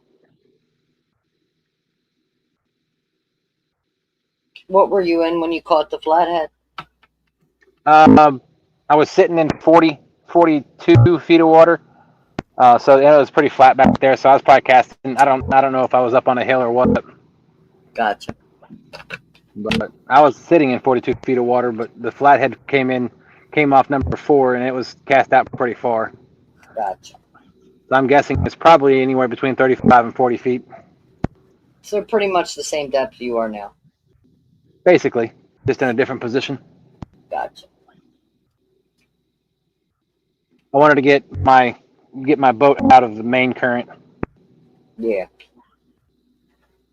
And hope I got into a place where the current didn't push all my lines together again.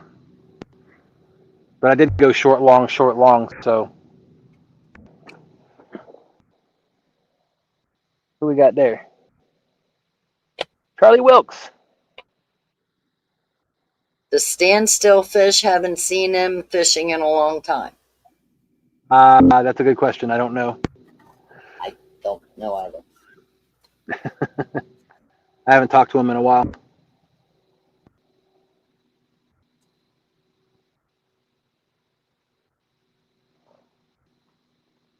Man, I tell you what, that is one quiet tugboat.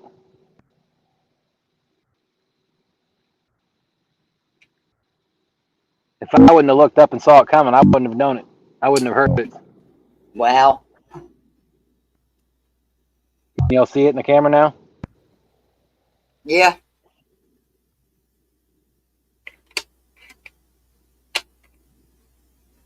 Yeah, at least he's got his lights on because not the last time, but one time I was riding with my dad. We were upriver, and we were hugging the bank, and I wasn't as familiar with the river at that time, so I moved out to where the moonlight was hitting the river because I didn't know what was in the shadows as far as rocks or logs or whatever. Mm-hmm. So I moved out into where the moonlight was shining over the trees onto the water, and I looked in the distance where I knew there was a bend in the river, and I saw a red light and a green light, which to me meant shadow markers. And well, it turns out as I was putting along, as everybody knows, I don't go very fast. At nighttime, I was going about 5 miles an hour. But I was putting along, and I looked up, and I saw about 100 feet in front of me was the barge, had no lights on. The red and green I saw were its navigation lights. Mm. But it had zero spotlights like this one does. Wow. And it didn't. I didn't see it. I don't think it saw me. I was able to look up and turn back to the right before anything happened. But that same my dad and I came back down the river, not far from where I am now, and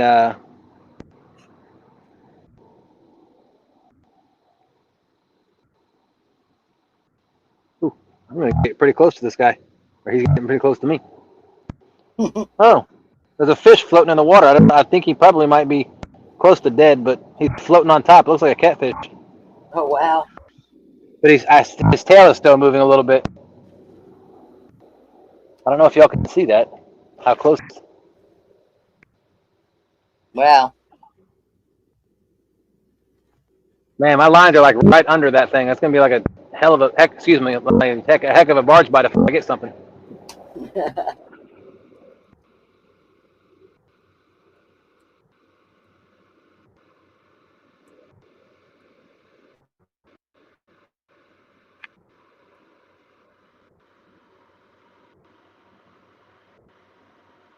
Man, he's towing that thing with cables.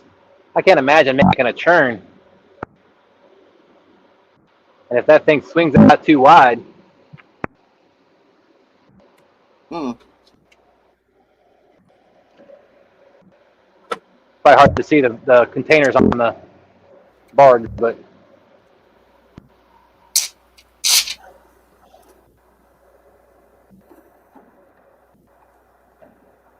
come on, barge bite.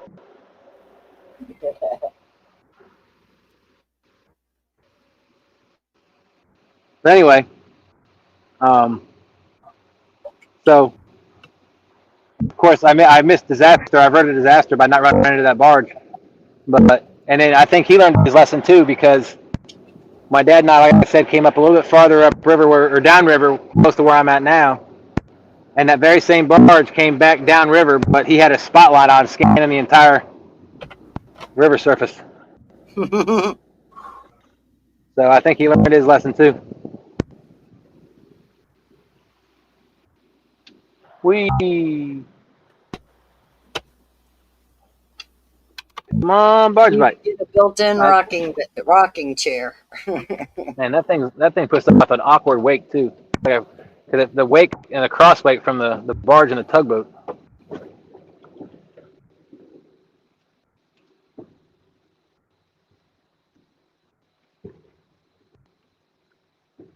All right.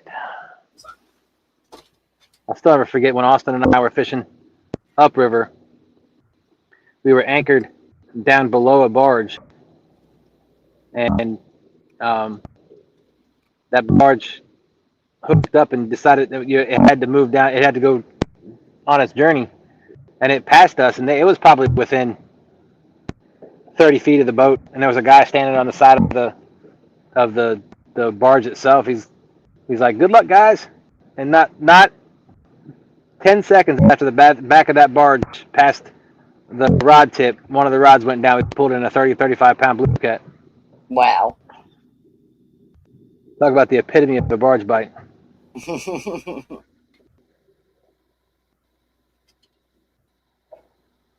And my boat's turning back sideways again. Yippee! There it goes.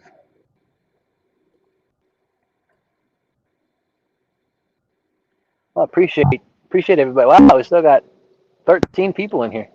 Mm-hmm. Appreciate you y'all hanging out with us tonight. Hopefully we can put another fish in the boat for you. We did not skunk around midnight Eastern time in this video. If you go back, you'll see you'll hear me say fish on, and you'll see me pulling a nice flathead. My first fish in a while, but it's also my PB flathead. So that fish right there made the whole trip worth it. It did. Try to straighten you guys up a little bit. You're a little cockeyed.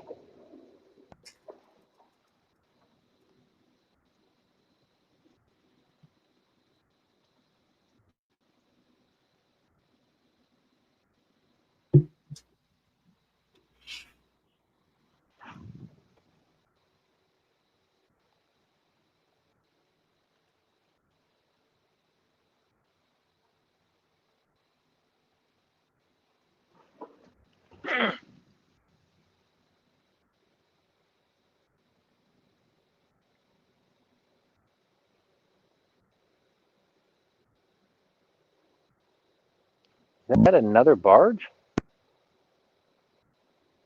They're hauling tonight, aren't they? Well, I can't tell if that's the back end of the one that just passed us or if it's the front end of another one. Because it's got two, what looks like headlights on it. No, that's the same barge. Just Okay. it's got two lights on the back of the barge. On the back of the barge itself looks like headlights. Just enough to Stay away! confuse.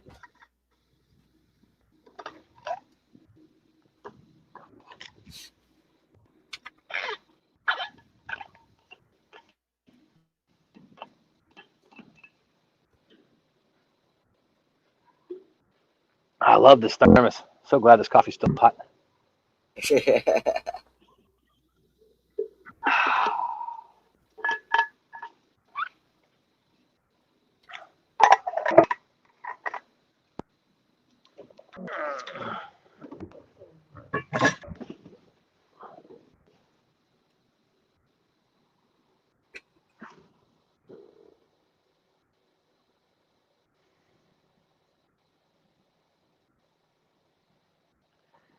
Yeah, I couldn't imagine driving one of those tugboats,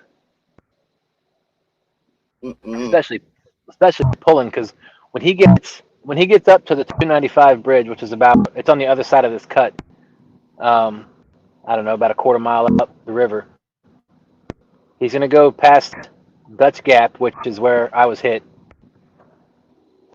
Oh! Fish on! Get it. Fish on! It's a nice one. He was taking drag too. Got him. Yay.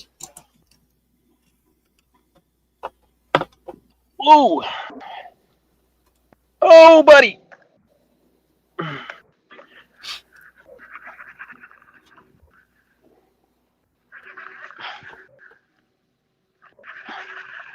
feel like he's swimming to the boat.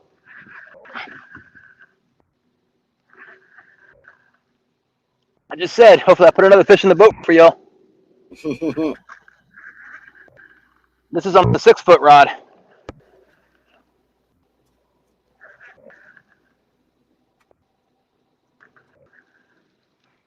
I'm gonna get my net ready.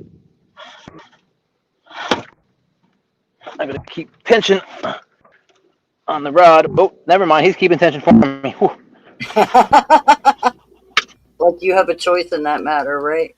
I know, right?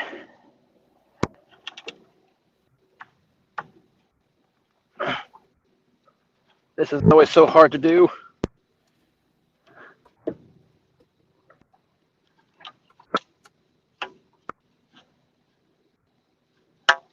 All right. Oh, he dug. All right, net is ready.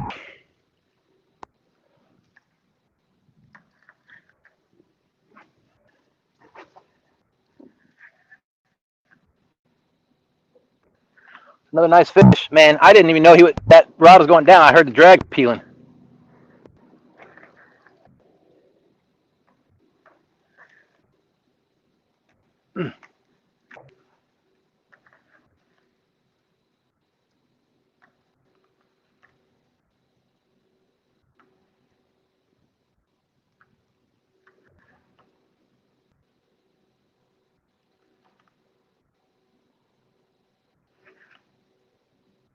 Oh, it's a flasher rig.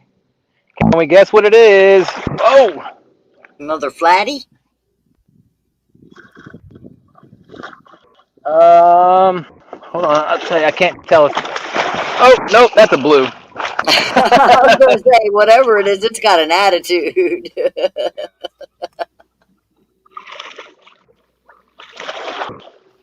Well, In the good net. morning and welcome back, Jody. She says you need Stan to net it. LOL. Yeah, okay. If I want to keep it, no. All right, it's a blue. It's a nice blue. Probably a 20-pounder in the net. Yay.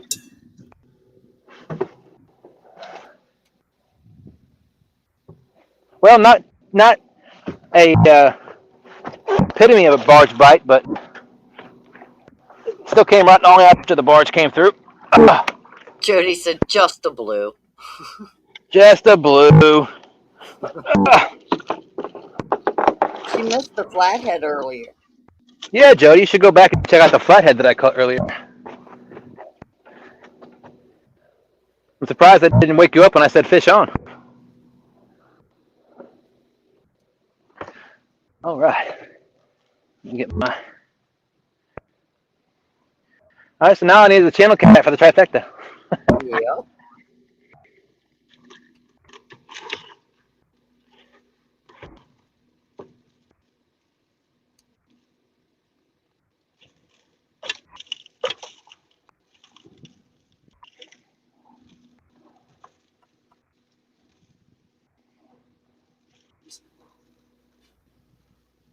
Let me get my pliers. Oh, hello. Stay still.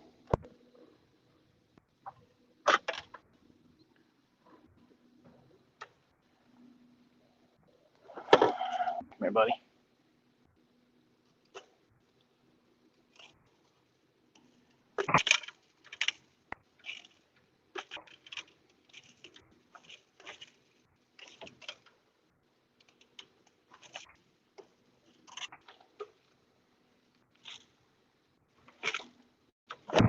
Whoa, whoa, whoa, whoa, whoa. You're making it more difficult, buddy.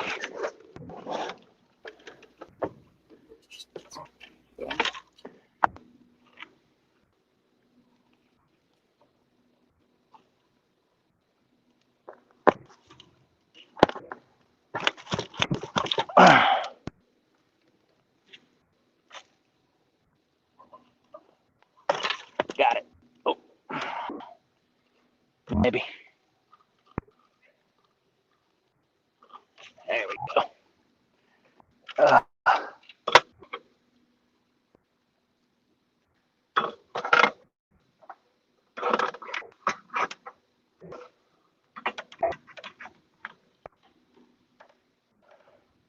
Well, one last piece of bait that I cut up for the bumping rod will now go on this rod.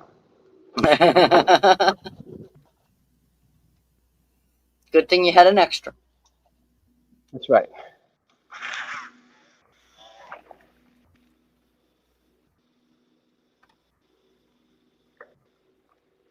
Okay.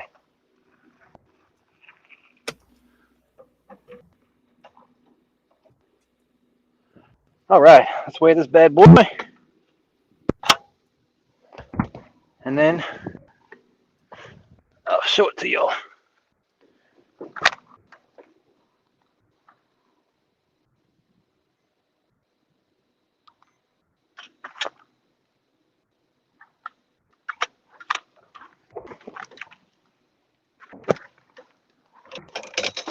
Oh, come on. Now the net's caught up in this other, Your other bonus reel rod? that I pulled off the bottom. There we go. I knew it was going to get in the way.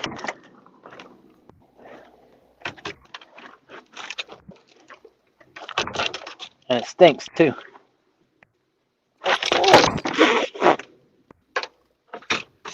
Sorry, give me a second.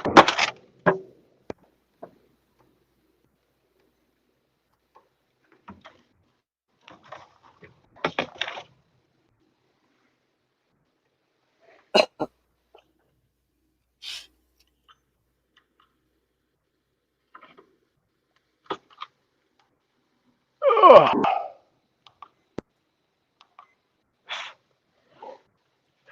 All right.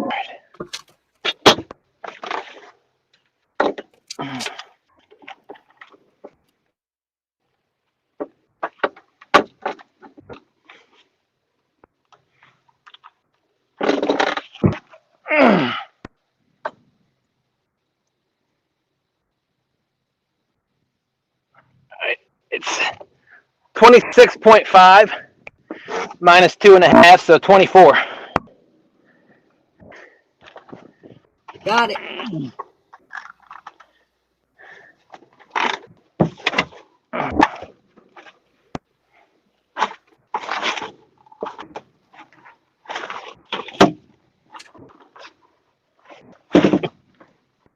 Come on, buddy.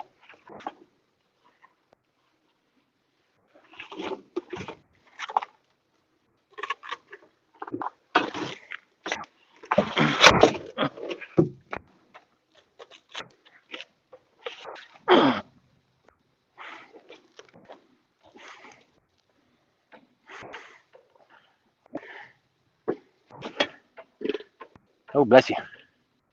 He got gas. FOA, baby, FOA. There we go. Going back.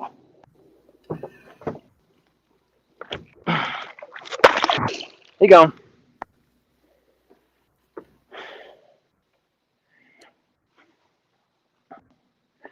All right.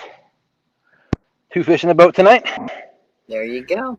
Not a bad night. Not at all.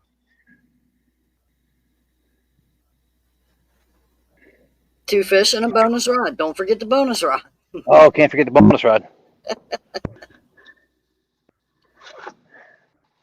For those of you that just came in, I changed over one of my thank you, Rhonda.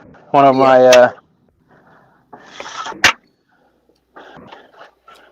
my leaders to a Carolina rig, and not long after I cast it out there, it looked like I was bent over and it looked like I was snagged on something. So eventually I was able to reel it in, and in doing so, pulled in a big cat fever rod with what looks like an Abu Garcia, but it's been down there for so long it's really hard to tell what kind of reel that is.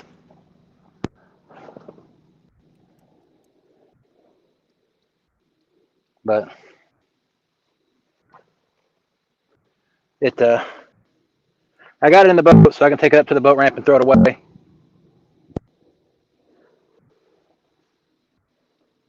Because it's been in the water for such a long time. It's got mud, the grip, the foam above and below the handle or the reel seat is all caked in mud, and there's no getting that off.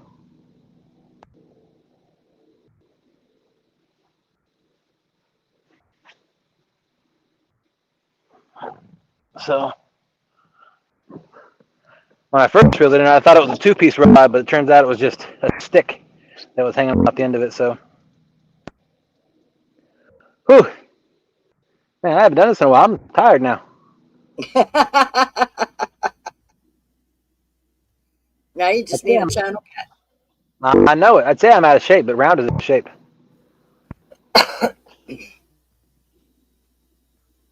I'm more Obi long than round, but I guess pear is a shape too.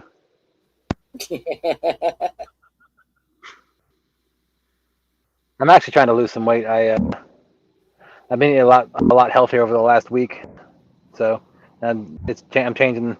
I'm not going out to eat as much for lunch and taking my lunch with me, smaller portions, healthier food. So There you go.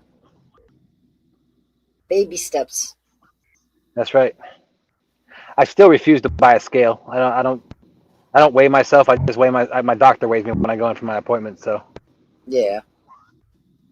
I base it on my belt tightness and my pant There tightness. you go. That's the way to do it. So that way I'm not stepping on the scale every day, getting discouraged.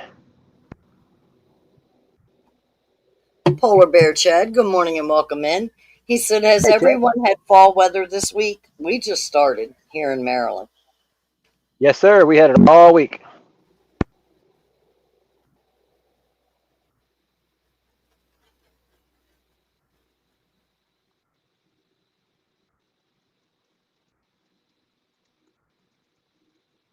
Appreciate y'all coming out and watching us this morning.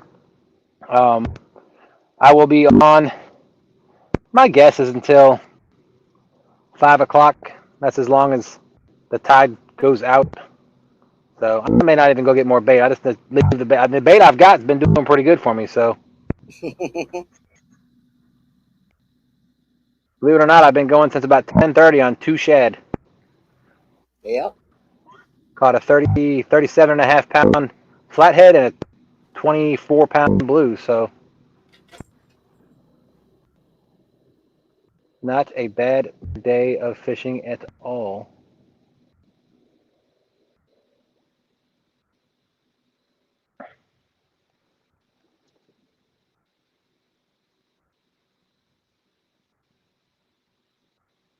I'm hoping that the bite picks up and around like from now till about 5. That'd be nice to put a couple more fish in the boat. Make up for all the fish I haven't caught in the last 2 or 3 months. Polar Bear said that's a nice start to the night. Absolutely.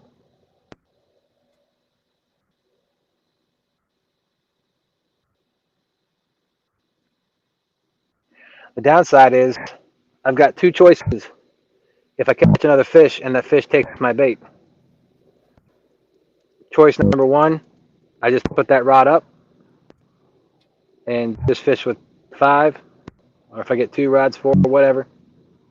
Or here's one of those bonuses of the Steve Douglas method of not throwing your bait in the water. I do still have the bait left over from the bait change. It's in the bucket. I mean, it's not. I mean, it's still probably got a little bit of scent to it. Not the best, but at least it's bait. It's something. And I would still consider it fresh because it was. I just cut it up a couple of hours ago, and it's been in the water this entire time. So not ideal. Not ideal at all. In looking for bait, but I just don't. I think I would spend too much time trying to go drop the gill net and hope to get more shad. And the downside to that with me is if I did drop the gill net, say up here where I was planning on doing that, and I pulled in way more shad than I need, that some of them probably die, and I would be wasting bait and wasting fish. So Yeah. wasting a resource. So I don't want to take that chance either. So I'll just maintain what I've got in the water for another 2.5 hours and see what happens.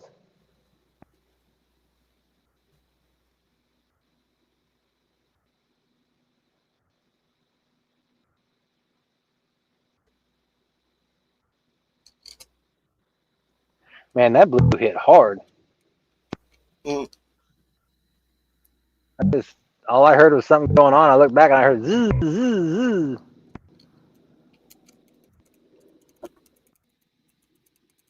I think some debris just got on my line over on 5. It bent down and then popped up.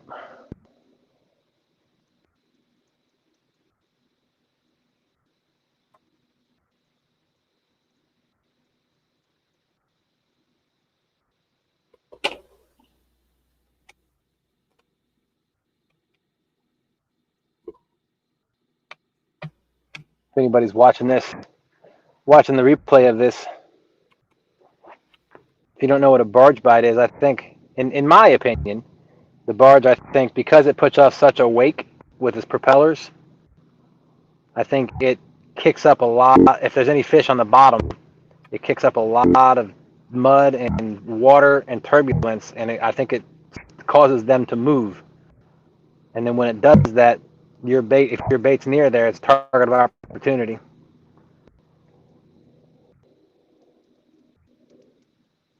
So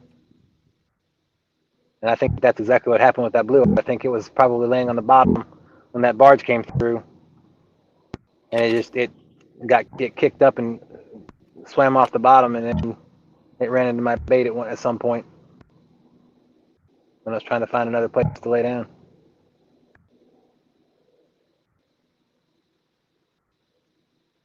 Again, just my opinion.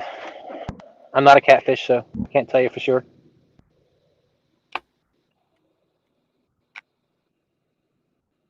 But I think it sounds reasonable. You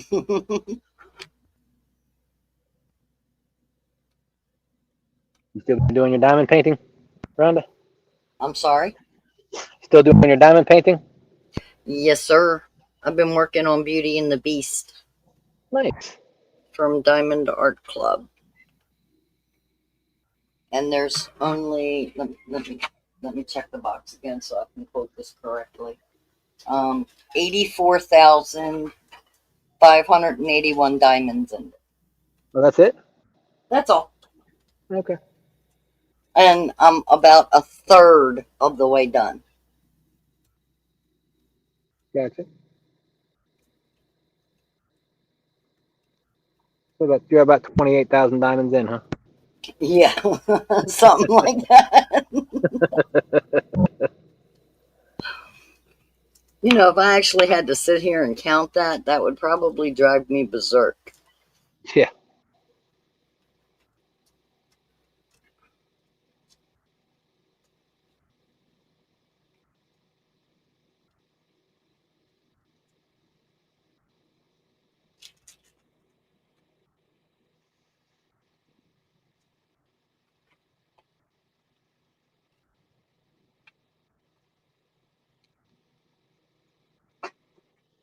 I would love for rod number 6 to go down. That's the one over here. That's Mr. Suspendy, isn't it?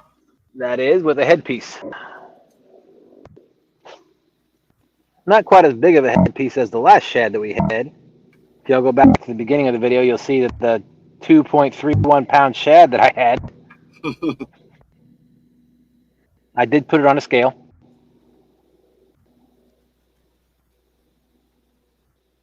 I knew it had to be 2 to 3 pounds. That thing was a monster. Mm-hmm.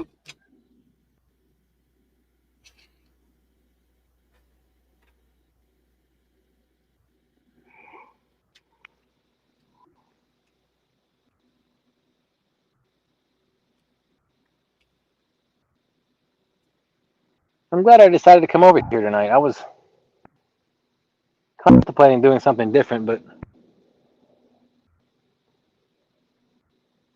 I love when a backup plan comes to fruition. Yep. Makes it nice. Oh.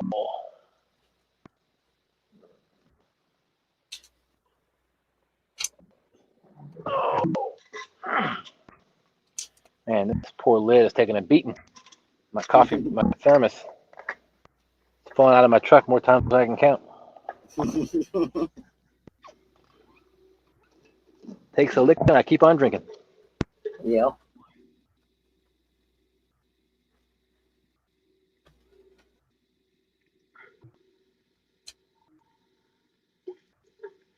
Man, this thing is so 7 to midnight.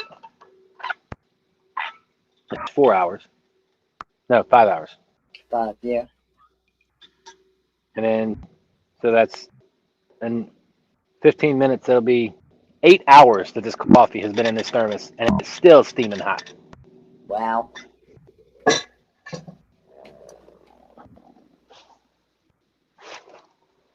Not a sponsor, but Stanley, if you're listening. This is Stanley Thermos.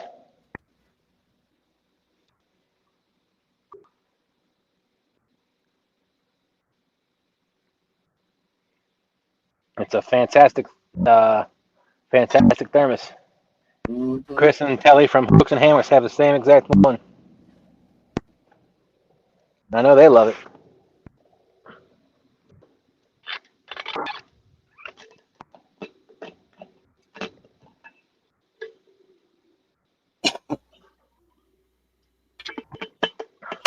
I have one that size and then one the next size up.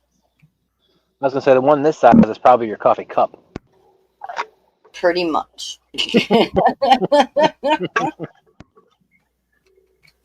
I only get Might one switch out the. refill out of that when I go fishing, so I had to get the next size up, and I end up taking both of them. Wow. Might as well just put a coffee pot on the boat when you go fishing. Well, I don't go out on a boat, so. Oh. But if Well. I had a boat, you can best believe there'd be a coffee pot or 5 on there with its own separate power, you know. Got your own batteries for your coffee. Why do you have 17 batteries? I got a coffee pot. Or 10. Or 10. And I run them all simultaneously. That's about the size of it. My doctor honestly said to me one time, I would tell you to drink less coffee. The only problem is I'm afraid you dehydrate yourself because you don't drink water any other way. And I said, you're absolutely correct. Yep. I used to be that way with soda. Like I used to drink the mess out of soda. And I rarely ever drank water. If I didn't drink soda, I wouldn't hydrate any. I would be dehydrated for sure. But now I only drink a soda every once in a while. Whenever I go somewhere, if we go out to eat, or if I'm at work, I try to drink water as much as possible. Yeah. I have my coffee in the morning when I wake up, 1 cup in the morning, and then I go with Sean. We have coffee every morning at Wawa, so I get a 20 ounce or 24 ounce cup there. And then after that, I just drink water the rest of the day.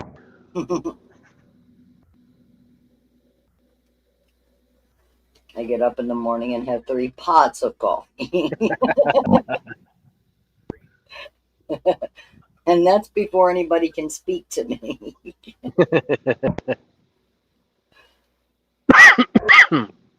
After that, you're taking your life into your own hands until I hit pot 4 or 5. Mm.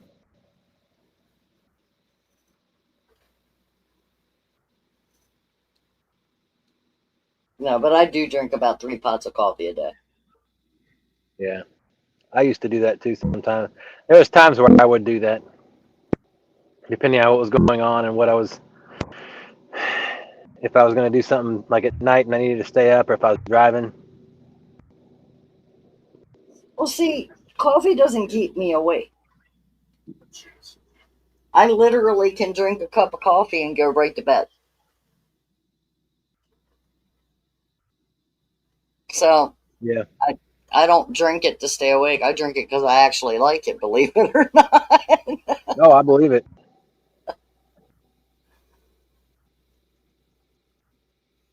It's so bad. My husband has his own coffee pot because he can't drink my coffee.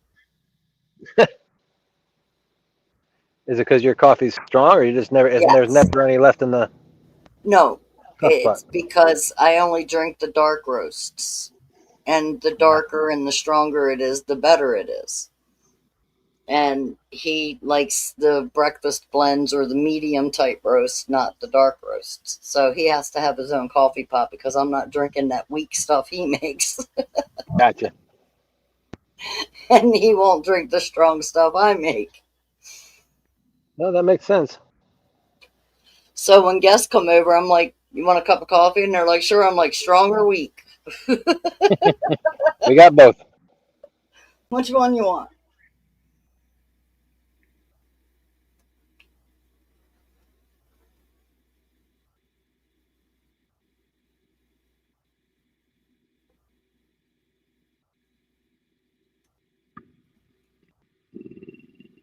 Excuse me.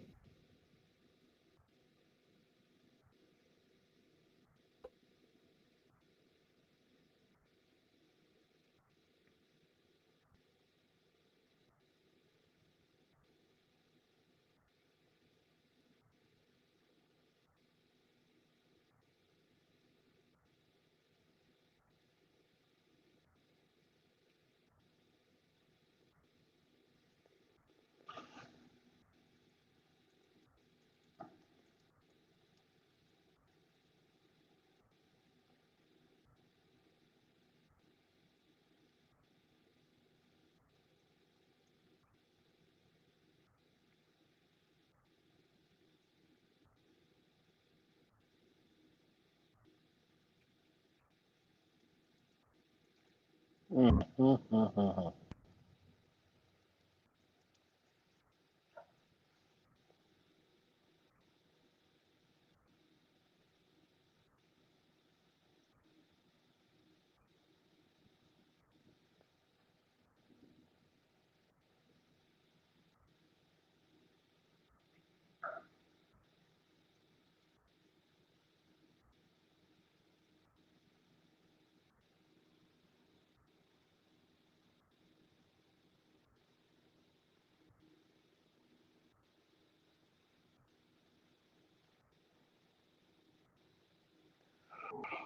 Oh, excuse me. You're Ah, not allowed to do that if you want to stay live till 5 a.m. no, I know. I will say I did get up at 5 a.m. yesterday morning. Oh boy.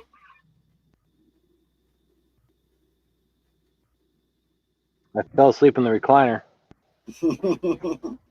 and of course, 5 o'clock, my dogs decide they want to go outside. So I got up and let the dogs out, and couldn't go back to sleep, Of course not. knowing that I was going to stay out all night tonight. Right. And then not long after, well, probably about, well, Landon ended up sleeping on the couch. So he woke up probably about 7 o'clock.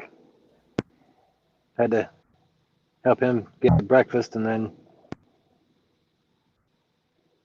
I was gonna try to take a nap, but I had to take a shower and get ready to go to my friend's house for a housewarming party. And I left there and went straight home, changed clothes, and went and got the boat and came out here. So Oh boy. You've just been running all day. I have, and then I should get a chance to relax Monday afternoon, because sometime today we always do. My daughter just got back from Colorado. She took a trip via train out to Colorado. Yeah, you were talking about that. So she just got back home yesterday. Oh, cool. So, well, today's Sunday, so Friday. She got home Friday evening. Mm-hmm. Did she enjoy herself though? She did. She had a blast.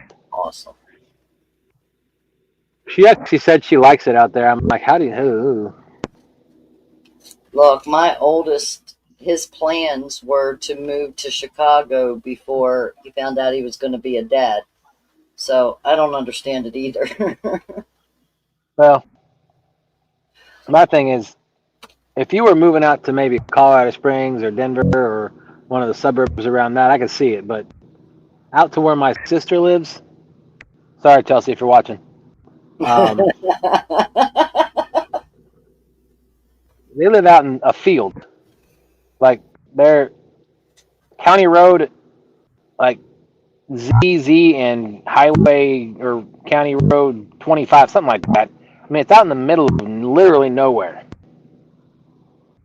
And you could see for miles. It's flat. There's no trees. And you don't see mountains for another 2 hours west. So, I mean, you can, if you look east from my sister's house, I'm sure you could probably see the lights of this next town over, which is about 30 miles away. I It don't is see a that. problem with that, but okay.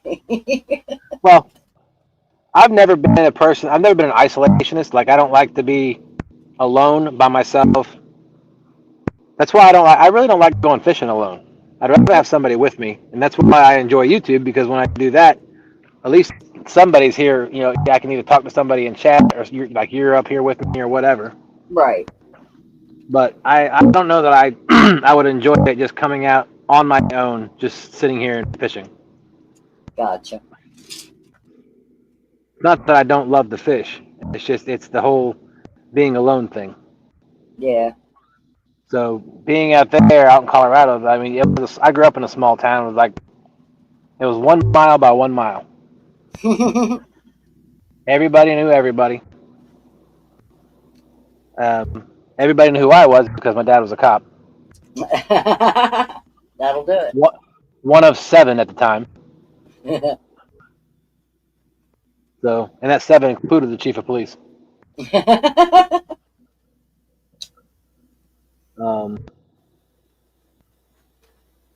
So it was just you go out to the country. When I grew up there was a lake called Bonnie Dam.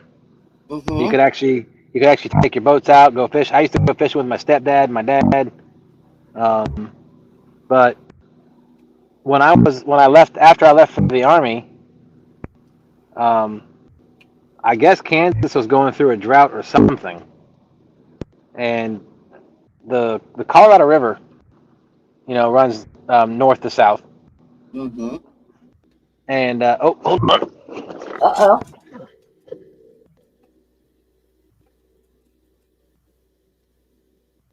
Anyway, the Colorado River runs north to south, and I can't tell what's going on with this one.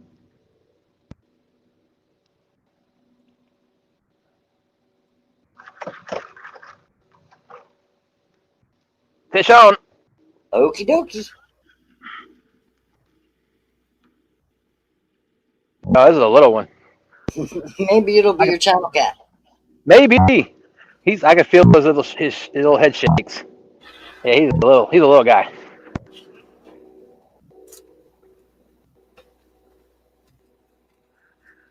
But anyway, Kansas was running out of water or whatever. Claimed that the town I grew up in was about 13 miles west of the Kansas state line.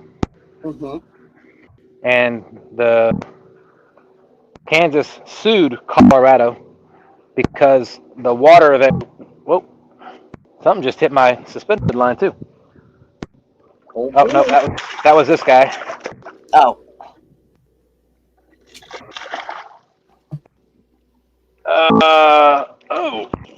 Oh! I should have used the net. I didn't. Uh-oh. He popped off. It was a good fish. I mean, it was a little fish. It was probably about 3 pounds. Just a little blue. Yeah, just a little bit. I'm going to consider him caught. I let him go. I should have used the net. I thought he was heavier when I went to lift it up than he was when I was reeling him in. Yeah. But all right, well, let me put another piece of this used bait back on here. Still got some color to it. Anyway, Kansas sued Colorado and won the lawsuit. And so what happened was they diverted the water that filled up the lake that I grew up on. And so that lake ended up drying up. Wow.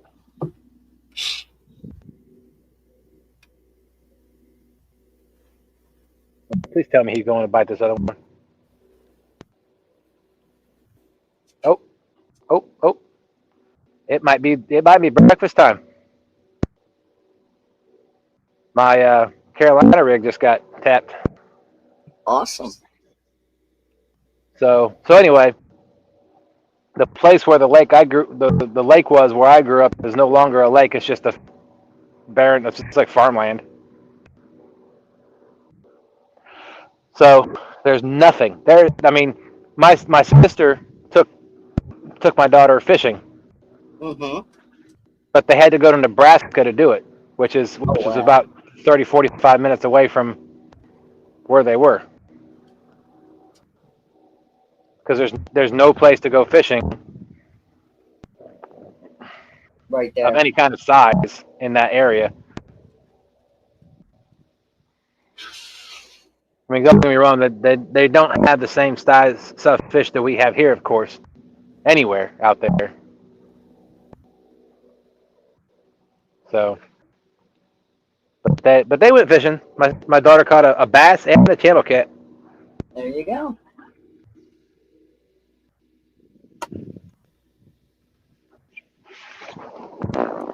Oh. Well, dang it! I should have put the net down. Now I know better. I thought he was hooked better than that, or at least I could have done is leaned over the side and lipped him.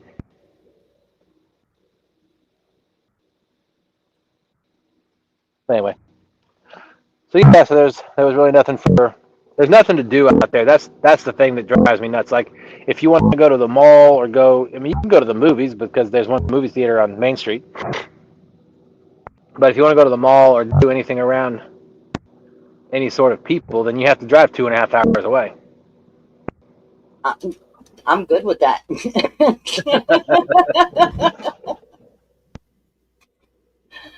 You just don't understand how good I am with that.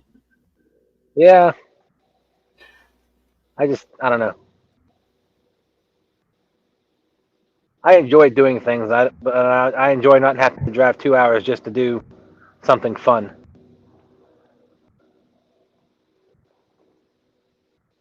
But I guess, fun is subjective.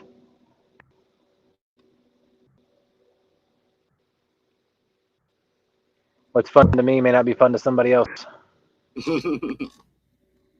See, I'm all about my diamond painting, so I'm good. Yeah, my wife would rather, spend time. But then again, my wife's an only child too, so my wife, she's used to entertaining herself and doing things on her own. Well, see, I was an only child too. There it is. I was not. I grew up, I have my sister, full sister, and then my mom and dad divorced when I was 8, and they both got remarried, and both of my stepmom and my stepdad both had kids, so I gained 2 stepsisters. And then my stepmom and my dad had a baby, and that's my half sister Chelsea. That's one that lives out there that my daughter just went and saw. So I have 4 sisters. 3 of them I grew up with, because like I said, it's a small town. So my stepsisters I already knew before they were my stepsisters. Good morning, Eric B. Welcome in. Eric, good morning, sir.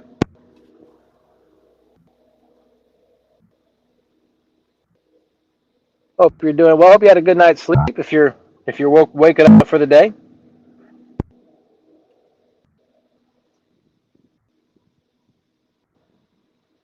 We've caught 2.5 fish.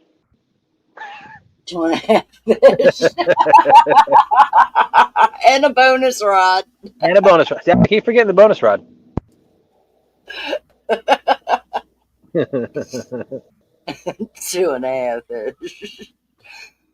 Well, I wrote the one at 256. Small blue lost at boat. So I guess that's the half a fish. That's right. I saw it. We heard it. Yeah, that thing splashed like crazy.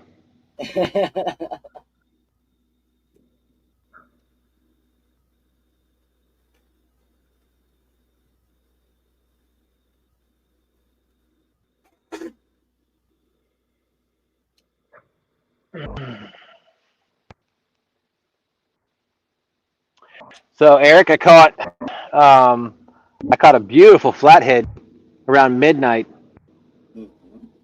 and then I followed that up. I don't know, what was that? At midnight you caught the flathead. Around 1:35 you got the bonus rod. Around 2:20 you caught the blue. Gotcha. And then just now I caught half a fish because I tried to pull him in the boat, tried to boat flip him, and he popped off. He said, "Not today."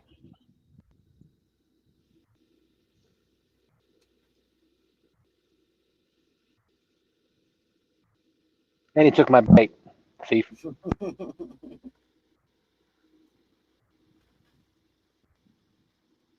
Like I said, he was a little guy. He was probably about 3 or 4 pounds. So I was telling everybody earlier that, everybody I've talked to that's fished with Steve Douglas says that he does not. He will fuss at you if you take bait off of your hook to rebait your hook and you throw that bait in the water, or if you throw the tails in the water or whatever when you're setting up. So I do the same. I keep everything. I throw it in the bucket that I keep my bait in. So I had rebaited about 3 o'clock or 2 o'clock, and I had a piece of bait that I kept in the bucket that I just put back on that one fish I just lost. So it's not the freshest bait, but it's still bait. It's still got some color to it. I'm gonna laugh if I catch a monster fish on that old cut bait. Yeah, I was hoping that come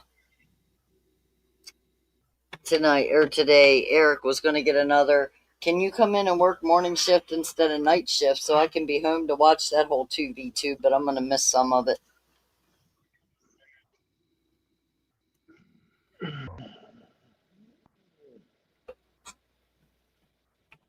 I believe Eric, I haven't. What's that? I believe Jody is traveling to Kentucky to fish with Dom, and they're taking on Brian and E. Gotcha. From Jody's boat. Okay. Wow. Man, people can travel. Well, they're not too far from one another because Dominic's in Paducah, which is just across the Tennessee-Kentucky line. Gotcha. So I just always picture. I know it's not.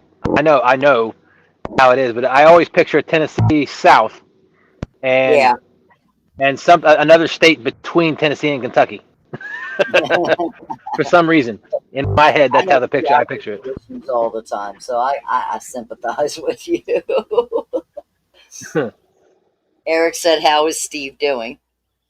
I don't know. I haven't seen or talked to anybody that knows how he's doing. I mean, I've seen him post a few things about the Catfish Expo that he's putting on, so I assume he's doing well. I mean, it came out after his surgery, so he posted about the expo he's doing in Kentucky. So it's the expo and tournament that he's doing. Whoa, my boat's swaying one way or the other. I have a feeling the tide's about to shift.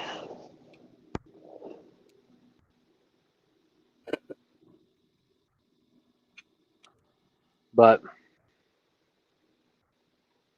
I can be on and off, but I can't be there the whole time because I do got to pick Eric up from work.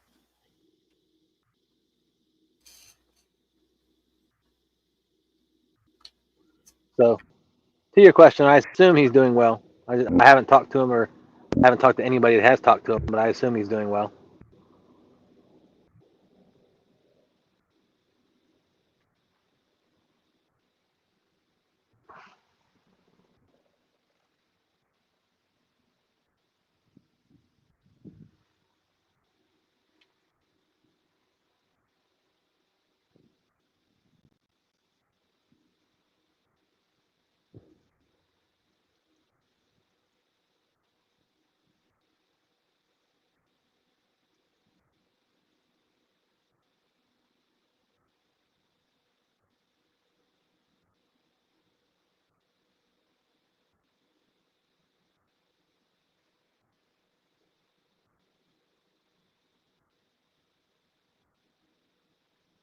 Got about an hour and 42 minutes.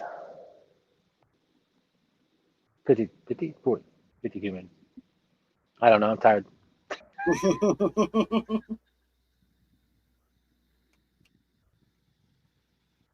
The fact that you can math this early in the morning, I'm proud of you. An hour and 52 minutes to go. For those of you who just came in, I'm going to stay out till about 5 o'clock. So hopefully at 5 o'clock, the sun's starting to come up and I can actually see where I'm going, so I can actually get on plane to go back to the boat ramp and load Yeah. everything up. So it doesn't take me 45 minutes to get back to the boat ramp. I will say I was sitting in this very same spot with my neighbor. We came out and fished a 12-hour tournament. It was a 7 p.m. to 7 a.m. tournament, and we were sitting in this very spot, almost at this very angle. And I remember looking at my watch and like seeing the sun come up. I could see it was light above the trees to the east of us at 4:30 in the morning. Mm. I'd never seen the sun start coming up at 4:30 in the morning. Eric says, Rhonda, is Eric ready for the 32-ounce steak eating? Yes. 32 ounces, huh? That's a lot of steak.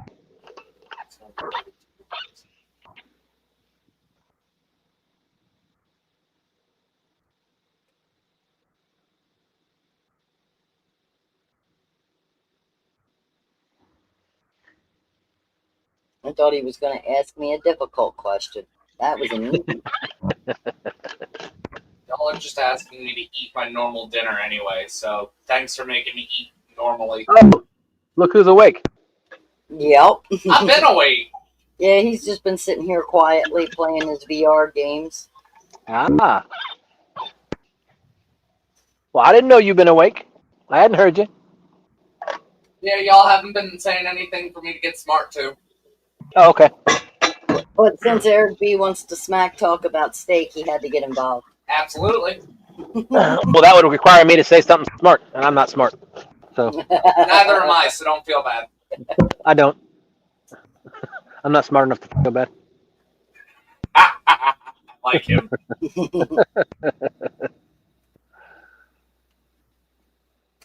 Oh, man. Come on, fishies.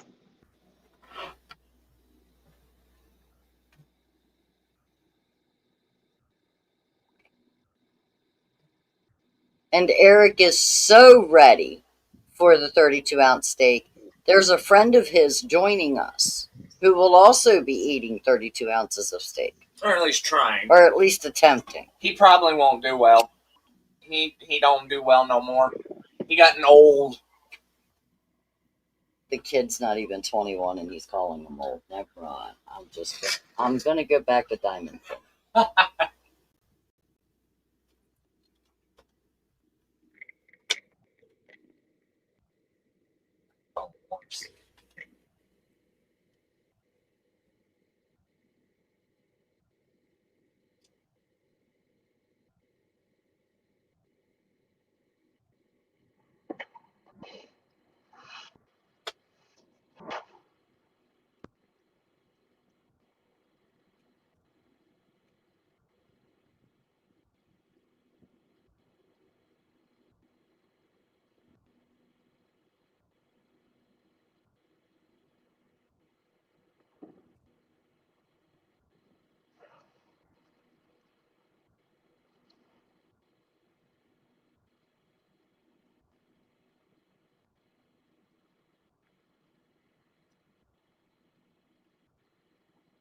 Might probably end up sleeping all day today.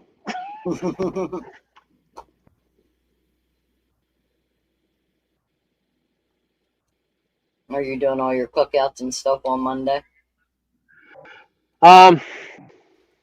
Monday. Oh no, I'm taking the Monday. I don't know what we're doing on Monday. I'm taking the camper, the RV, to get the state inspection done Monday morning. Mm. I have an appointment at 10 o'clock Monday morning. That just sounds like fun. Well, I'm just glad they scheduled it for a day that I had off, so I didn't have to take time off to do it. Yeah, no kidding. I'm just surprised they were open on Labor Day. That is kind of funny.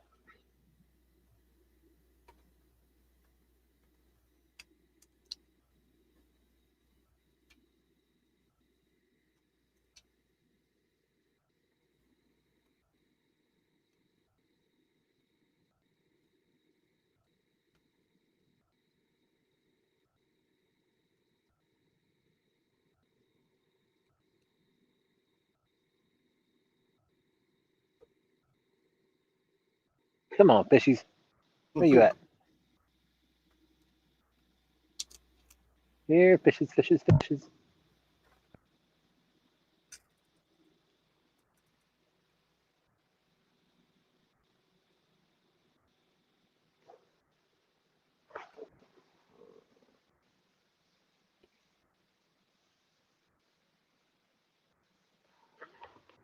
Oh, I gotta stand up for a minute. Stretch my legs. Admire my bonus rod.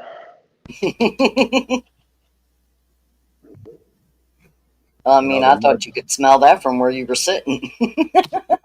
Well, my nose don't work much anymore, so Oh, okay. Well, then you're happy. yes.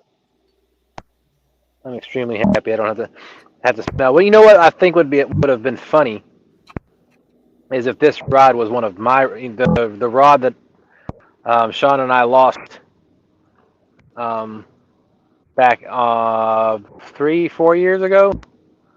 That would have been funny.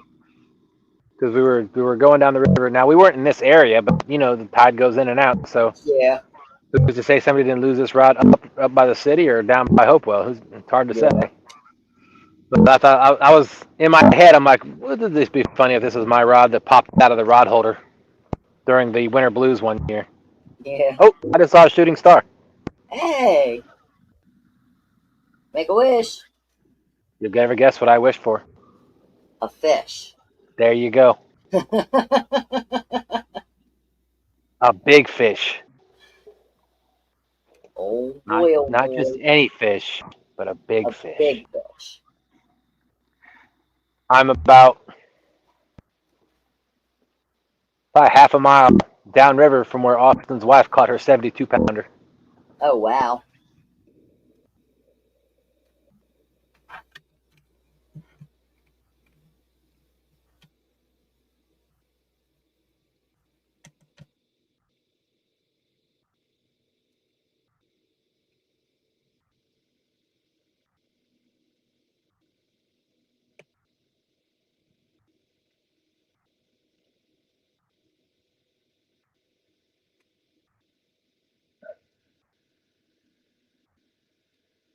Come on, fishes, fishes, fishes.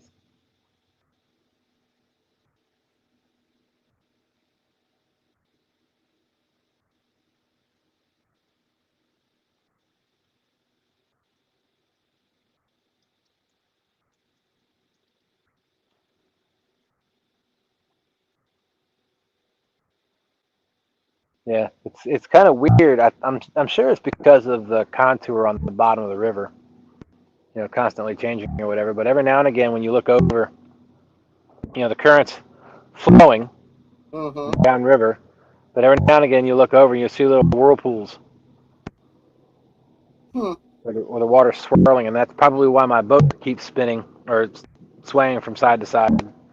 Yeah.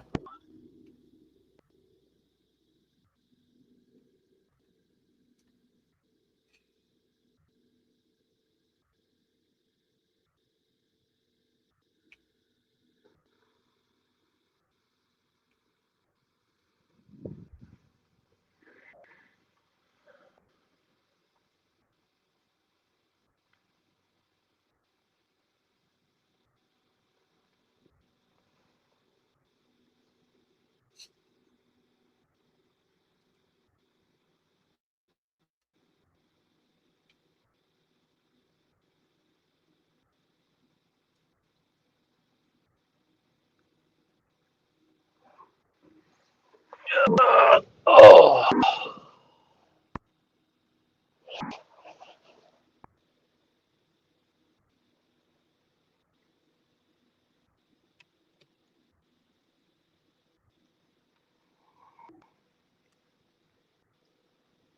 man, I'm surprised my headset's lasted this long. Because last time I had it, last time I had it, I hadn't charged it yet. I thought it was on a charger, but apparently it wasn't. Tonight when I brought it out, it was fully charged. Gotcha. So I've been using it since 10:30 last night, and it's been well, 10 o'clock last night, and it's been steady the entire time. And this thing, it's that Bluetooth headset that Lisa Swain gave me, Mm-hmm. and it's one of those bone conducting, so it's Yeah. right in front of mine, Yep. so it doesn't fit in my ear. I love it. Landon has one too, and he uses it. His is red, mine's blue. But when the battery's going low, it says charge me. That would scare me.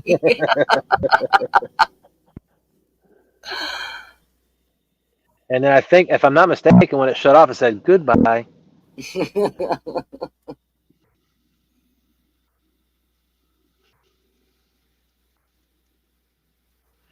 That's funny. That would scare me, though. I'd be sitting there, and all of a sudden, my headset would say "charge me," and I'd be like, "Who's talking to me?" The other Who do I have night, to? I was at Wawa, and I was checking out, and I was at the self checkout, and I rang up my stuff, and I'm hearing like a radio voice, but there wasn't a radio on, and I looked over at Eric, and I'm like, "Where is that radio coming from?" And there's a cop standing next to me. And he says, "I'm sorry, I'll turn it down." I was like, "No, I just wanted to make sure I wasn't hearing voices in my head. It's all good." You should have said, I just wanted to make sure I wasn't hearing voices again. So, Because last time it didn't turn out so well. yeah. I try to ignore those voices.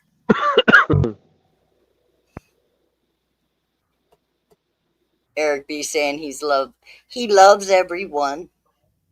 Aw.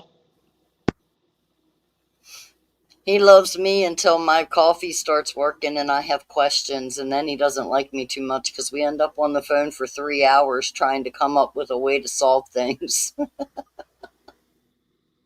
Wow. Oh, look at that. Water temp is now below 80 degrees at 79.5. Yay! We finally made it to the 70s. And it only took the air temperature to reach approximately, what, 56, Yep. 57-ish in your area, probably? Maybe I was seeing things, but it looks like rod number 4 got a bump. Yay. Maybe it'll be your channel. Ooh. Or maybe it's my 80-pound blue. Mm-hmm.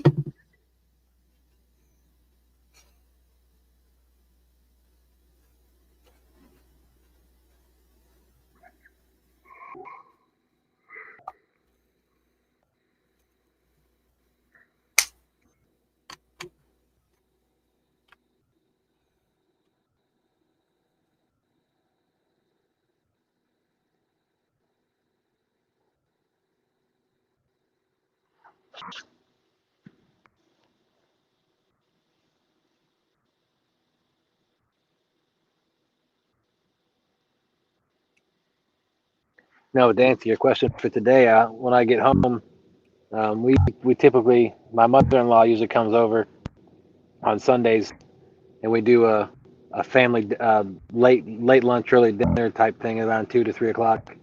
Mm-hmm. That So, sounds like fun. yeah, it is. Although you're going to want to sleep through yours today. That's what I'm saying. I don't know if I can stay up long enough to have dinner, then I'll go to bed after that. But I guess the good thing is, excuse me, I don't have to work on Monday, so. Yeah. But I do have to be up probably around 8 o'clock because I got to go.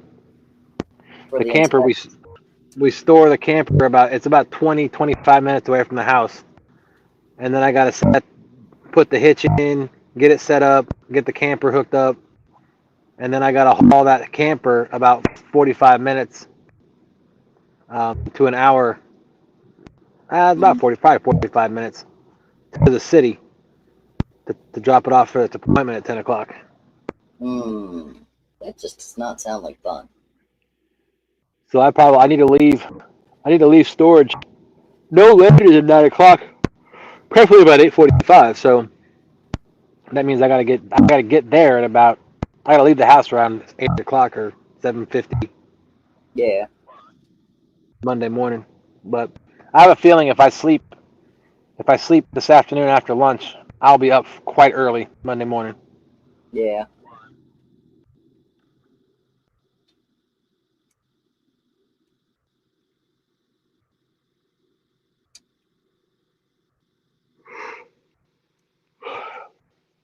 I really need to take the time and give this boat a good bath because this thing is nasty. But that's the downside of not being able to keep it at the house. Out of sight, out of mind. Yeah. Because I'd have to go get it to bring it back to the house to wash it. And that's just, it's not that it's hard. It's not that it's far away. It's just, I never think about it.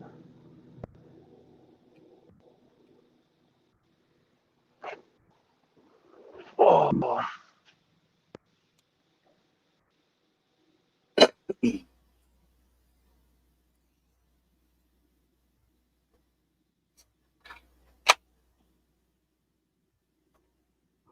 This thing hasn't had a good scrub in probably 2 years.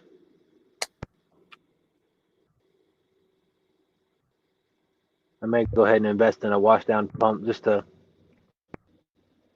I got to figure out where I'm going to put it, but so that next time I clean it, it'll stay clean. Yeah.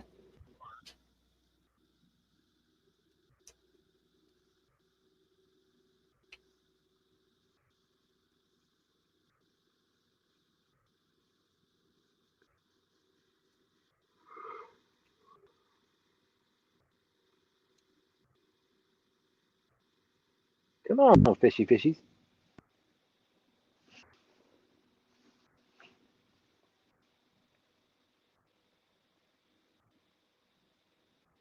Come on, boat. Stop turning.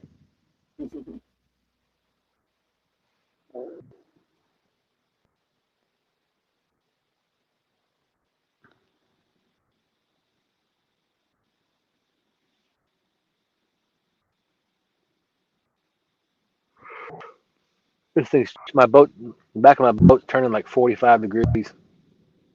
Hmm.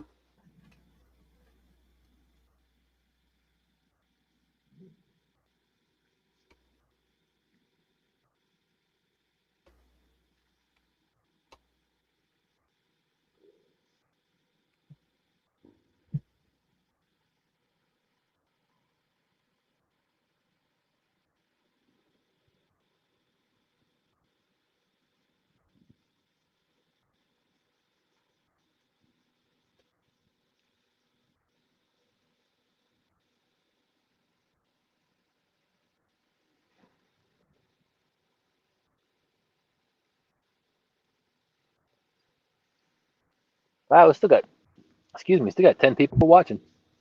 Yep. Now, I don't know if we have 10 people still awake watching, but there's at least 10 people still watching. Have the channel up on their Watch TV. hours all the same. That's right. It all adds up. I'm just happy to have people in here. Yep. I actually stopped paying attention to watch hours when we got monetized. I think sometimes it's better just to let the numbers do their thing and not even pay attention. That's right.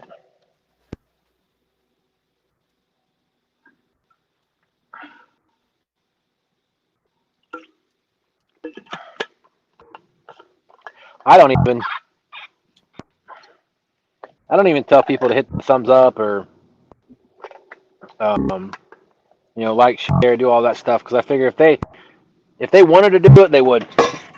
I know sometimes. What's that? You would not have to remind them. Right. If the video is good enough and they watch YouTube enough, then they're familiar with how to hit that thumbs up. It's right there. I mean, don't get me wrong. I'm not criticizing anybody that does that. Not at all. No. You do you.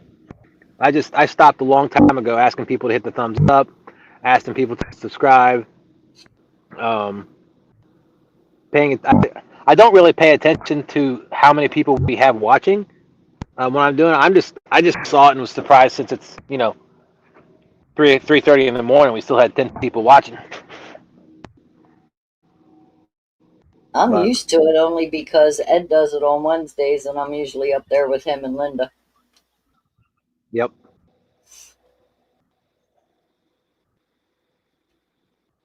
I'd love to see it again. I mean, like he's come down here and fished 3 times. Maybe one of these days I'll get the Moxie up to go to Pennsylvania and fish with him. I need to get up there too. Just Eric's work schedule. I don't know if you know or not, but he left his original job and took a job with a local company here. And he became a manager within the first 2 weeks of working there. So time off is like, yeah, right. You must be kidding. Yep. Been there, done So, that. yeah.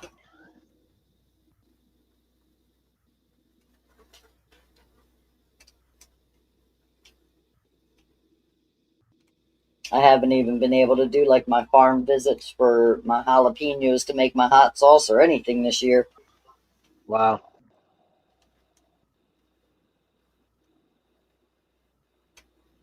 which is going to make Eric and Dom very upset when they don't get apple butter this year. Wait a minute. No apple butter? Yeah, I ain't even been there to get apples this season. Oh man. I'm dead serious. I have not. Nope. I love your apple butter. I need to get there. They called me yesterday, I think it was, and left a message that my red jalapenos, tomatoes, and apples are ready for pickup. So I need to get over there and go pick it up.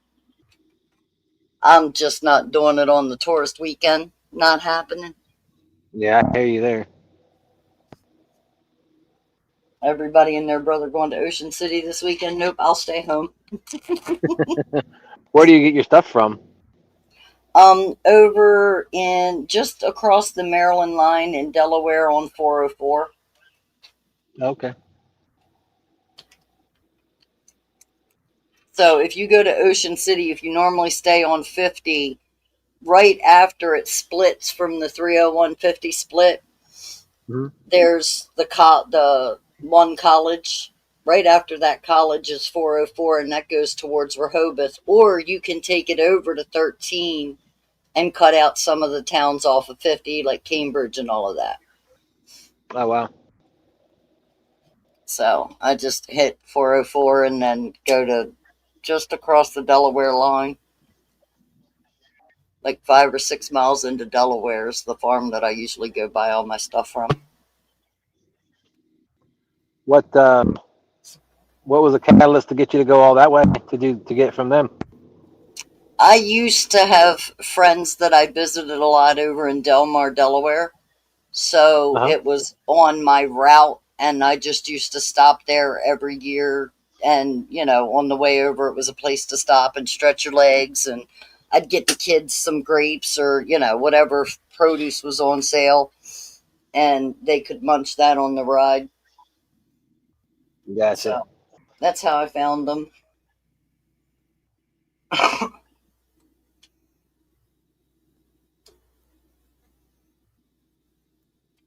Kind of by accident.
I'm going to go refill my coffee real quick since everything's quiet.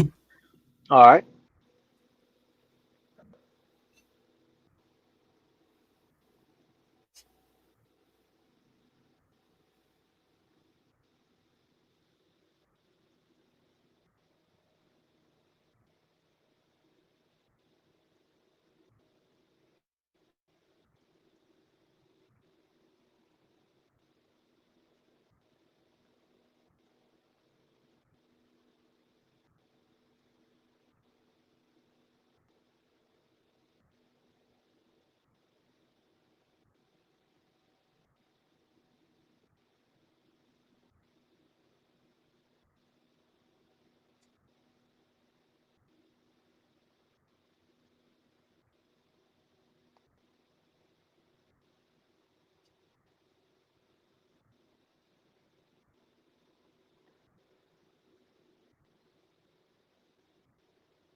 Okie dokie. Coffee acquired. Everybody safe.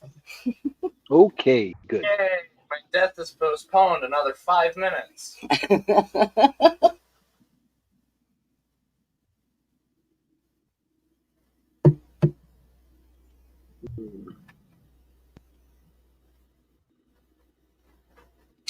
Come on, catfish. Where you at?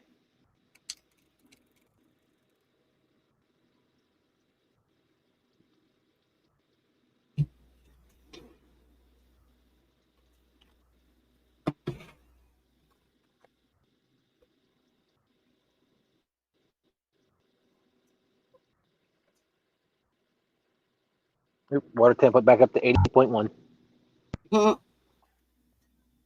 Didn't last cooling off long, did it? Did not.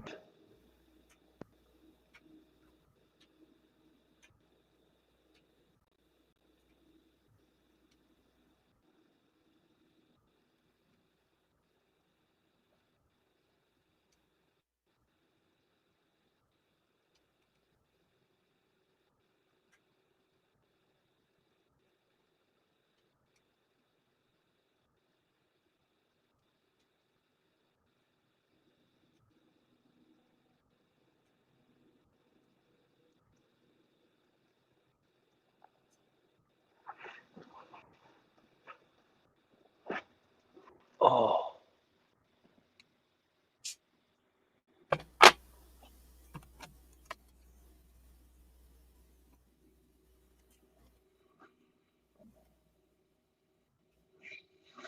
Oh, man.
Splish, splash, the fish was taking a bath.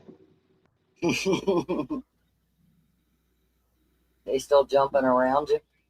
All night long. Yeah.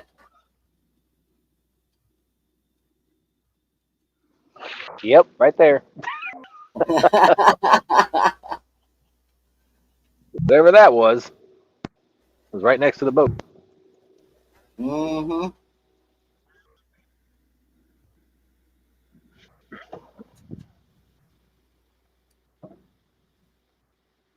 I'm afraid to look over the edge of the boat because it might jump up and get me. Not bad for a river that doesn't have Asian carp yet. I know, right? What do you mean yet? Hope it never does. Yet. We do have snakeheads. Yeah, well, They used to be public enemy #1 here in Maryland. Then the blue catfish showed up and the flathead showed up, and they have now become public enemy #1. Derek Lucas, welcome back. He says, just checking back in with you guys. I hope everything is going good for y'all. All right. Yes, sir. Doing great. Caught 2.5 fish so far, and a bonus rod. I say half fish because I had a small blue on my 6-foot rod, and I got it to the boat, and I tried to boat flip, and it popped off. So I did see it. It was only about 3 or 4 pounds. Call that a quick release. I don't know if you were in here when we caught the 24-pound blue cat on rod 6 as well. I moved locations, rebaited everything, and not long after that, rod 6 started screaming. Excuse me. So 2.5 fish and a catch the fever rod that I pulled off the bottom. That's what I get for putting a Carolina rig out.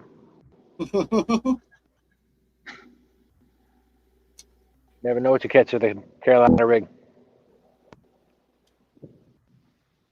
I can think of worse things you could have caught with a Carolina rig. Yes, you are accurate. That is an accurate statement. Derek said better than getting skunked. Absolutely. 100%.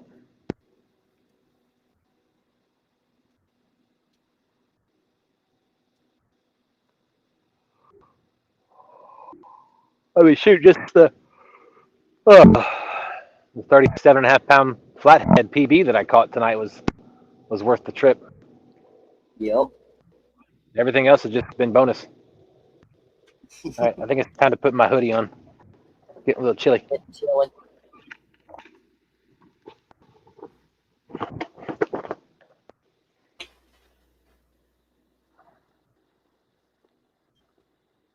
It's getting to be that time when everything starts to get damp. Yeah, I was just going to make that comment.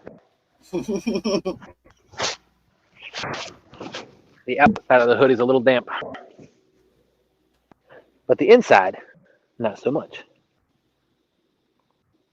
Well, that's a good thing.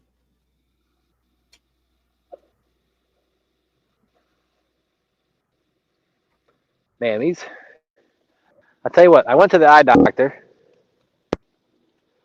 and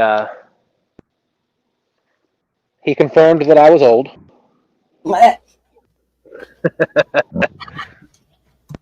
So apparently my prescription is like 1.25 for close-up. Okay. Well, 1.25 whether it's close-up or distance. He said he believes from my records that my prescription has always been 1.25. It's just now that I'm in my 40s, mid-40s, that my eyes can no longer adjust to the close-up. That's why I need the glasses. Okay. So, and I don't have a problem with that because without them I was getting like headaches and stuff like that. Right. But now I wear, what's that? Derek wanted to know how far up the James River are you? If you're familiar where 295 is, Highway 295, I am about half a mile downriver from 295. I launched at Deep Bottom, and I came out. I took a left and came out to the main river channel from Deep Bottom. So I'm probably about a mile downriver from Dutch Gap. About 2 miles upriver from Hopewell. Okay, back to your story now. I'm sorry. No, you're fine. I love when chat interacts. But as of late, probably the last month. Well, I walked out of work one day and I was standing there, and all of a sudden I just got lightheaded out of nowhere. I'm like, where did that come from? But I didn't say anything. I didn't think anything about it. And the next day, I was sitting at working on a computer at the office, and it happened again, just not near as bad as the first time. And so my anxiety started kicking in, and my worry started kicking in. Like, what's going on now? So I called my doctor, and they were able to see me within like at 12:30. I called them at like 11:15. They asked if I can come in at 12:30, so I did. They did an EKG. The doctors, the nurse was like, "That's the best one I've done all day." So, took my blood pressure. Um, she listened to like the veins in my neck. She listened to my heart and my lungs, and she's like, "Everything seems fine." But just follow up with us. We'll do some blood work on a few things, and we'll just follow up with us in a couple, in a week or so. So the next day, I was still a little lightheaded, and so I took my glasses off, and it went away.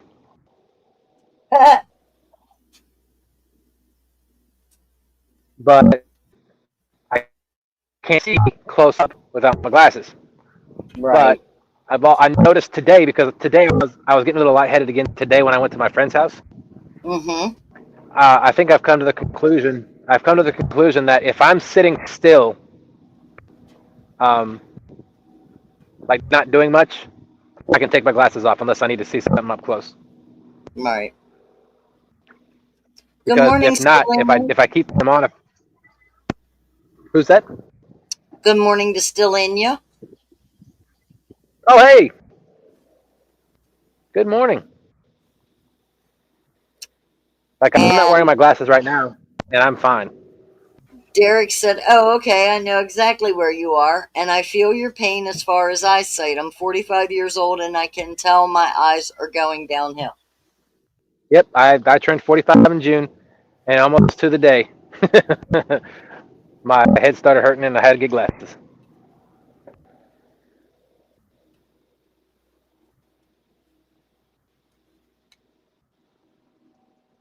Yeah, Derek. So I'm staring at the pit, the party pit, where there's a beach in there, and everybody goes in there. I can stare. I'm looking at the opening right now.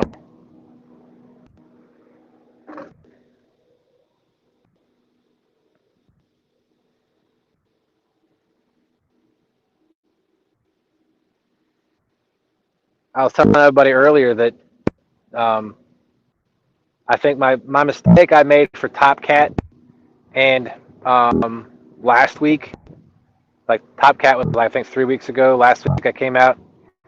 I was in this general spot. I was just a little further upriver, halfway in the cut.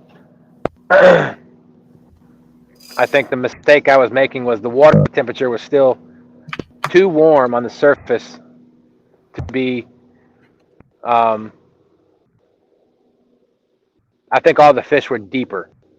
So that's why Mm-hmm. tonight I came here and decided to fish the 40 to 45 foot holes that I'm familiar with in this area instead of the 20-foot channel, 20 to 25-foot channel. And it's paid off because last 3 weeks I've come out, I've been doing fishing in the same general areas and I haven't caught anything. And tonight I come out here to this 45-foot hole and I catch my PB flathead and another 26-pound blue. So, and another 2 to 3 pound whisker hooked one.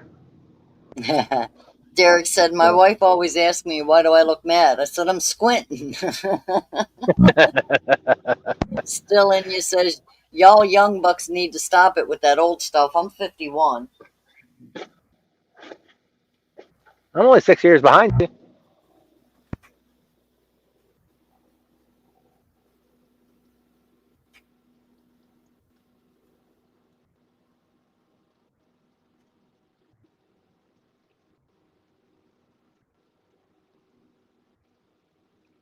Think about it this way: when you were 26, I was 20. So it's not that far.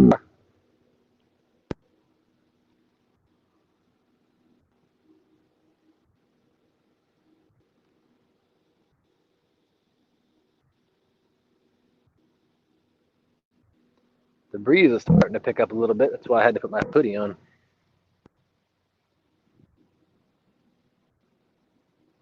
Water temp has dropped back down to 79.7. Wow. For the next 5 minutes. Yeah. Until somebody pees in the water upriver. Yeah.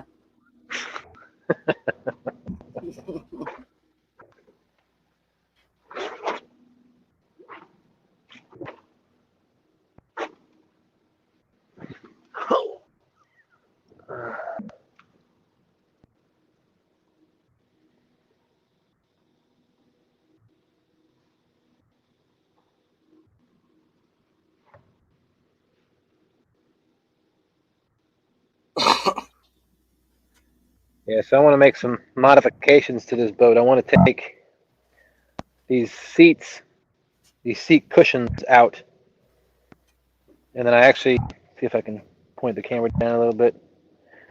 So I want to take these seat cushions out. I want to take that middle. I'm going to take that middle cushion out, and I actually want to put a piece of like fiberglass or whatever they.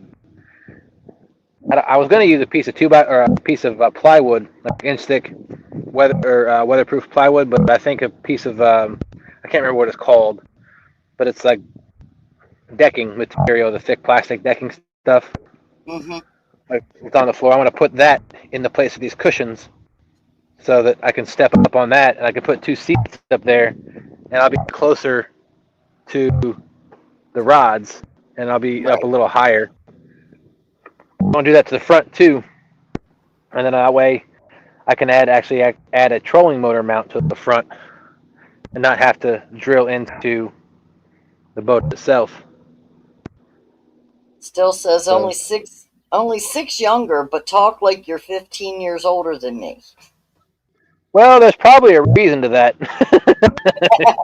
Derek says I my had wife is almost 51. And he's also asking, do you anchor down or do you troll? I do both. Right now, I'm anchored. Um, Now, I will say trolling is not something that I'm new to, but something that I'm new to in this boat. I've had this. I mean, I've had this boat for 5 years now, 6 years. But this boat was not designed for a trolling motor up front. There's no flat surface to mount a trolling motor to. You'd have to manufacture some sort of bracket and drill it into and mount into the boat itself. So that's why I don't want to do that because it's fiberglass. You screw one screw too big, or your paddle hole's not big enough, you're gonna crack it. Um, so that's why I was just talking about. I want to put the decking down in place of these seats, so that I can actually mount stuff to that. But anyway, I do have a trolling motor. It's a Minn Kota. I think it's an EF or ES something. It's a motor mount, so it mounts to my cavitation plate. It's a 55 horsepower, 24-volt system. Um, so when I troll, the trolling motor is actually pushing my boat instead of pulling it. I'm not in a pontoon boat. This is it's called a Bayliner Element XL. It's a 18.5 foot pleasure boat, really. I can fit up to 9 people. I've got place. This actually comes if you buy this brand new. I bought this from somebody, but if you buy it brand new, it actually comes with filler. Has little lips down here that you have filler pieces of plastic you put across there, and you put a seat. You can put a cushion there, so this whole back area becomes like a sun deck. Front area is the same way, has the filler cushions, and that whole front area becomes a sun deck. So you can put 3 people in the front, 3 people in the back, and then I've got um, a seat here. Sorry if I'm making everybody sick. A seat there, and then the captain's seat. So I've got, which is one of my favorite parts of this boat.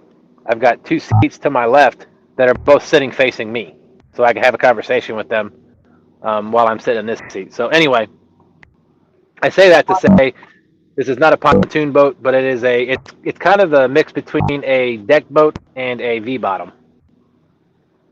Mark is back in and he says, you're still live? Absolutely. And we've caught fish. Go figure.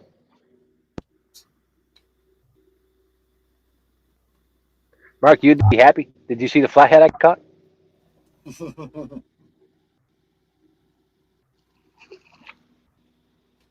It's my PB.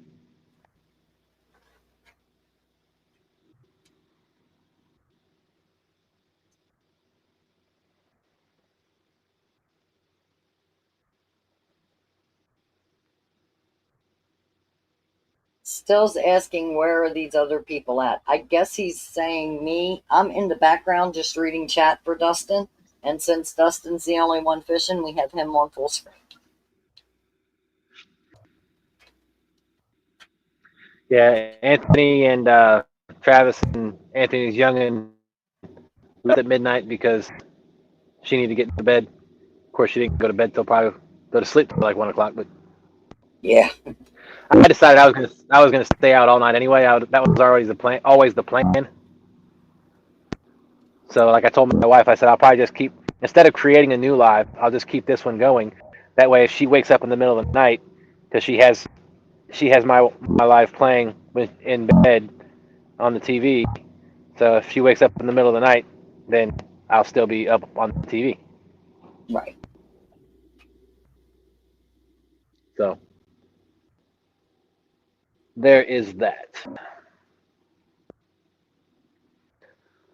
So yeah, I did get a 37.5 pound flathead, 26-pound blue, and then I tried to boat flip like a 2 or 3 or 4 pound blue cat, and he was whisker hooked and popped off, so I quick released him.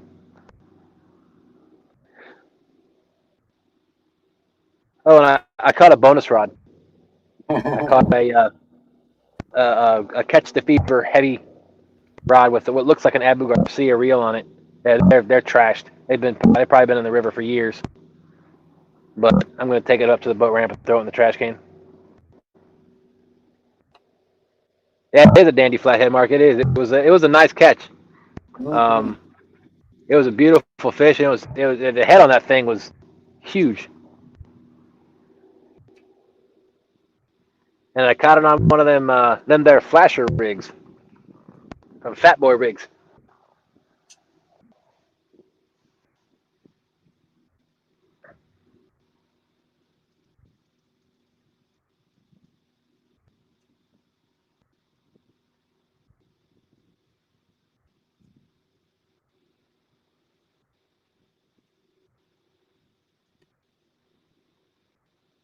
Derek says, well, y'all, I got to get back to the grind again. I only have 3 more hours left. What is your YouTube name so I can hit you up with a sub?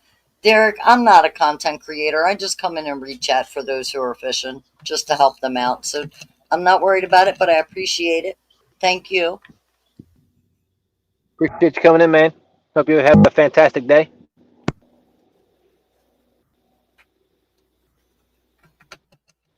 Hope to see you in another live. We have our show is every Saturday night. Me and Yak from 10 p.m. to 2 a.m. every Saturday through October. Once it gets too cold to fish at nighttime, then we'll hang it up until the spring.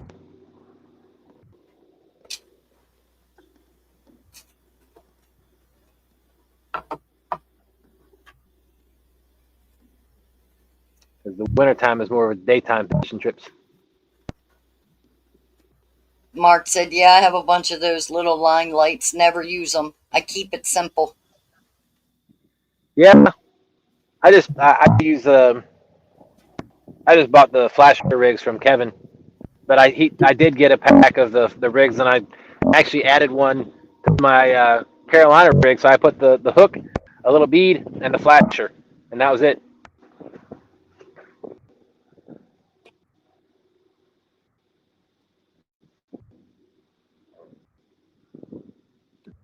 Derek says, same to you guys. I was here the other night when Ed and Skeeter was live. That was hilarious. Y'all take care and be safe.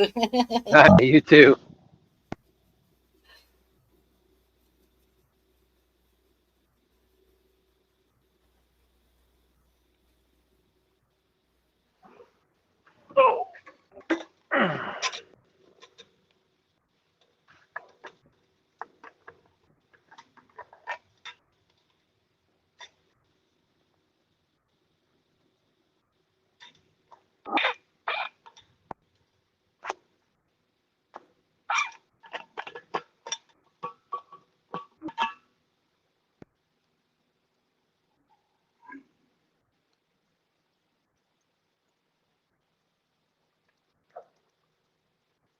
All right, we'll do, Mark. Hope you get some rest. likes peeking in the middle of the night and then go back to bed. Usually the puppy dogs get him up to make him take him for a walk. A walk at 3 o'clock in the morning? Heck no. That's usually a quick go outside and come back in.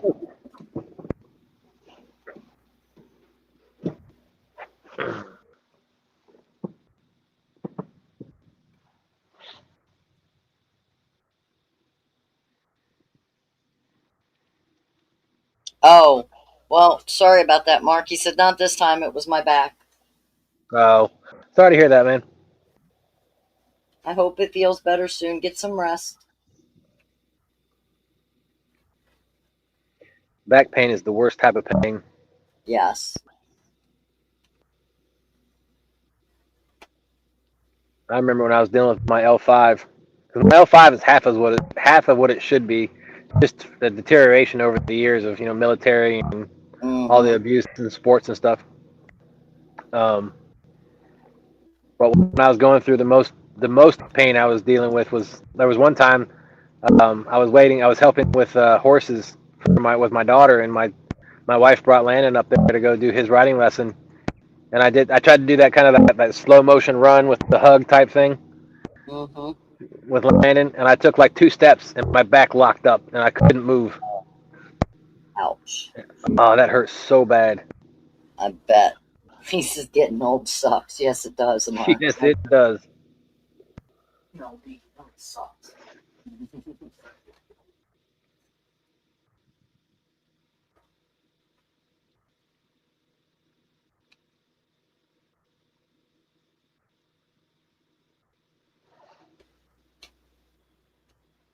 Oh, it's back up to 80.4. I told you just wait 5 minutes, didn't I? You sure did.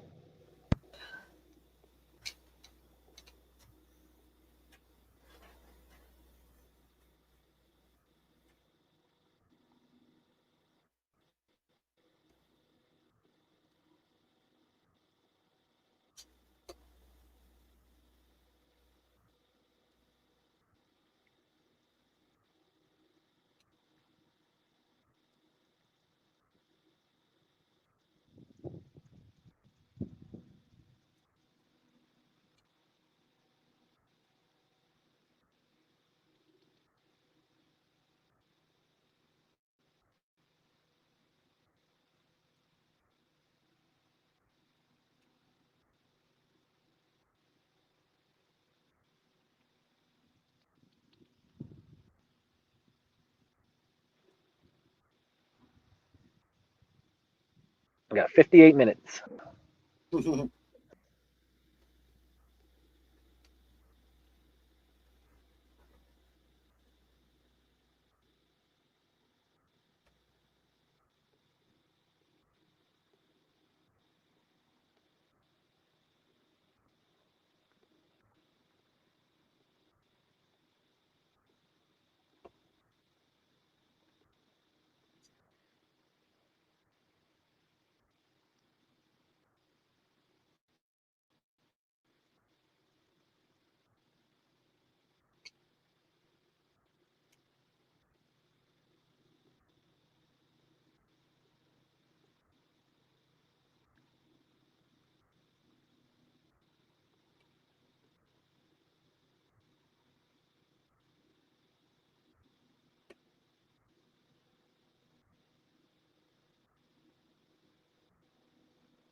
It got quiet. It did, didn't it?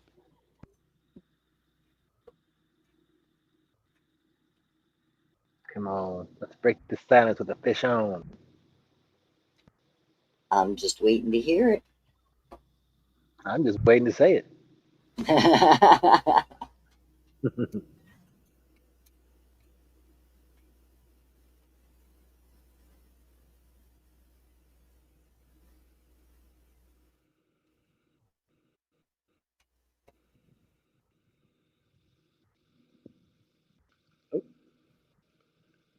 Fish is jumping again.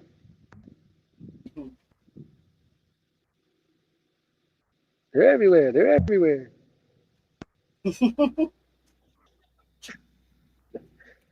Me again, Margaret. The world. Into my grass going haywire. There's some monster catfish below me. Well, monster something.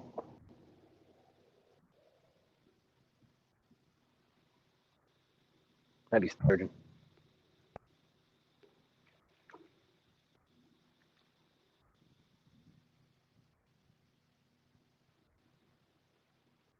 Oh, 79.7.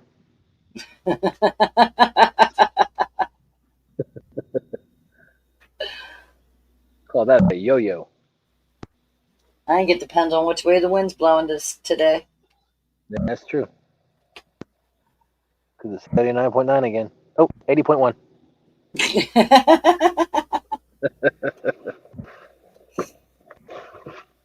You don't even have to wait 5 minutes.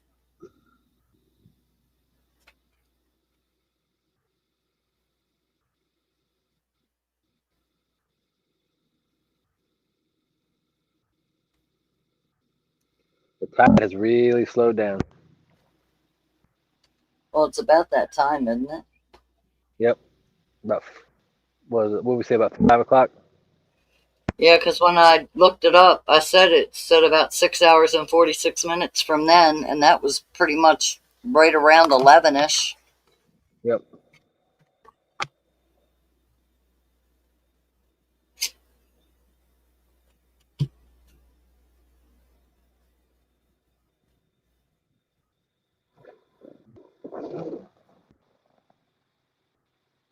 Sounds like there might be somebody on the beach over there in the party pit. 5:55 a.m. is your low tide completely. Gotcha. And then it Okay. says next high tide in Richmond is at 11:29 p.m., which is 7 hours and 21 minutes from now. Yep.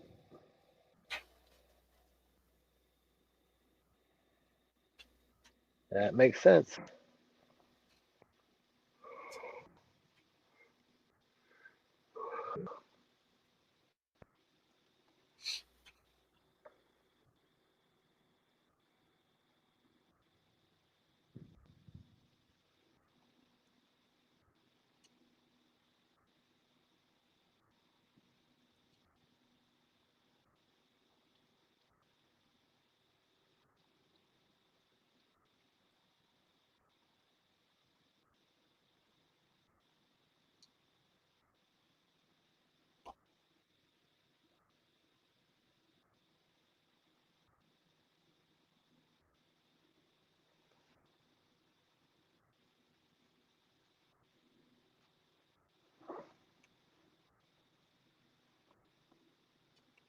Come on, fishy, fishy, fishy, fishy.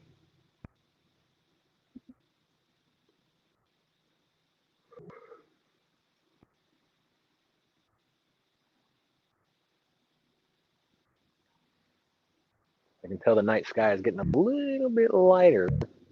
I mean, it's not like not like the sun's rising, but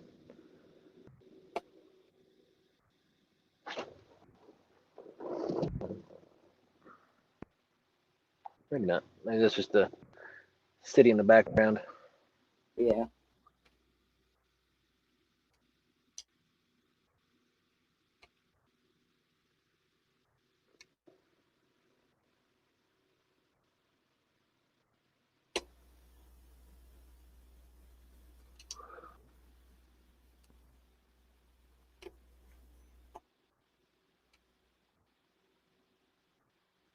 I don't know how many more of these I can do. I'm not a spring chicken anymore.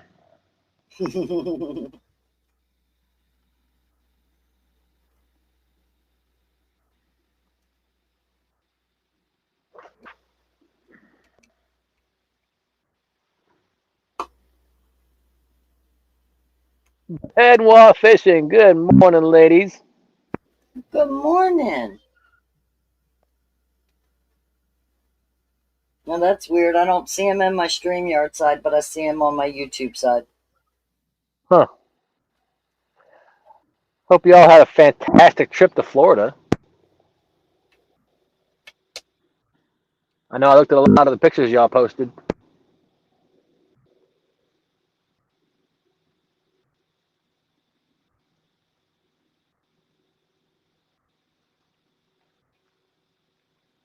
Appreciate you coming in.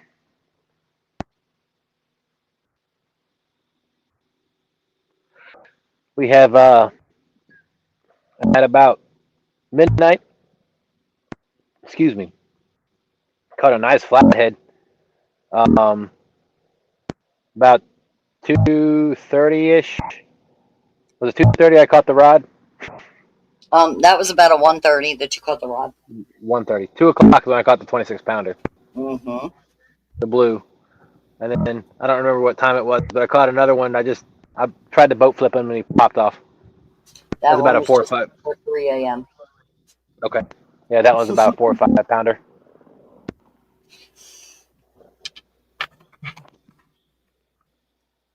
Florida was awesome. Now it's time for flatheads.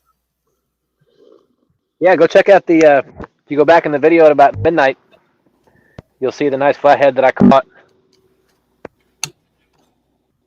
My PB. Mm-hmm.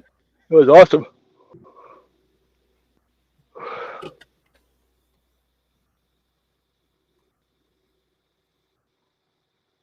I'm glad y'all had a great trip to Florida. Thank you. I'm glad y'all had a nice trip to Florida. Mm-hmm.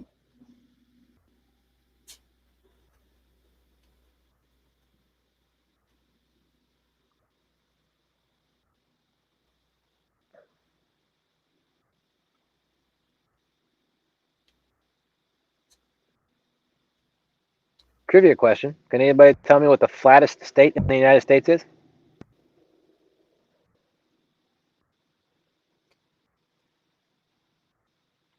As far as elevation?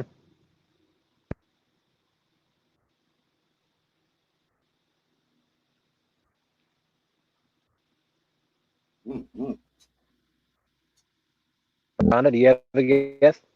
I have no idea. Benoit says it's cold here in Ohio already. I can't believe how cold it is.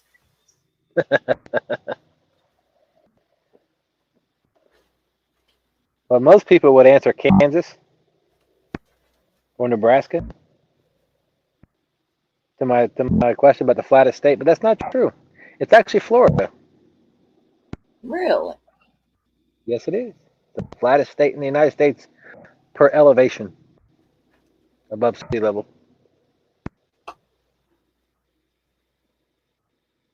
There are very few hills or anything in Florida. There's in Kansas at least half of the state is rolling hills.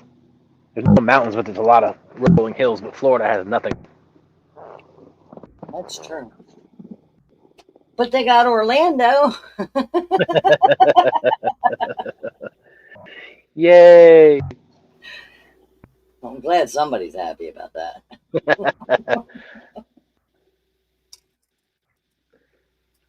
I will tell you, they have no sense of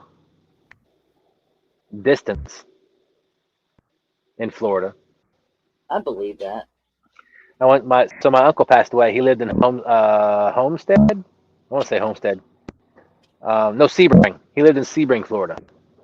Okay. And we went to my mom and I went down after my uncle passed away, and we stayed with her older brother, who lived on the eastern part of. He lived over by the space station. Good lord, Kennedy Space Station, where they launched the rockets and stuff. So we had never been down there, and the funeral was in Sebring, and my mom and I asked my Uncle Jimmy, like, well, we'll drive. How far is it? He goes, oh, it's just down the road. 3.5 hours later. It's just down the road. Just down the road, we ended up in Sebring. Because I was driving, I'm like, oh wow, it must be another 20 minutes. And then, okay, maybe it's another 30 minutes from here. Okay, maybe it's another. Eventually, I was right.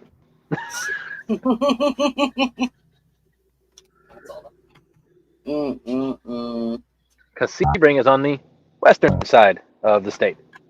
Yeah. Mm-mm. But that's the only time I've ever been to Florida was for my uncle's funeral.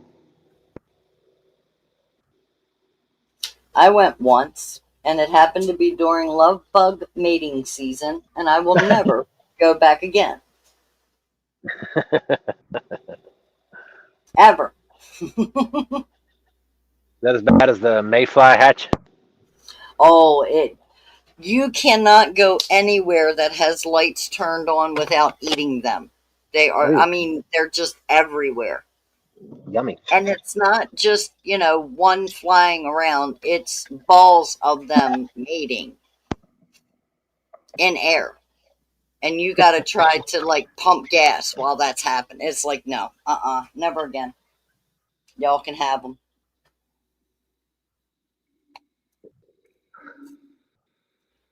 Well, at least you get to watch a show during the same time No. as pumping your gas. No.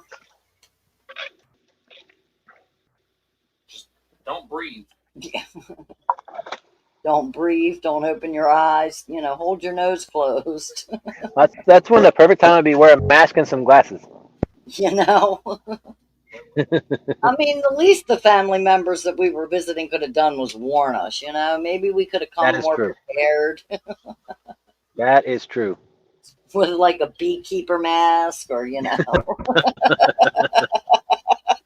A space suit, yeah, something. Diving equipment at that point, I think, would have been a better option. Are you getting barge waves again? No, I was walking around like I was walking in a spacesuit. Oh, okay. Yeah.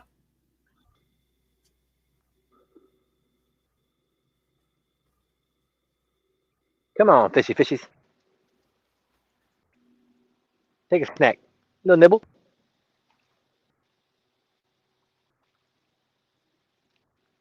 Just a little nibble.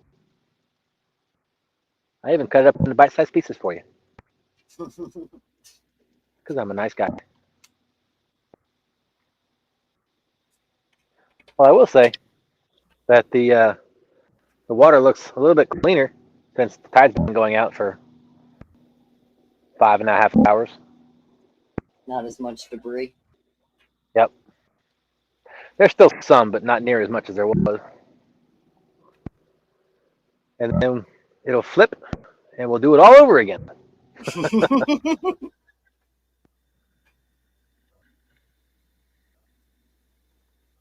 Tonight just turned out to be a perfect night timing-wise for the tide because the tide started going out right before the show started. So Yeah. I think it was actually, I think it started right after the show because I think it was slack tide when I was getting bait around 10 o'clock or between 9 and 10 o'clock. Yeah. I prefer outgoing tide, which I don't know why. The one thing I don't like doing is dealing with the tide when the tide flips while you're anchored and have your rods out, because at that point when the tide flips, as it shows in the live that we did for flatheads, you have to reel everything in, wait for the boat to flip around, and then reset up everything again, and that's just annoying. Yeah.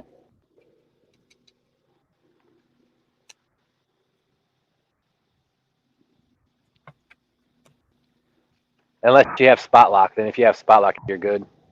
But I don't have that, and anchoring can be a bear sometimes. Mm-hmm.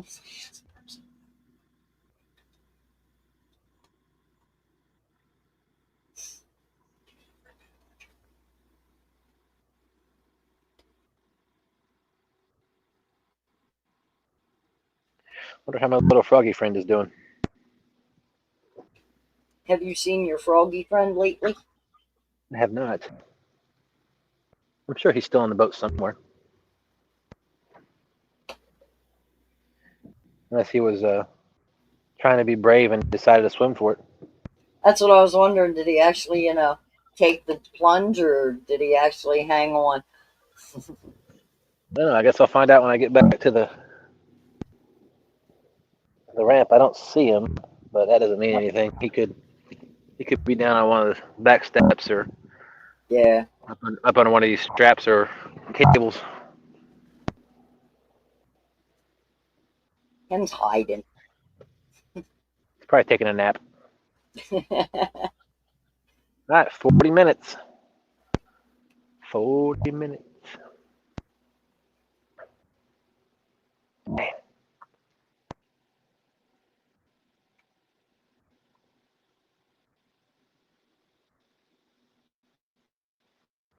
It's just a beautiful night out.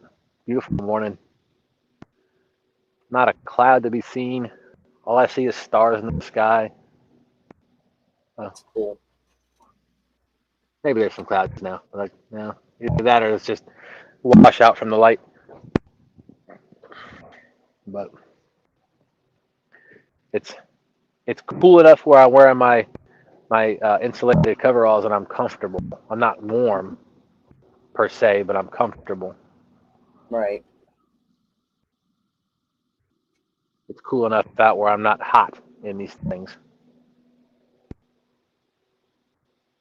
And the temperature and the breeze is starting to pick up just a tad bit. That's why when I put my hoodie on, because it was starting to cut a little bit, so I decided to fight back.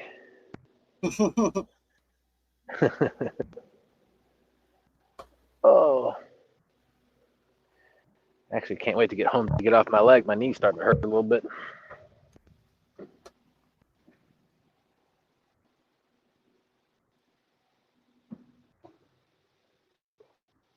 I will say there was no damage to my knee as far as I was told, other than that cut. But Right. my every now and again, if I step wrong or if I'm on it for a long period of time, it starts around the kneecap starts hurting a little bit. So probably arthritis is what it is now. Shh. It's a bad word. The big A word. Uncle Arthur. We try not to bring his name up. My bad. He's like the drunk uncle in the family. We try to ignore him. No, he ain't the drunk uncle. He's the skeleton that we all try to forget about, but somehow it comes clattering out violently. Mm-mm.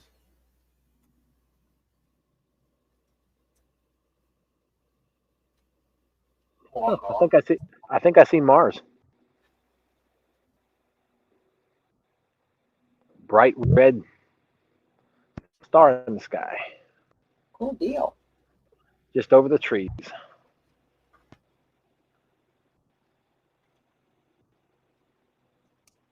Trying to block that light from my peripheral vision.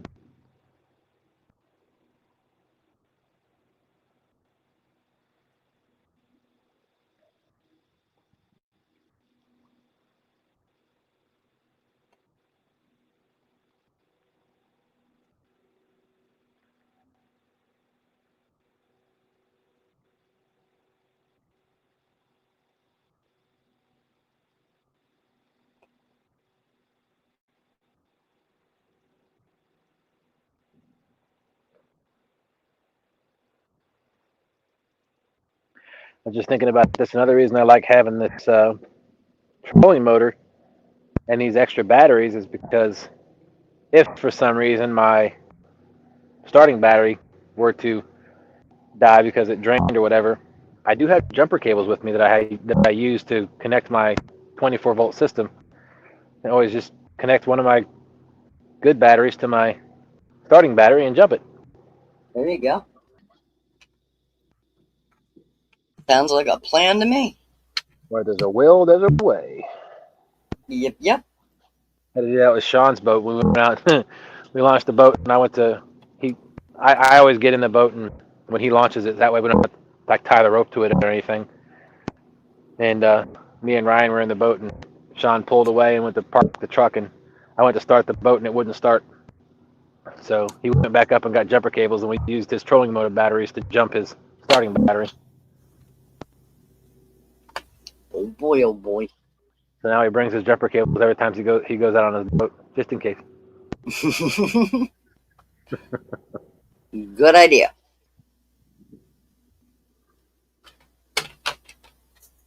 All right, I'll sit down and get out of y'all's way. Y'all can see the rod. Oh!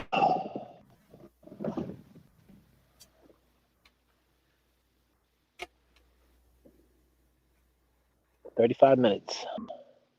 Nothing I'm keeping track.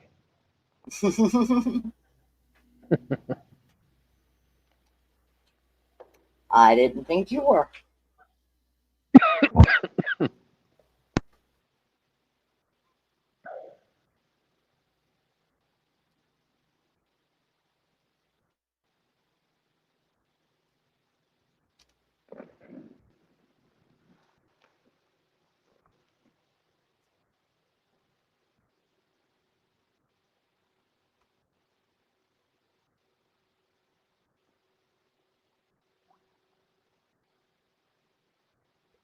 Wow. So when we initially parked the boat here, it was, what did I say, 32 feet, Mm-hmm. something like that. Yeah. Well, the outgoing tide must have been working faster than I thought, because now we are about 27 feet. Wow. Going down another 5 feet. It's Yeah, this river. What's that? It's motivating. Yeah, this river can raise and lower a good 6 to 10 feet, depending on if it's a like a heavy tide. Like I've seen these heavy tides come in where it actually floods the parking lot at the Hopewell boat ramp. Wow. And that's another thing that I always worry about is the ramp that I launched from. When I launched, of course, it was high tide, so it was no problem getting my boat off the trailer. But now, when I go back, that ramp is not all that long. So, trying to get my trailer down enough trailer in the water without my tires going off the ramp can always be a trick. It can be tricky sometimes. An adventure. Yeah, Dan from Goober Time. I have a feeling that if the water is too low, there's no way he's getting his tri-tune on his trailer. He just probably has to wait for the tide to flip. Wow.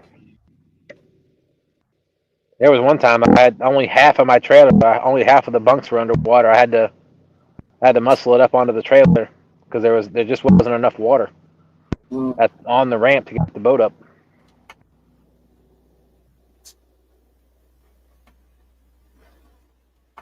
I get the feeling when I get back to the ramp today, that's what it's going to be like. Luckily, it won't be low tide, but it'll be close. Right.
So how far along are you on this particular Beauty and the Beast diamond painting? I started it Wednesday night during Ed and Linda's show, and it's a 27.6 inch by 29.3, so you figure 28 by 30. Right. And I've got I'll measure with my tape measure. Hold on.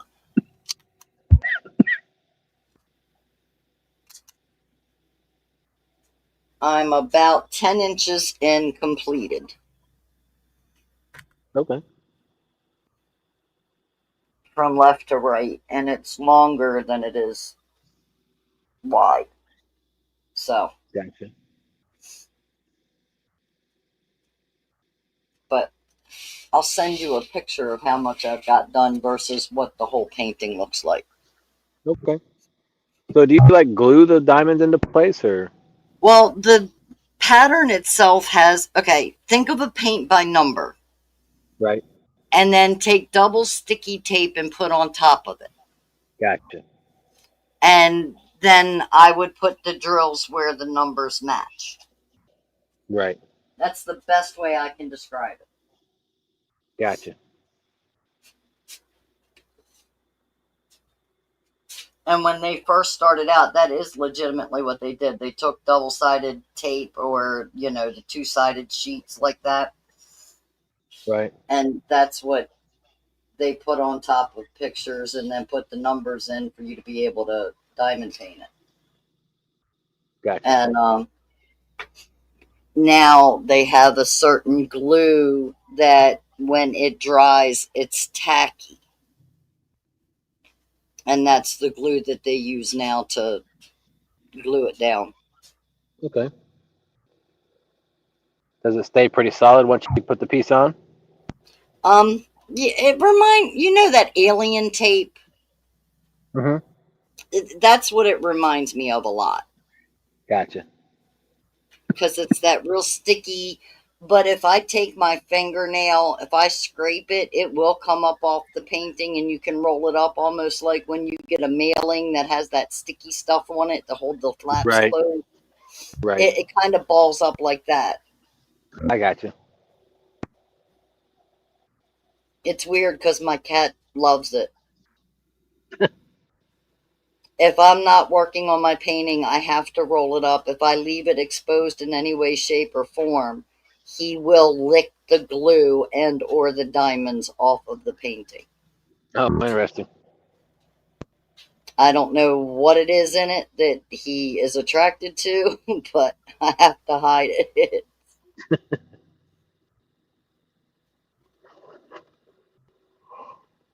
Oh, excuse me. Hmm.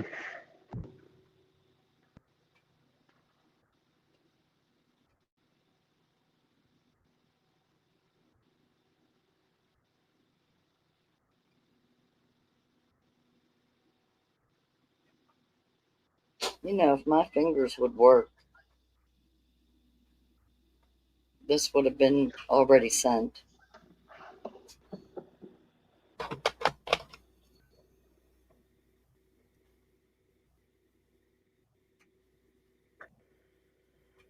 But I was trying to get this whole painting done by Wednesday, and I don't think that's going to happen. Ah. I just don't see it.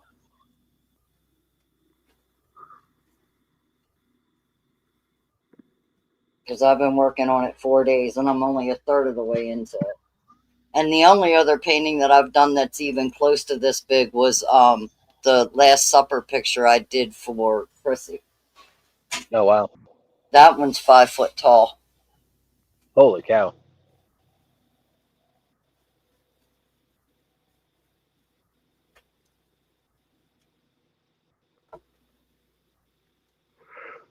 I don't even know if I have a picture of that one on my phone. I don't think I do. I think I dumped it.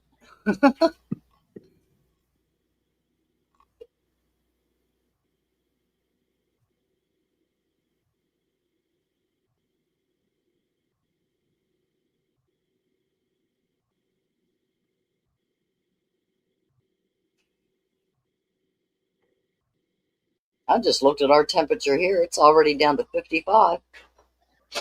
Mm-hmm. Wow. I can get my jackets out. Yay.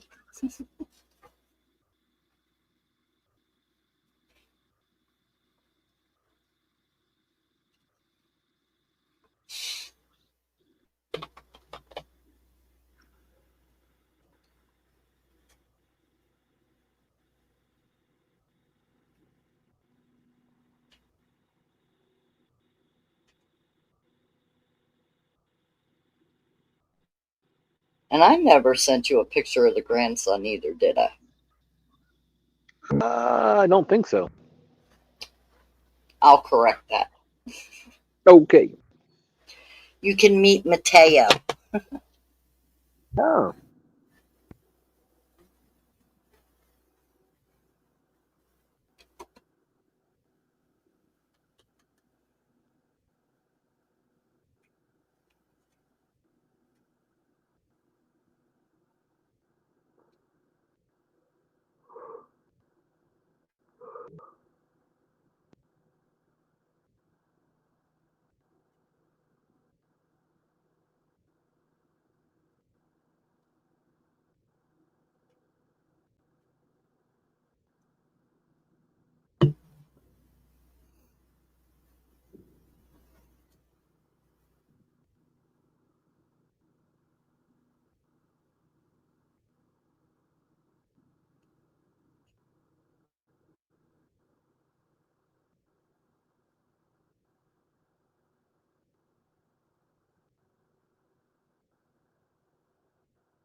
Oh.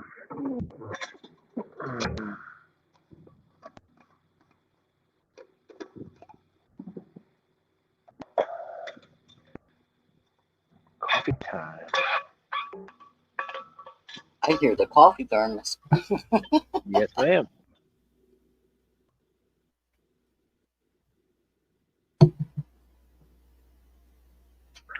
It's not burning your tongue hot, but it's still steaming.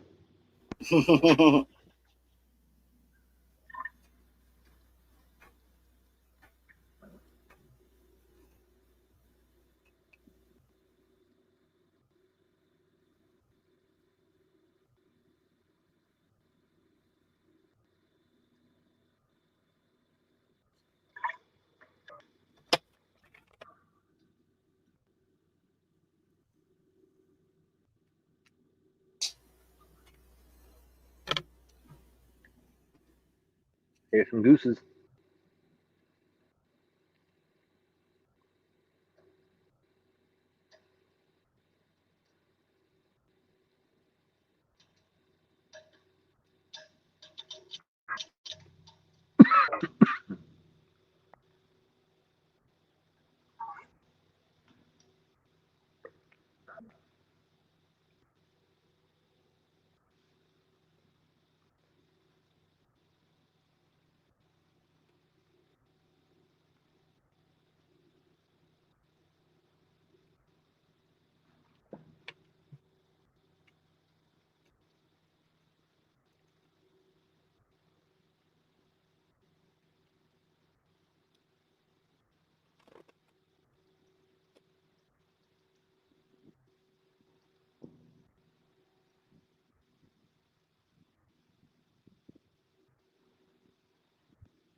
20 minutes. Yep.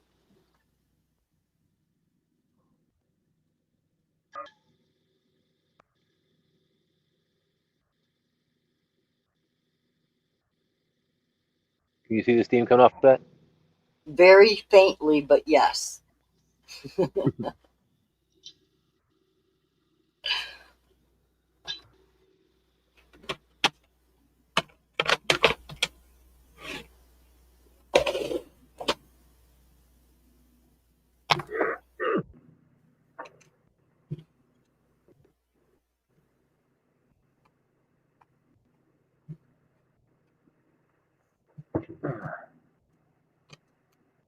Move to the other side.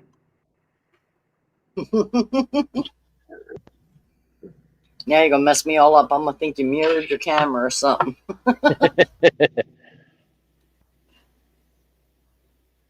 So this is rod number 1. 2, 3. bonus rod right there.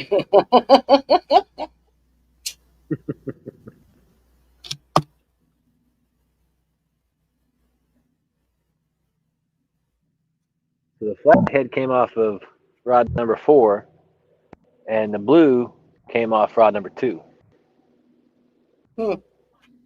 And the half a fish that popped, I quick released, also came off rod number 2. I know people are going to be shocked to hear this, but nothing came off of the bonus rod. Can't imagine why. Wait a minute, you did catch a stick on the bonus rod, didn't you? Well, it came up with the rod, yes. It's kind of a package deal.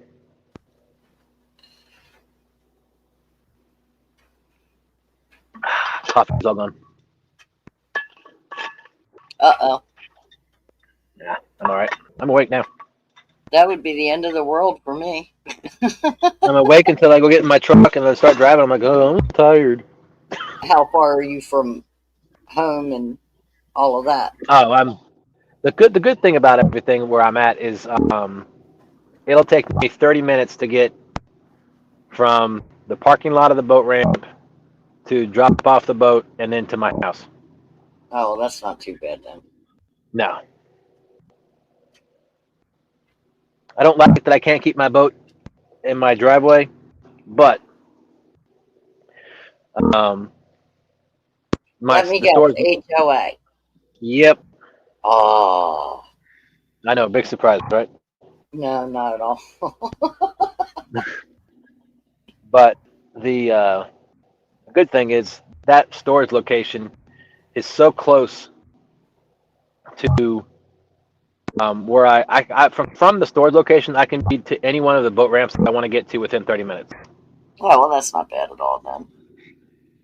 If I want to go to the city, I just jump on 95, go to the city. If I want to go to Jordan Point, I jump on Route 10, go all the way out to Jordan Point. If I want to come here, I hop on Route 10, go 295, and then I'm here. So and Hopewell's just a little bit farther from down Route 10 than this way is. Yeah. So, like I said, I'm glad I found that storage location because it's centralized to every single boat ramp that I use.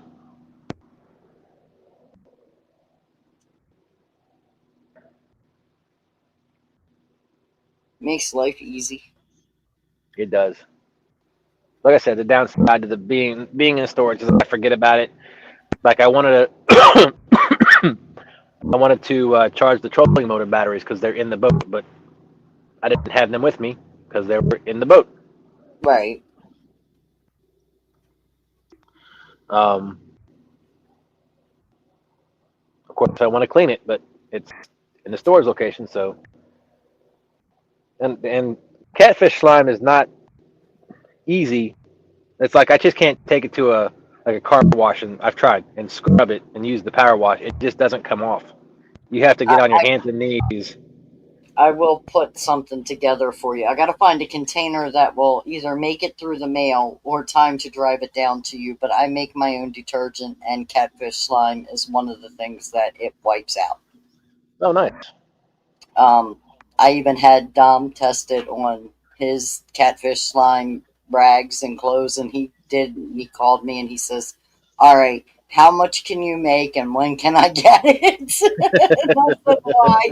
He says, oh, my bait tails look brand new. I don't want to use them again.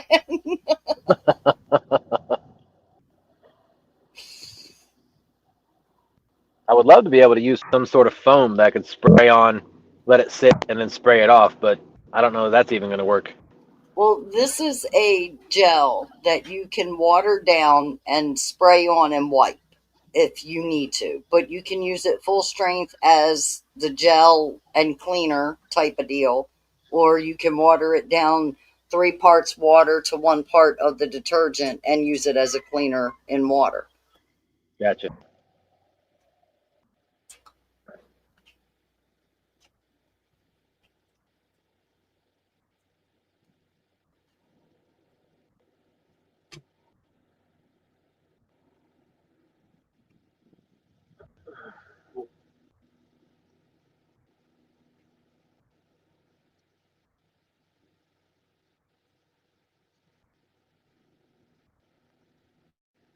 But I make it by the 5-gallon buckets. Oh, wow. And a 5-gallon bucket will last me almost a year just doing laundry. Huh.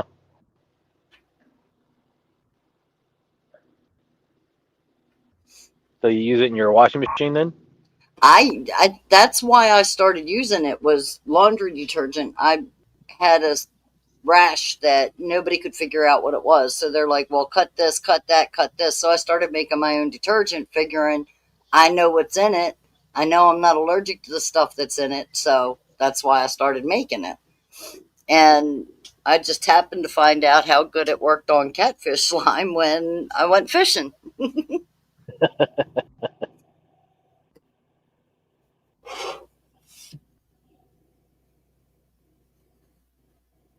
But you only need 2 tablespoons to do a full load of laundry. Oh, wow. So a 5-gallon bucket goes a long way. Yeah. We actually bought an all-in-one unit, a washer dryer all-in-one. How do they work? Do you like it? Oh, love it. Cool. I don't know how many times over the last 40 years, well, 20 years, my wife and I have been together, that we'll wash clothes and then we'll forget they're in the washing machine for a day, and then you got to rewash them because now they stink. Right. With this unit, you don't ever have to worry about it because it washes and then it dries them and they're done. Cool. And it's got a automatic soap dispenser, detergent dispenser up top. Yeah. Up in the thing, and it's the cool thing about this one is it's an LG, but it's ventless, so you don't have to worry about your dryer vent hooking it to the wall. Right. And it doesn't use one of those special 220 plugs. It's the regular 120 outlet plug. Oh, wow. Yeah. That's cool. And so we love the thing, and it you can look at your phone and you can it'll send you an alert when the laundry's done, or like if you're downstairs and you're not sure, it'll send you an alert. Cool. You can actually do updates. Like they have, you can do updates to it because it connects to your wireless. And Right. then when LG updates, they added an additional wash cycle, like it was for pet hair. They actually programmed it as an update. They programmed it to do they added an additional wash cycle to the machine. Oh, cool. So it's technology. Of course, something's gonna happen to it, I'm sure. But we've had it for I think a year now, and we love it. Like I said, we don't have to ever worry about forgetting laundry in the washing machine again. It's always, you put it in the washer, you put it in the unit when you go to bed. You wake up, your clothes are dry. That's cool. A lot of people complained about it in the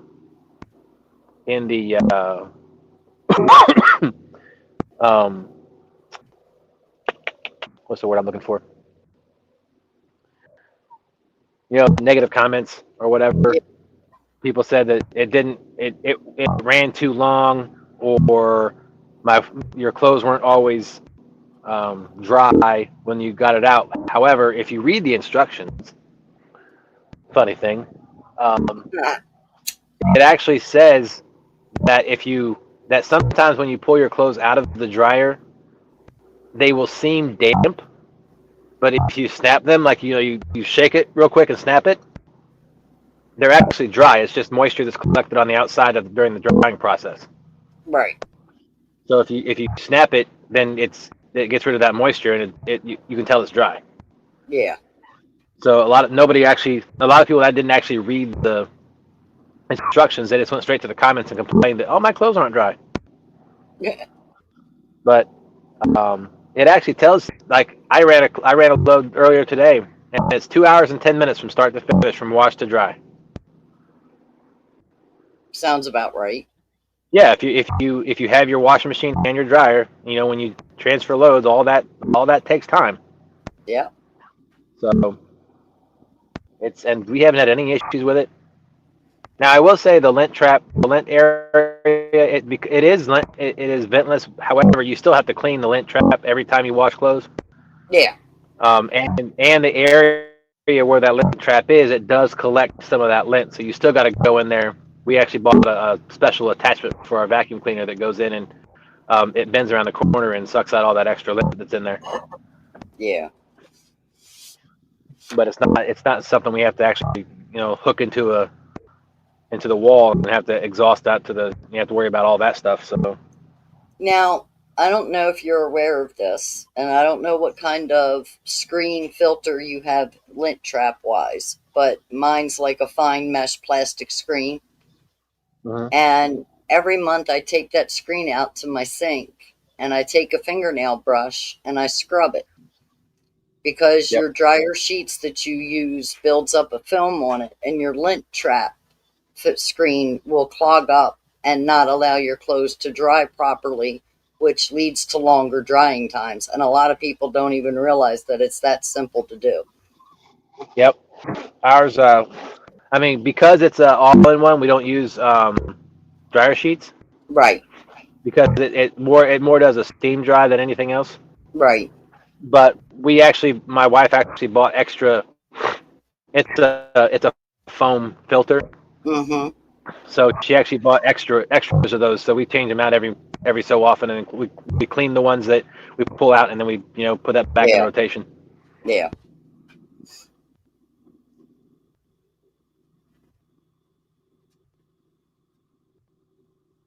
But I'll notice that if my clothes take more than 45 minutes to dry, all I got to do is clean that lint screen and they're back to 45 minutes and they're dry.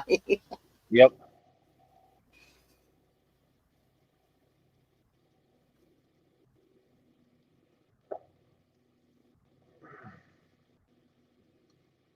Six minutes. I'm tempted to tell you to throw a worm over the side and try and catch a channel cat just to do the trifecta. If I had a worm, I would. I know. Hey, frog. I'm just kidding. No. Poor guy made it all night, and now you want to chase him down for bait. Poor guy. I do have a bonus rod. Froggy. Run, Froggy, run. This bonus rod does have a hook on it, so.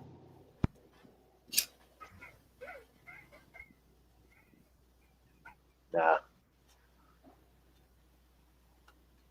Maybe next time I can bring a thing of worms. Just in case. Just in case I need to catch a channel cat for the trifecta. Just in case.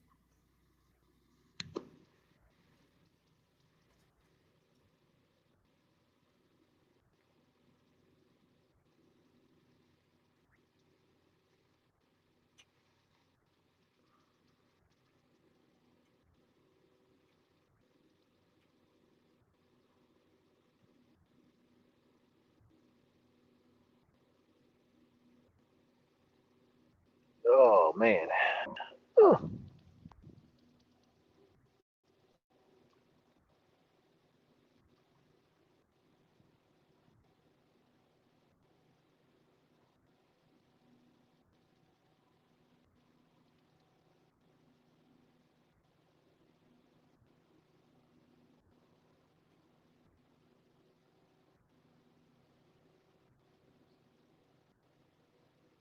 Looks like Mars is a little bit higher above the treetops now.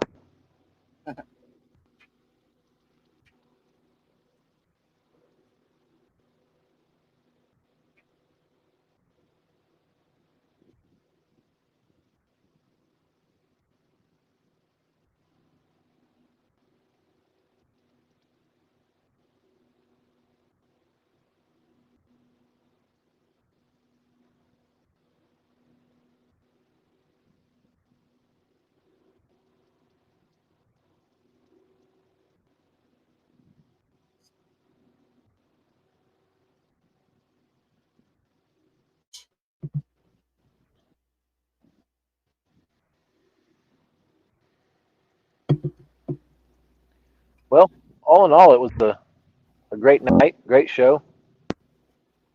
Yes, sir. 2 decent fish caught. Another one quick released. Got a bonus rod out of it. That's going in the Yeah, trash. sure. Help clean up the water too. Absolutely. I appreciate everybody that came in tonight and the 10 people that are still watching. Thank y'all so much. Hope you enjoyed the show. I know I had fun. Rhonda, it's always a pleasure chatting with you, and I appreciate you staying up No problem. Thank you for having all me. morning. Absolutely. I don't think I'll be staying up all night again next week. Well, next week I'll be out of town, but I was going to say next week you're out of town.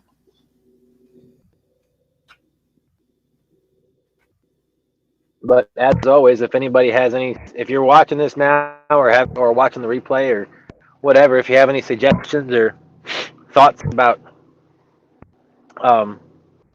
what you'd like to see us do, we try to do as much teaching as possible on the show, teaching people. Like I said, if we can reach one person that is interested in fishing but a little nervous on what to do, how to get started, if we can teach one person or help one person in that aspect, that's what we're here trying to do. We do know most of the people who watch us are familiar or catfish anglers themselves, and are familiar with what we do and how the processes we use and the equipment we use. But like I said, we're here to help, trying to teach people how we do it. We're not pros by any means, but we like to come out here, have fun, catch fish. And I guess as I proved, you don't have to have a ton of bait. I had 2 shad that I used all night. I'm still able to catch a couple good sized fish. So you can anywhere from a lake to a river to a dam, whatever. But you can, if you need any equipment, everything you see here, minus the reels and minus the bonus rod, you can get from FOA customsandgear.com. All of the Pro Staff discount codes are in the description of this video. But you can use code TSW10 or YAK10, YAK10, save yourself 10%. Again, you can get anything you see here, minus the reels, the Ancient Mariner reels, off that website, to include the rigs that I'm using from Fat Boy Rigs. And if you use any of those codes, discount codes, you save yourself 10%, which usually amounts to the shipping. But Freddie's a great guy. It's a veteran-owned business. Freddie and Nina are great people. And my watch just told me it's 5 o'clock. But veteran-owned company, small business, great people, great quality products, and very reasonably priced. I mean, the 5-foot FOA double wire rod, excuse me, which has caught 60, 70-pound fish, you can get for $55. The 6-foot rod is $60, and the 7-foot 6 rod is $65. So they're quality gear, quality products, quality people, and I love fishing, love using their equipment, love being part of that family. So, Rhonda, thank you again for hanging out with me this morning. Everybody else that's still watching, thank you so much. Hope everybody has a fantastic rest of your weekend and enjoys hopefully a day off for Labor Day tomorrow. If not, I'm sorry.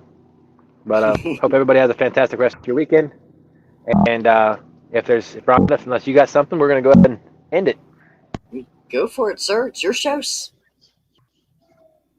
All right. Well, thank you all so much. Hope everybody has a great weekend, and we'll catch y'all next week.